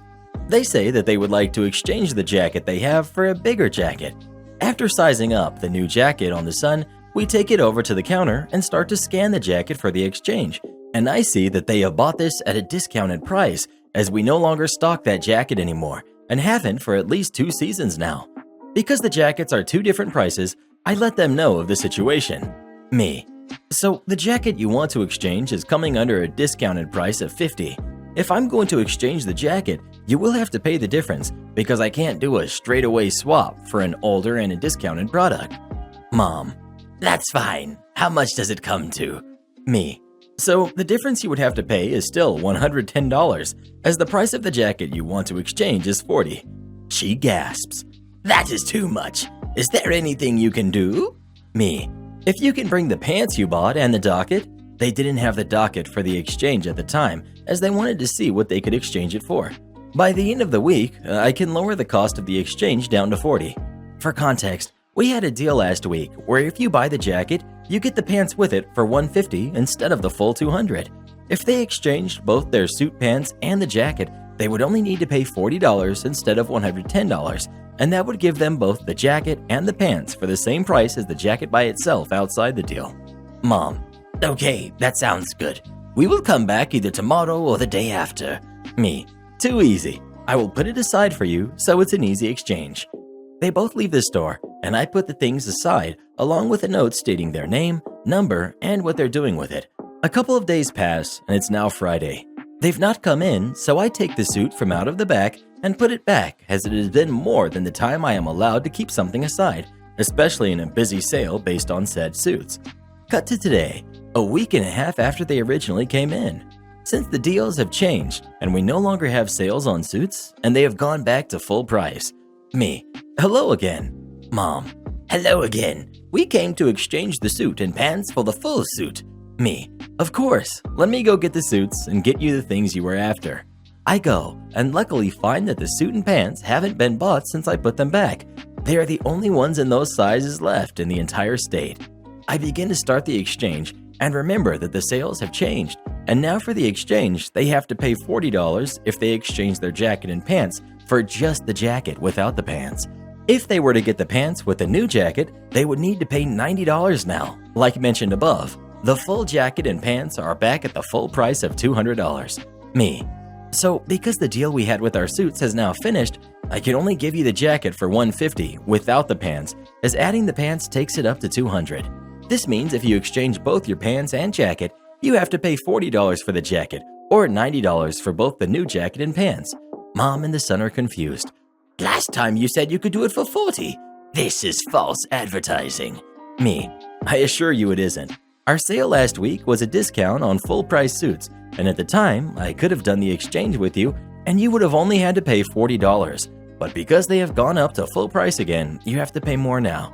You said you would be in the following day or two, which is why I said it would come to $40. The sale has ended, and this week we have a new sale on, which is why the price went back up. Mom and son clearly not understanding how sales work and ignoring what I said. You still said it would be $40, so this is false advertising. Me. Again, it can't be, because we're no longer doing any discounted sales on the suits, so the price has gone up. I'm truly sorry, but there's nothing I can do about it. Well, can we speak to your manager? Me. My manager has gone home, but I can call them and ask them how we go about this. I knew how this would go. I would either need to give them a refund in full, or they would have to shell out the money. We couldn't discount a product down to a price it is no longer advertised at, as it was only for a weekly sale. I ring my manager and they confirm my thinking. Me. So I just got off the phone with my manager, and they said that because we no longer do the suit discount, you either have to pay the increased remaining amount after you exchange your suit, or I can give you a full refund. Yes, we'll go with the refund. Me. Did you want that in store credit or just straight back on your card? Back on my card. So I put through the refund. They walk out, and I've now been continuing with my shift. I don't understand what's so difficult about weekly flash sales and understanding that when the price goes back to full, we cannot sell them at their sale prices as they're no longer on sale. This is my first time ever having an experience like this in retail, and I've been in it for months, so it set me aback a bit. After all my pleasant experiences in retail, I never expected that one of those classic retail moments would or could be so intense and stressful when you're talking to a brick wall. Am I the jerk for wanting to pay for my niece's college against my fiance's wishes? Both my brother and his ex-girlfriend are total deadbeat parents to my niece, and they've never been in the picture. They dumped her on my mom the second she was born, so she practically raised my niece since she was a baby. I started helping out more after my dad passed, not my niece's grandpa, since my brother and I had different dads, and was left with a huge sum of inheritance. I put some of it aside and decided that would be her college fund in the future. My niece is bright, and she has a lot of goals career-wise. She's about to become a senior in high school this year, so next year will be college. My fiance is 4 months pregnant, and something that came up recently was my niece's college fund. I was always upfront about my involvement in my niece's life, and I do provide financial support because I have the means to do it, and I know my mom needs the help every now and then. She feels that with a baby on the way, that fund should be used for our future expenses and our own kids' college instead. My fiance isn't happy that I still want to use this money for my niece to go to college, and we've had a couple of fights about it. 1. I promised my niece her college expenses would be taken care of as long as she maintained good grades, which she has. 2. My fiance and I both make good money right now, enough to start up a new college fund and to get by with all the added child expenses. We literally looked at our finances to make sure we were financially ready before trying to have a baby. 3. This money has been set aside long before my fiance was even in the picture. But she says this lockdown has shown that there could be a time in the future where we won't be financially stable, and why risk our kids' well-being when there's that money for us to save now? I don't see it that way, and don't feel it's fair to my niece when I promised her this. I'm being accused of not caring about our future child and preferring my niece over them, and being made into the bad guy for not wanting to keep that money. So I'd like to know what others think. Am I being a jerk for wanting to use this money for what I always intended instead of saving it for my kid? Edit. I know it's late since I've posted this, but I'd like to add that this is out of character for my fiance because she's done a lot to help my niece too. This is mostly a financial anxiety for her given the lockdown and that there could be a time where we are both unemployed. I'm taking steps to try to ease that anxiety so that we're both more secure about the well-being of our kid in the future. Well, who do you agree with? OP or his fiance? Please let us know. The end to a free decade of Netflix. Between 8 and 10 years ago, I received an email welcoming me to Netflix.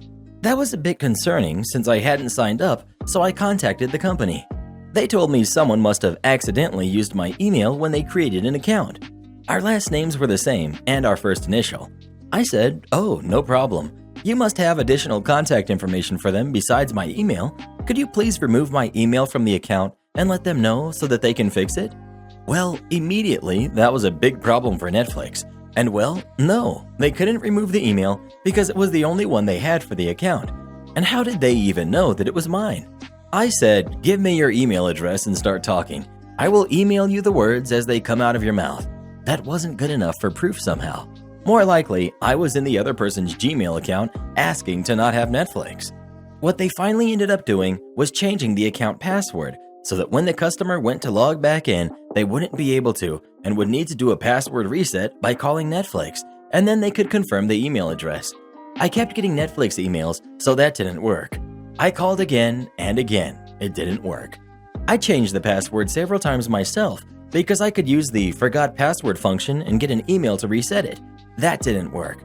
I don't know how they kept getting the new password without updating an email address, and I don't really care at this point. For the last 8 to 10 years, I have had Netflix on everything that I own. I've signed in on hotel televisions, used it on my phone, my Xboxes, my kid uses it. I only ever signed in under Family and told him to do the same. The entire history in Family is us. The other logins, Fred, Softy, and Lila, accumulated history. I would occasionally look because curious. Never did a single new show appear in the Family watch history that wasn't because of me. Well, I woke up this morning to an email from Netflix telling me that this email address was no longer associated with that account and if I had any questions, etc. Thank you, Softy. It has been an amazing run, and I'm not sure why you gave me free Netflix for the last decade, but I think you are amazing. Do you know who I am? Worked military law enforcement in a former life. The best part of this, over civilian law enforcement, is that we can usually get your boss's boss, or someone else who will crush you for being a doofus on the phone very quickly. However, we also have spouses that have no rank or authority but act as if they do. It's a busy day on a larger base. I pulled a woman over for running a very red light that was not even close to formerly being yellow. She almost caused a multi-vehicle accident, which forced several cars to swerve out of the way. We always had to call up info and wait for a response prior to approaching their car. Sometimes, if the dispatcher was slow or if it was a busy day, you could sit for 5 minutes before getting that response. This always irritated unbearable people even further. I finally walked up to her car after sitting for several minutes as I waited for this information. Me. Hi, I need your license, registration, insurance, and ID card. Need those for base access. Her. Why did you pull me over? This is harassment. Me. Ma'am, if you give me those items, I'll be happy to discuss this further. This went on for a few more tries, me asking and her yelling. Finally, she angrily and forcefully handed the documents to me. I already knew where this was going. While I normally didn't entertain this stuff, I was bored, so I figured why not. Her. Do you know who I am? Who my husband is? Me. No, ma'am, I don't. Her, with calm sense of victory. Captain Doofus with so-and-so unit. Me. Well, I'm very sorry for this. If you want to get him on the phone, we'll clear this up and you'll be on your way. Now, we have this thing called a blotter. It's a report that goes to the commanding general of every negative thing that happened, and he reviews it with those unit commanders. Usually it's a bad day for you if you're on it, all ready for whatever it was, and then because it makes the unit look bad and blah blah blah. Also, comical is the fact that he's just a captain. If you have a pulse, you'll get promoted to that as an officer. Her. Honey, some cop pulled me over for nothing. He wants to talk to you. She handed her phone to me, and I gave her back her documents. It was a purple Motorola Razr. I don't know why I remember that specifically, but it stood out. Me. Captain Doofus, this is OP. Your wife ran a red light at the intersection, almost causing an accident. She's about to be apprehended for obstruction. Your vehicle will be towed, and your name will end up on the blotter. There is no way she was about to be apprehended for just yelling at me and refusing to hand me these documents for maybe 20 seconds. I wasn't even going to write her a ticket. I didn't like paperwork. Captain Doofus, will you please give my wife the phone back? Her jaw dropped, and her eyes already started to water as I gave her the phone back. From a few feet away, with cars passing by on a fairly busy road, I heard him yelling at her. My job was done, and I went back to my car. Am I the jerk for telling my daughter that being a social media influencer isn't a real job? I'm a father of two, Sam, 25, male, and Kate, 24, female. Sam is currently working as a business analyst. I'm a single dad, and I've raised both of them since birth. Their mother passed unfortunately when they were young. Kate graduated high school 6 years ago. When Kate was 18, she didn't know what she wanted to do professionally, and I told her that she's free to go into any field she desires. So then she decided that she would become a social media influencer, and when she told me that, I said, okay, as I didn't want to discourage her, and at the time, she was in university pursuing an English degree. Later, she decided to drop out and focus on another career path, and she worked as an HR intern to gain some experience to start an HR career, as she was interested in because I did it. I'm an HR director and have worked in HR for 20 years. She worked as an HR intern for a few months, paid, and then suddenly she decided to quit and work on social media influencing. Now, I'm not going to stop her from pursuing what she wants to do, and I said, sure. So she starts posting on Instagram, and the only followers she has are her 1,000 followers, all from high school. From there, it's been about a few years, and she's still at 1,000 followers. Yesterday night, I'm sitting on the sofa watching TV, and Kate sits next to me, and she tells me, Dad, I'm not getting any followers on Instagram, and nor am I earning any money. Why is this happening? What's going on? What will I do in life? How do TikTok, Instagram celebrities become so successful? What are they doing that I'm not? And then she just puts on a sad face. I tell her, Kate, social media influencer isn't a real job, kiddo. If you want to make actual money, you should work a job. It's quite difficult to earn a living off of social media. What those TikTok and Instagram celebrities did took them years of work and effort to make themselves successful, and to the point they can make a living off of it. What you should have tried to do is work a job, and on the side continue on with the Instagram, TikTok, like a side hustle. And once your side hustle makes more than your actual job, you can make your side hustle your income. Now Kate lives with me under my roof. I pay for her food and basic necessities. I don't have a problem with paying that. She's my kid, and as a father, it's my responsibility to take care of her, regardless of her age, etc. Now, my father, grandfather, and so on all passed during their mid-60s. It runs in the family because all of us have a congenital heart condition.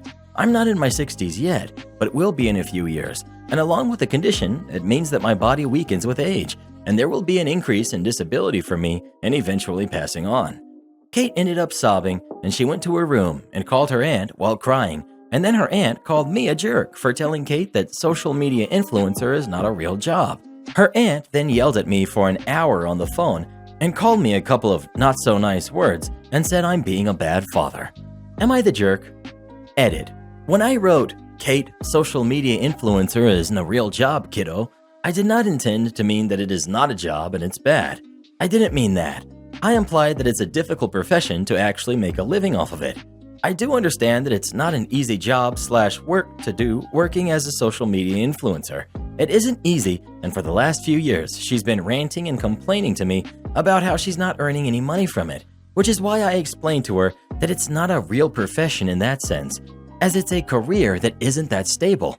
Example, with the app Vine. It was quite popular and people were earning well, but then when Vine wasn't able to sustain numerous stars and influencers, they fell off.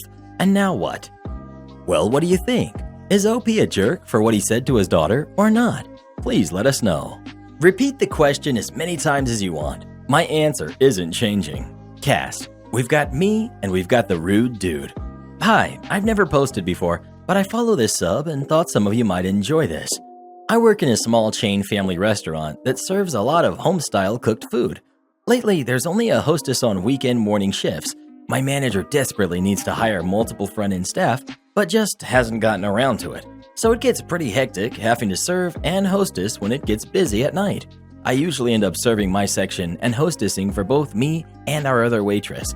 Tonight, Friday, the busiest night of the week, my boss had just myself, 20, and the youngest server, 17. She's actually really amazing at her job, manning the restaurant. We work great together, but both being and looking very young makes rude and entitled people not want to listen to us. As soon as I started my shift at 3 p.m., I covered the whole floor. 12 tables, full capacity, as half are closed off, for an hour until the other server arrived. Then the floor was split, to be clear. First hour was quite busy, but it just got busier and busier after she arrived until we had to start up a wait list. Cue the rude dude. I noticed a new customer at the front as I was bringing out a table's food. Important to note that when he walked through the glass doors, he had passed a lady who was next on the list.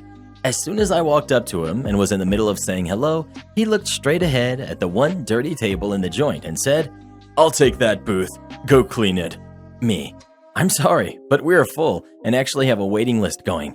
There's one person ahead of you, and it should be around 10 to 15 minutes for a table. Rude dude.